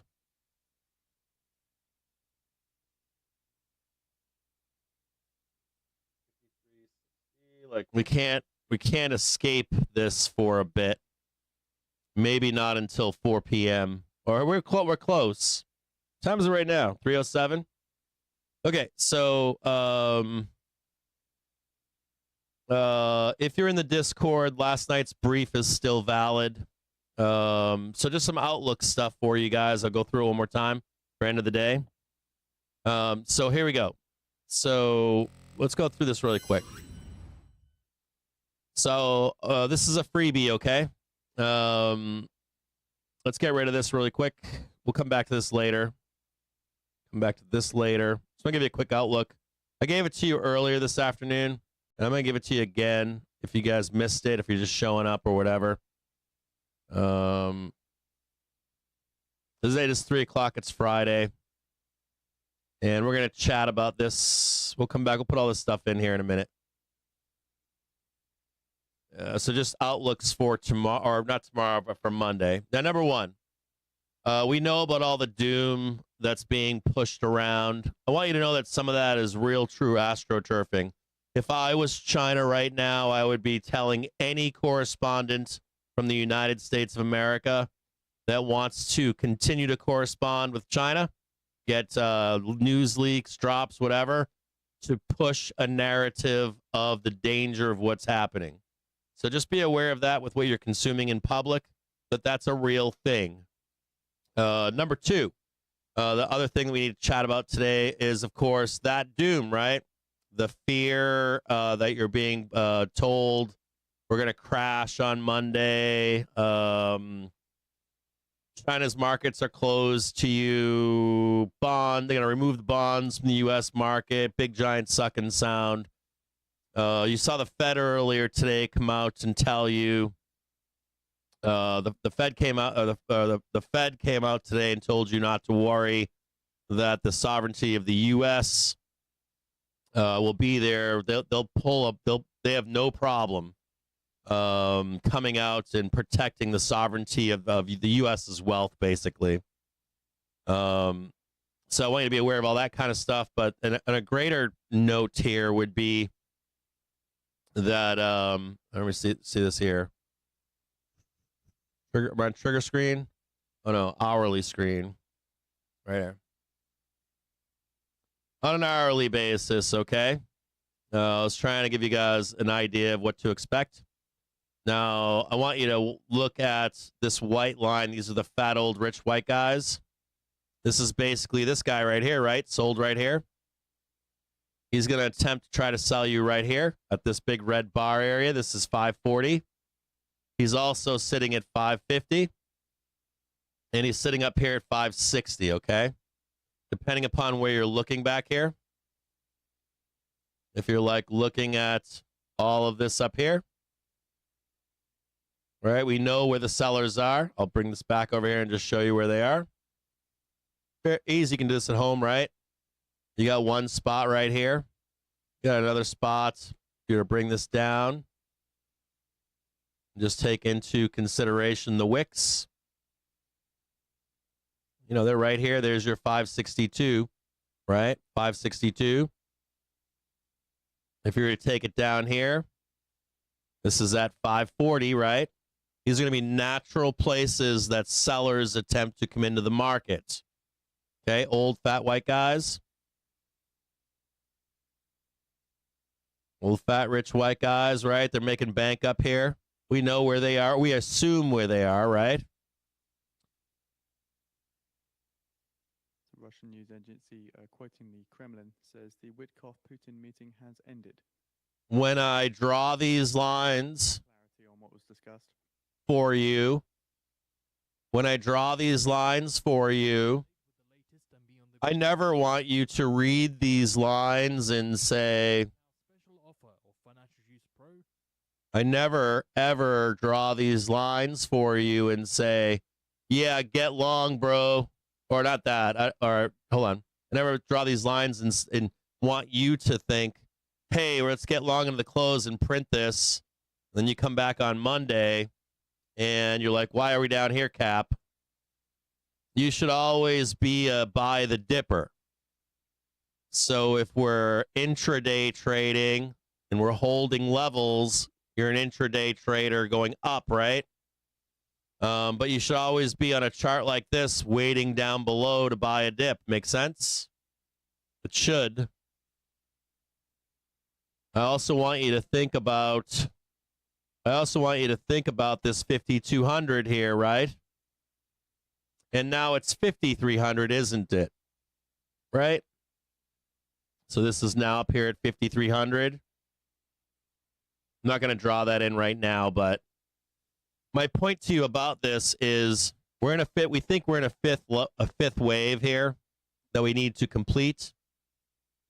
If it completes, we should trade higher to 540 and 550 and 560 up here, okay? Maybe not 62. I'm looking to see how high we go to find out what the 1, 2, 3 correction is going to be, and to find out if this is going to be a 5-legger again. Now, that could be wrong. So my point to you is this, is that we're coming into the close here, right? So this is 1,600. This is the close, right? Anything can happen over the weekend. If you wanted to take the trade higher, there's a few ways for you to do it. You can do it with a ratio spread, right? Call ratio spread to capture the upside move. If it fails over the weekend over headline news, you're not going to lose any money. If you wanted to take the bear trade, you do a bear ratio spread for Captain Jim James being wrong. And if I'm right, you don't lose any money, right? You're flat. So you want to do that. If you are just a cash market trader, you're like, hey, I just trade Cap. I got a cash account and I can't do margin. I don't know. I got $500 in my account or something. Whatever fucking reason you have, PDT, I don't know, traded 4 times this week, whatever the fuck that is. You could also trade futures, if you're like long, regular markets, and if you had a prop account or something, and we start blooding on Sunday, you would erase that trade by going short on Sunday. That works too. It's another way to trade both sides of the market. Another thing that you could do too would be, let's say you're just day trader. You would close today, and if you wake up on Monday and we're up, you're a seller, right? If we wake up on Monday and we're down on 5,300 or 5,200, you can position to take those trades to the upside. There should be no reason for you to be in any trade. There should be no reason for you to come back on Monday in this stream or in Discord and say, oh, I blew up my account. Our traders don't do that. I'm sorry. We've traded this market near perfect up and down. If you're blowing yourself up, it's only because you're not listening. So you can't correct that. There's nothing I can do for that. It happens all the time. So if you're a trader and you're like, hey, what's my positioning into this bell? It's too easy to either sit on your hands and sell Monday or buy Monday. You don't need that trade. Wealth preservation means everything. If your conviction is that we're going to go higher, a ratio spread helps do that. If your conviction is that we roll, I want you to know that, or, hey, I'm going to buy the SPY underlying. I don't care. It's coming back one day, Cap. It's the unrealized loss. There are so many ways for you to not get blown out over the weekend or even overnight. And we're still in high volatility. So unexpected outcomes are expected, aren't they? We've got VIX 9-day trading 45 right now. Look, it's going to get murdered here, by the way. We're going to moon. Look at this. That's what we were looking for, by the way. This is exactly what we were looking for in this close, to murder this VIX 9-day and begin squeezing to the upside. Now, for you as a trader, if you like, I want you to think about this. It really matters to me. If you come in on a Monday and say, Cap, I blew my shit up, I don't know what to say to you. What can I say to you? I can't say, oh, Cap, it's Cap's fault. You know what I mean? It's not. It's fairly easy to not blow yourself up. That doesn't happen here. We don't blow people up. So in general, our community has been strong. Matter of fact, we've had the largest growth in our community since February. Our community has grown exponentially in this past month and a half because we've called the market correctly the entire way. We have a video from February 14th. Check it at 10:30 in the morning. I charted us going all the way down to 500 to the monthly trigger, all the way down, and said, do you think this can happen or not? And I was told no. Told you to put a ratio on to hedge it. We have that on videotape here on YouTube. We were the only people to call it. We were it. Nobody else called that shit. People tried taking the fucking credit for that. That's bullshit. I got it on fucking tape on YouTube. February 14th, 10:30 in the morning. Look for yourself. Our community has boomed since then. We don't have traders blowing up $1 million accounts here. If they do, it's because they're not following the rules. And I will not be responsible for that either. I mean, I'm not going to tell you to do things that will blow your account up. That's what I mean. I'm going to follow through with this to the end, bitter end, so that you're always protected. And that includes today and this weekend. As we get into this weekend, you've got no business not being in a trade that either protects you from losses or makes you lots of money, or you're just sitting on your hands for Monday. The easiest trade is no trade, protect wealth at all costs. I've done that. I've blown myself up. I can't tell you how many times. 3, 4, like big ones. Like, what am I going to do? You know, if someone was short on Wednesday and got blown out, I've been there. It sucks. I'll never, ever do that again. Ever. Ever. Not a single time. Never. I protect myself at all costs, even if I get cut up. So sometimes the best trade is no trade. You're just running cash, or you're in PDT, or you're on PTD, or you're in Robinhood, or whatever the fuck it is going on with you. You have to trade within your means, and we're in high volatility. I can tell you that I could tell you today that we're going to crash on Monday, and we can squeeze balls. We're making outsized moves right now. There's no liquidity in the market. We're chasing these like really extreme highs and really extreme lows. We're blasting through all everything. Like, we should do this, we should do that. I practice most things. I practice Elliott Wave, I practice Gamma, I practice ICT, practice momentum, practice triggers, practice traditional. I practice all of it every day, all day long. So I want to know who's on first, second, third. And guess what? We're blasting through all of them regularly.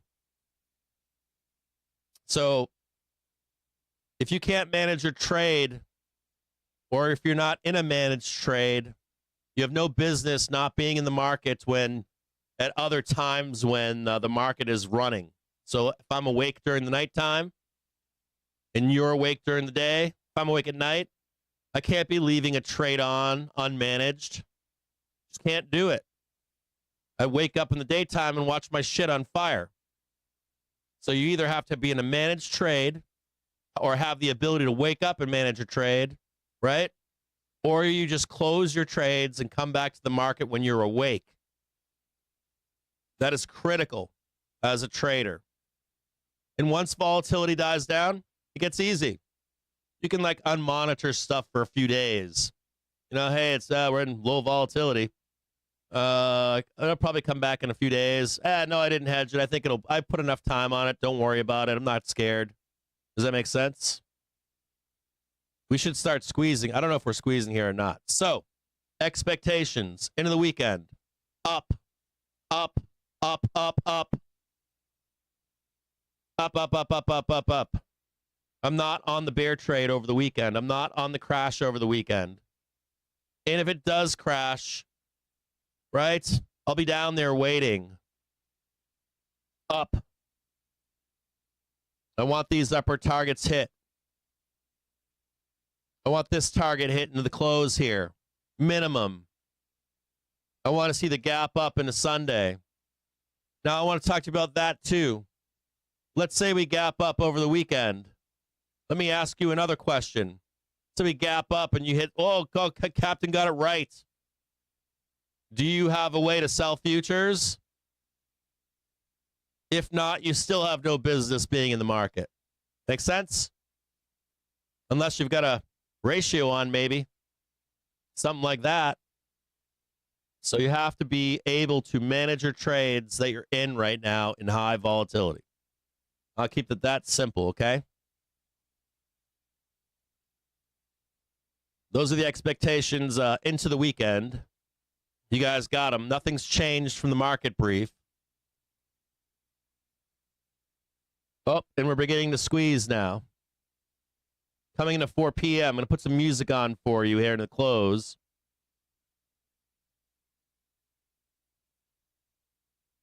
Murder the VIX, baby.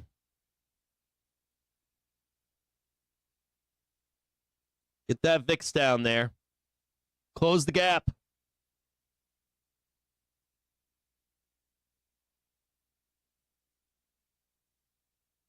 Remember that there's old man sellers up here too. This is the first place they are. If I was an old smart guy and I wanted to sell the market on a crash on Monday, I'd be waiting right here. That's where I'd be. I'm going to have a bear ratio spread up here. Late June. You could even do 2 ratios. You can make 2 of them. You can have a bull ratio spread for the upside exposure, believe it or not. Shocker. And you can do a bear side. It's almost like a bear seal to some extent, theoretically. Something like that, without thinking too much about it. My brain's hurting.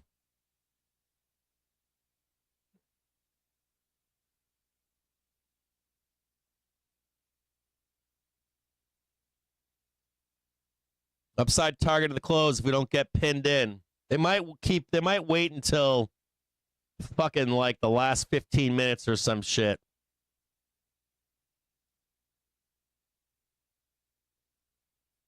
Coming into 3:30 right now. Remember the yellow box? You want to be above it to go long?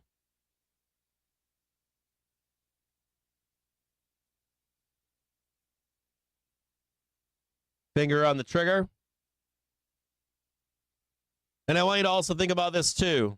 If you're a bear, right, you don't need to be in calls right now. You can just wait. Just wait till if it rips up there, you just hit the button. Set your trade up to hedge yourself over the weekend. You can even take it right here. It's not that far away. This is a fucking 1-minute chart. It's like small.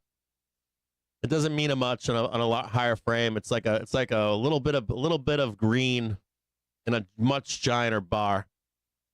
I want you all to have yourselves a wonderful weekend. I appreciate you showing up here every day. I appreciate you on Mondays. John H., if you're out there, Stacy, Jill Natolo, David AMS, John L., I am Doug Fuller, Winky Face. You guys all know who you are. Sam, Bork, all the people I've been trading with for fucking years. All of you too.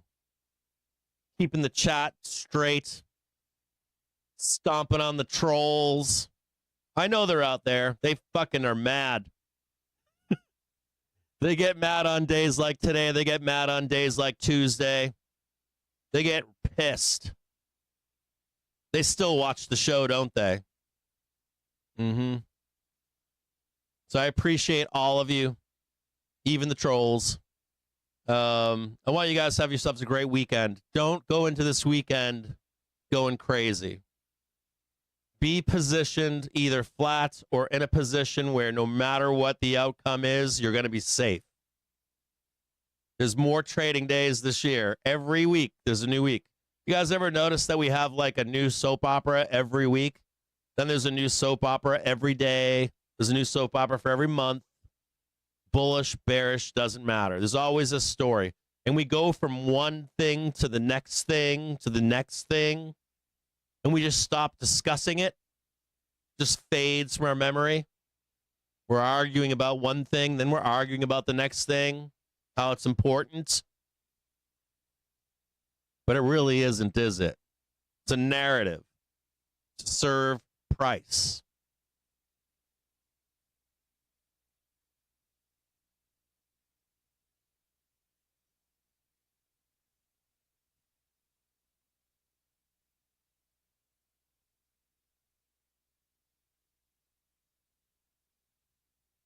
We're getting locked in on 5360. We're parked right on it right now. Just a heads up to you out there. We're getting magneted on 5360 right now. They're trying to pin us in like flat sideways into the close. Hopefully, as we get like the last 10 minutes, 5 minutes, we might get a rip.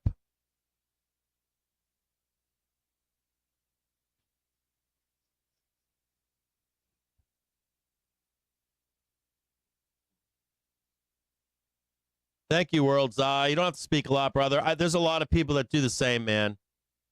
There's thousands of people that never comment. I appreciate you, my brother or sister, whoever you are out there. And you know what? If you don't like me, if you don't like my trading or whatever, you think I'm a bum or whatever. I don't know what you think, but if you don't like me, to have the person standing next to you all day long is kind of nice, isn't it? I like being with you. I know you're out there listening all day long. I get it. And I heard you earlier this week when you said don't say the F word. Try to stop swearing. I'll do my best. I'll work on it. Yell at me. You can yell at me every week or two and say, hey, you're doing it again. Stop swearing. I want to put you on in my office. I want to put you on in my house. I'll work on it. I hear you. I listen. I appreciate all of you too. Every single one of you. Every single one of you I appreciate.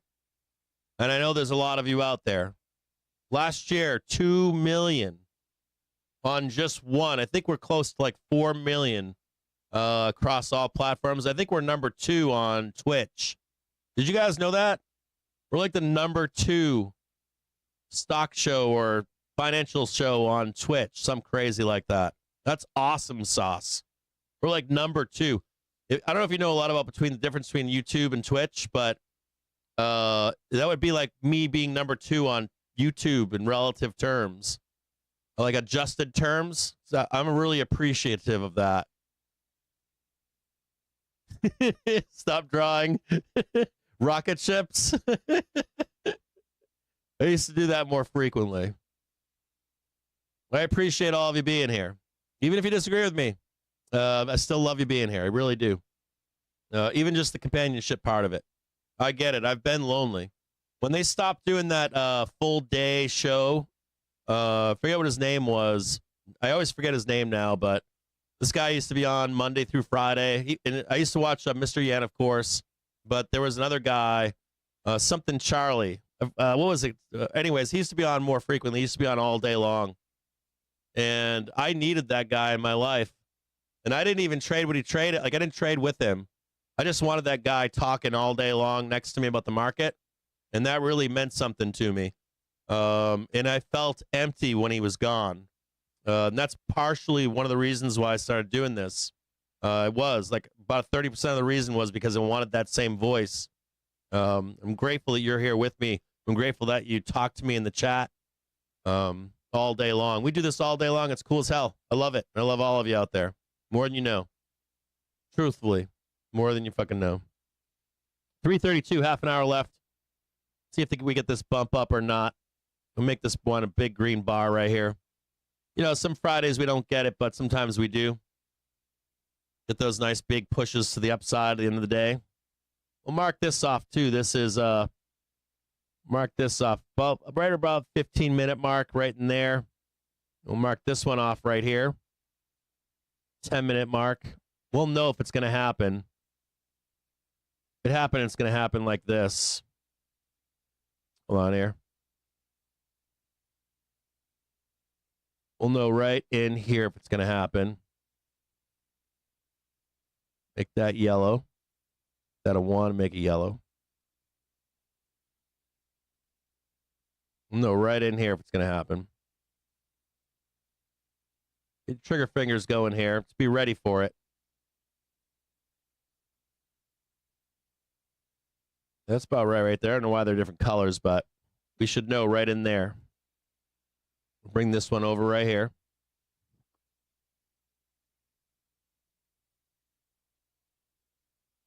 We know where the old guys are. They're all up in here. Also be aware if we do this,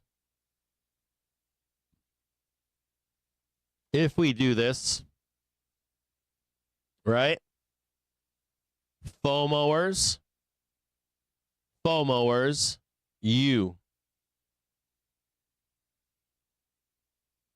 Badass.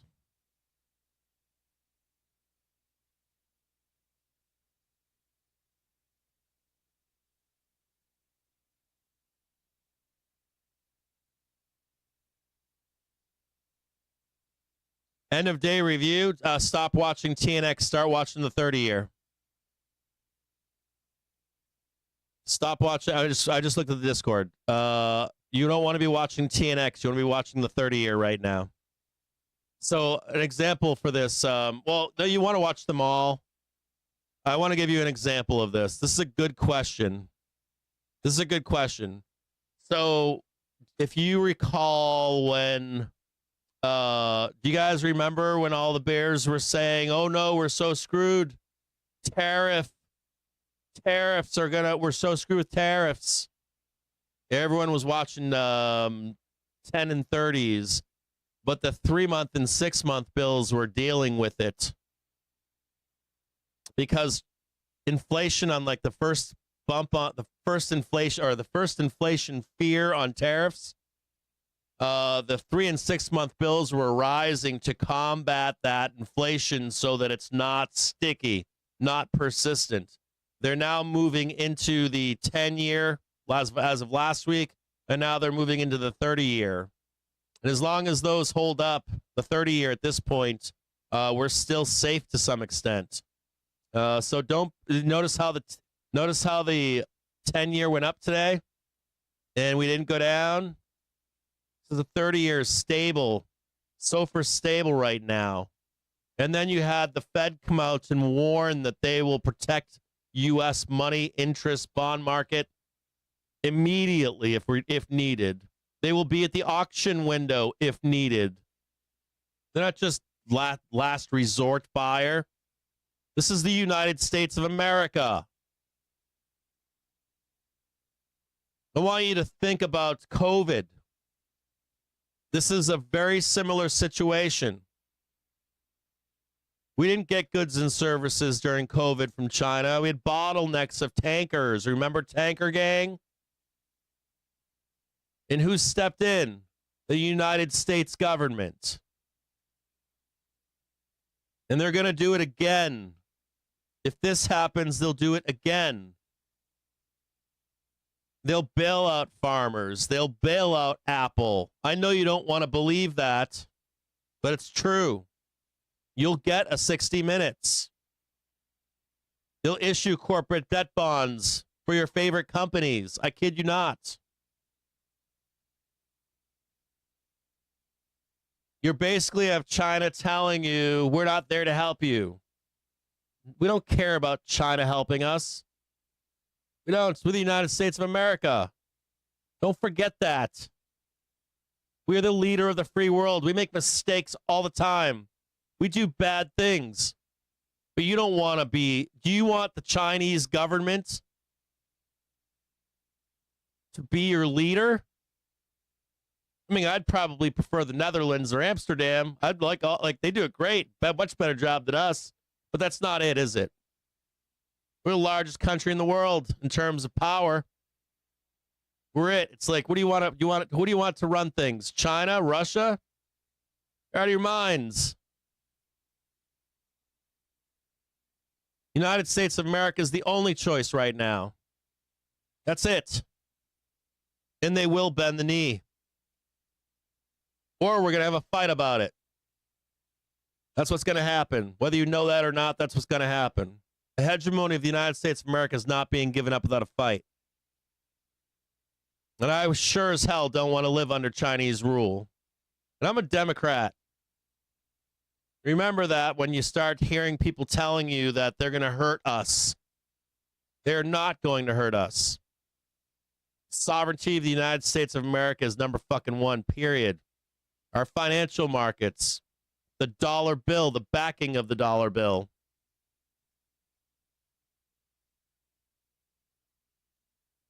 You got to knock us off the top first.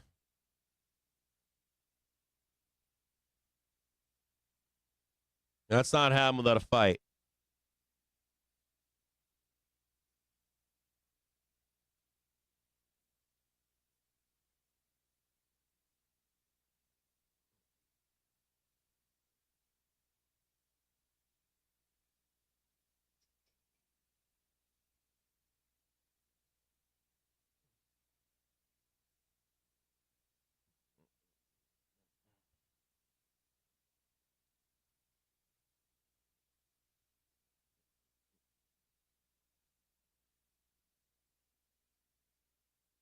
I was there in COVID. I don't want to hear that it's that bad. If it gets that bad, they're going to step right in, I promise you. 1,000%. It's going to make your head spin. You're going to get a big old slap across the head from the Fed, I guarantee it. Treasury Department, Fed. They've done it every single time. They did it in 2008. I watched them sitting on the court steps. I had the TV on watching it happen. They were whispering in Bush's ear. I was like, what are they saying right now? They're telling him print money right now. Well, the senators just told me they can't do it until next week. Literally. You're passing that bill today. You're going to get checks out by Friday. Not happening in the United States of America. Not today. Sorry. I'm serious. Dead up. We can go down, but not on your timeline. We can head to the downside, but you're not getting like your insta crash to like zero Monday morning. It's not happening. You'll see World War III if that happens. I'm telling you, I'm not lying. Trust me. You guys need to know more about currency, and you need to know more about like people go to real world war over this stuff. They go to war over oil, gold, wealth, and you don't even see it coming, and it happens. I'm telling you. Time, it's like tale as old as time.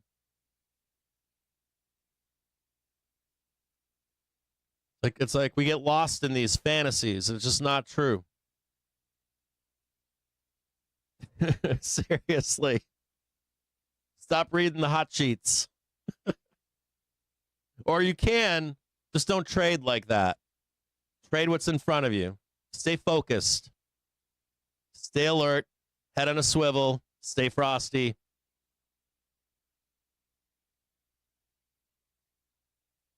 We have World War III. What do? You buy the fucking dip.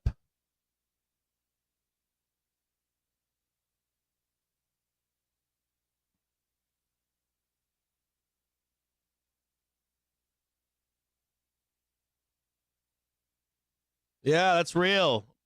You guys don't think it is, but it is.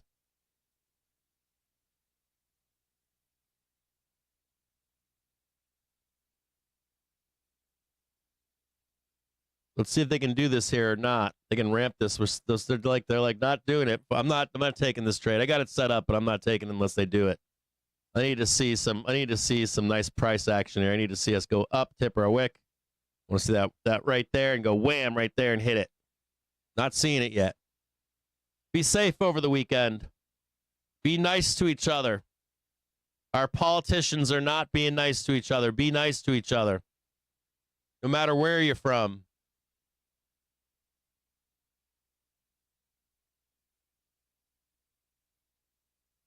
Oh.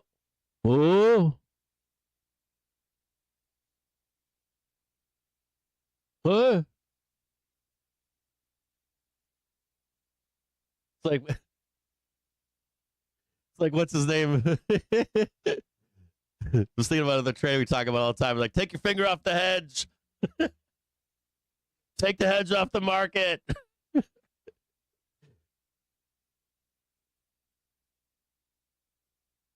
Lift your skirt up. Show us what's up there. We know what's up there. Show it to us. No trade for me right here.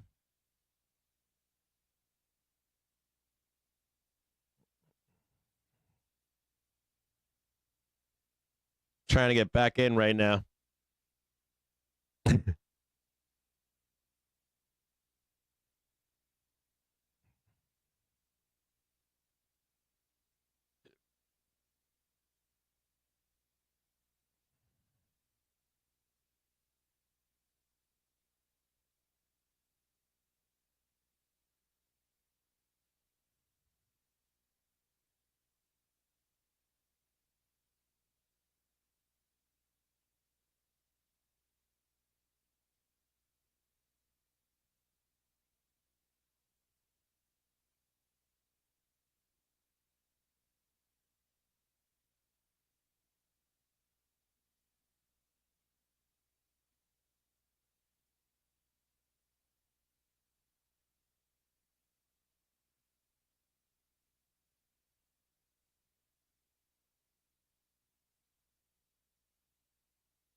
345. We kick all those Robin Hooders out yet or no?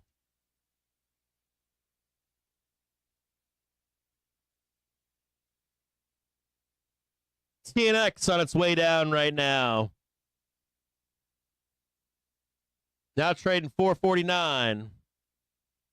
Fed Treasury Department saying that they will do whatever it takes, trying to quell bond markets. Heading into a weekend where we're expecting, what are we expecting over the weekend? What is it called? What are we expecting over the weekend? Black Monday? Where we're expecting a crash. CNN told me they were going to crash on Monday.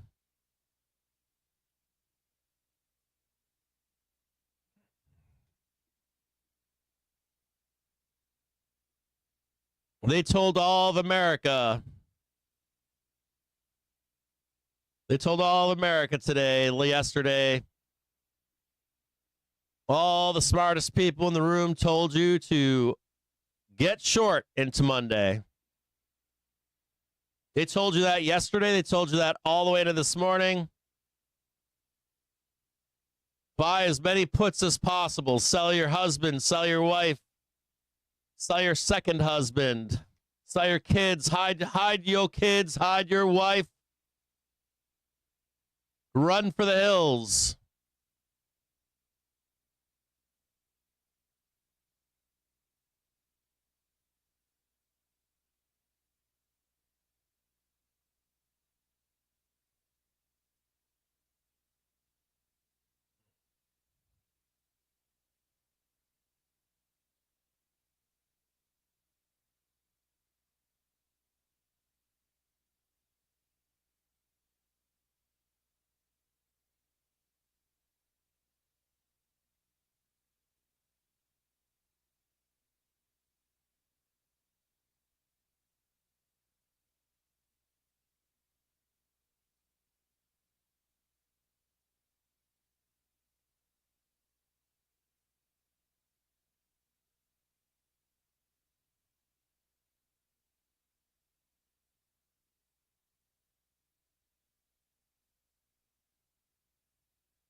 I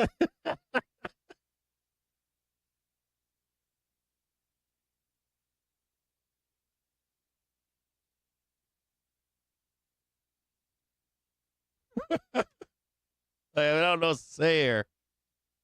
I just posted it on Twitter. Said I want to thank CNN, Fox, MSNBC, CNBC, I don't know, Wall Street Journal, New York Times, everybody for letting me know to go max short over the weekend. Like, I don't know what else to say.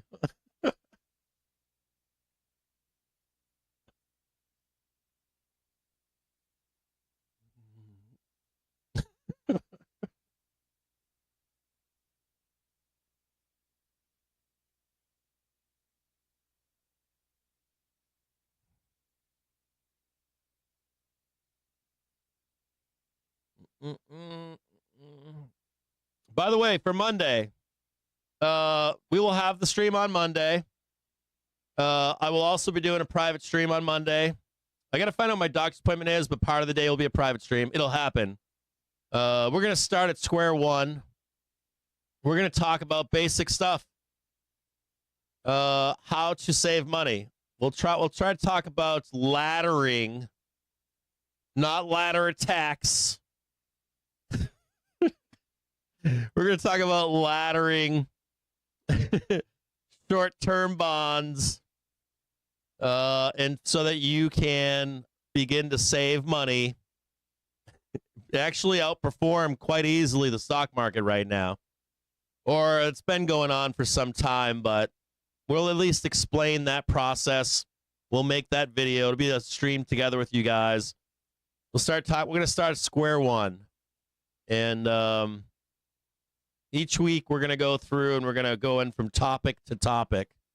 And hopefully we can build a library of at least information. You don't have to remember it all perfectly. But we'll at least expose you to it. If you're a young trader, a new trader, or you're even an old trader and you just want to like refresh all that stuff, it'll be a learning experience for me too. I'll have to brush up on a bunch of stuff like, hey, I look at things, right? Learn something. And then I forget about it as time passes. So we'll do it together. It's a perfect time of year to do it, right? And we're at the bottom of a stock market, right? Or a quasi bottom. We're about to crash the stock market forever. So what we'll do is we'll start just at square one. And we'll work our way through it. You know, too bad if you're not here right now to know that, but you know, some guy comes along or some gal comes along in 6 months or something. We're not stopping for them. We're only for the people that are here. And so we're gonna do that, and we're gonna make sure that we're all you know, have a basic education. And it should be good. It should be a good time. Hopefully, we can record it and have it available for people to start at square one and work their way through all this stuff as time goes on in the future. So if you're a person that's never done that stuff, we're gonna do it. Can't wait. I'm excited for it. Actually, haven't done it in a long time. So we all trade our own stuff. We get wrapped up in the world of what we're trading, what matters, what doesn't matter. No, it doesn't look like they're gonna do it. They haven't done it.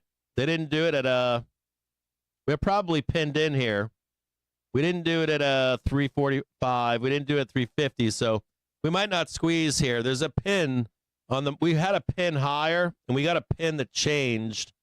Now our pin is at 5360, and we're trading 5363 right now.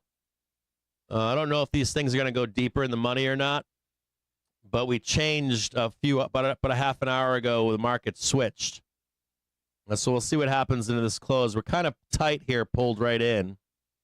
We'll see what happens after the bell here.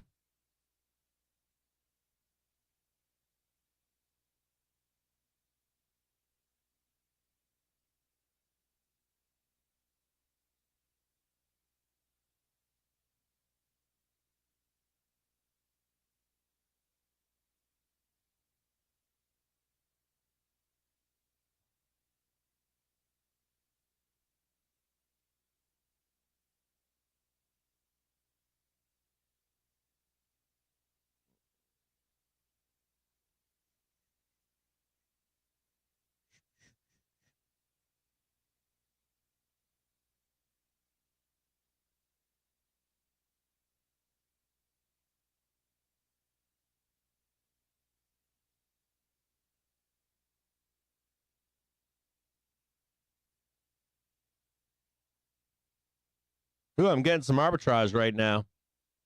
Sweet. Watch out, the bid asks are not correct right now. There's hidden arbitrage. The limit prices are lying to you right now. There's a bunch of arbitrage going on in the background. Whatever they're publishing to you is fake.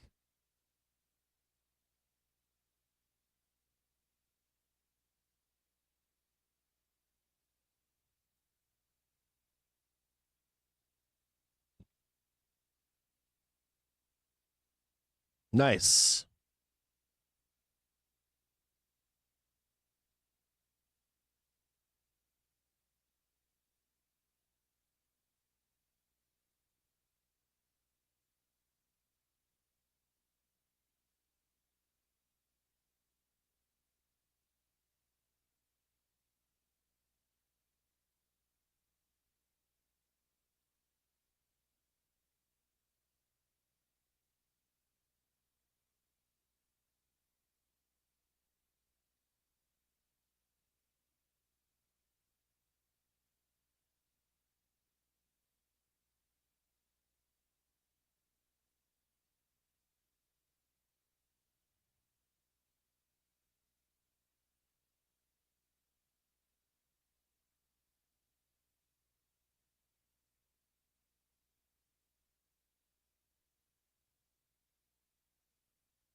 I should say this. If any of you are trading futures, you should not be long or short futures after today's close.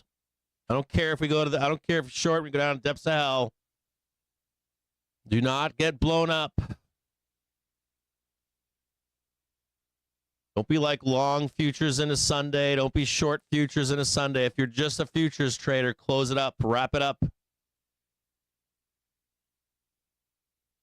Yeah, I just sold some zero dates, but I was up significantly, and what I did was I put a higher limit price in, and it filled. It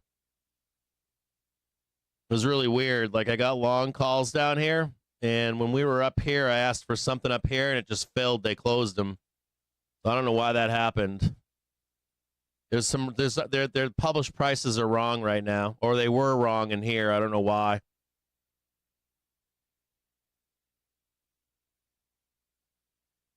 I mean, I know why, but slippage. Yeah, slippage. That's been happening to me a lot this week. I meant to mention it earlier this week.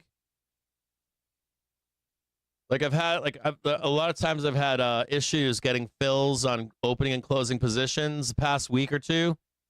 I've been getting hits on unpublished pricing for pretty decent fills. Like,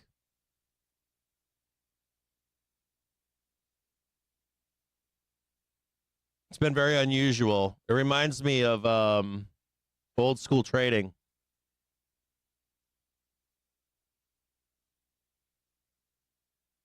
I've had a bunch of those instances recently. Only the past like 2 weeks. In arbitrage too. So if I'm trying to like take 2 or 3 pennies, 4 pennies, I'm getting fills.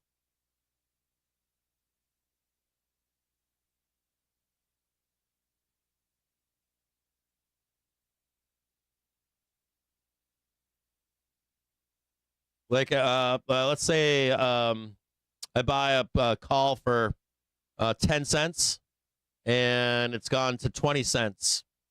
And I plug in a sell at 23 cents or 25, even though it's saying 20 cents, I'm getting the fill on them regularly, or puts or whatever. That normally doesn't happen with the order flow selling. I don't know what's going on. I think the spread is wider than they're telling us. Maybe there's no liquidity or something. They're just like, like another way to describe it would be, like when you're in a recession and a bank will take whatever you got for cash to buy a house, like they're publishing, we're selling this house at auction for $200K, and you come to the auction with $100,000 in cash, $115 cash, and they need cash. A bank needs cash. We got to talk about that really quick. It's 4 o'clock. I want to tell you guys something here. I got to warn you guys of something. Remind me of this for later. I want to have a good weekend. I want to tell you guys something.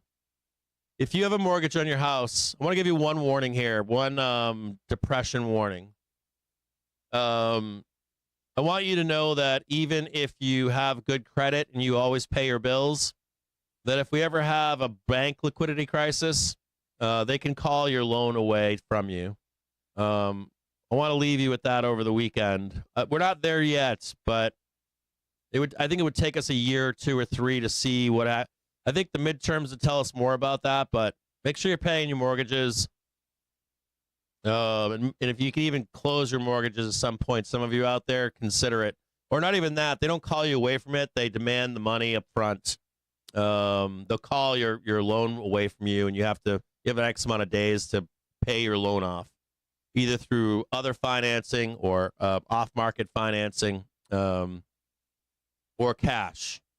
So be aware of that if you're older like me. Make sure you have cash available. I'll talk more about that on the private stream. It's not stuff for public. And it's not something that matters today, but it's way down the road.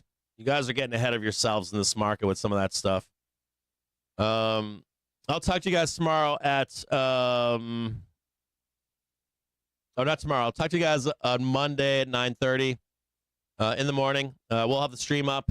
I will come on if I can't. I don't know how I'm gonna do that, but there will be a stream though for membership, for key inflection points. The market's bleeding, or if the market's bouncing, I'll be there for the membership. Hopefully, I got nothing stopping me right here. Like nothing technically stopping me. There should be no reason. I'll see all of you guys on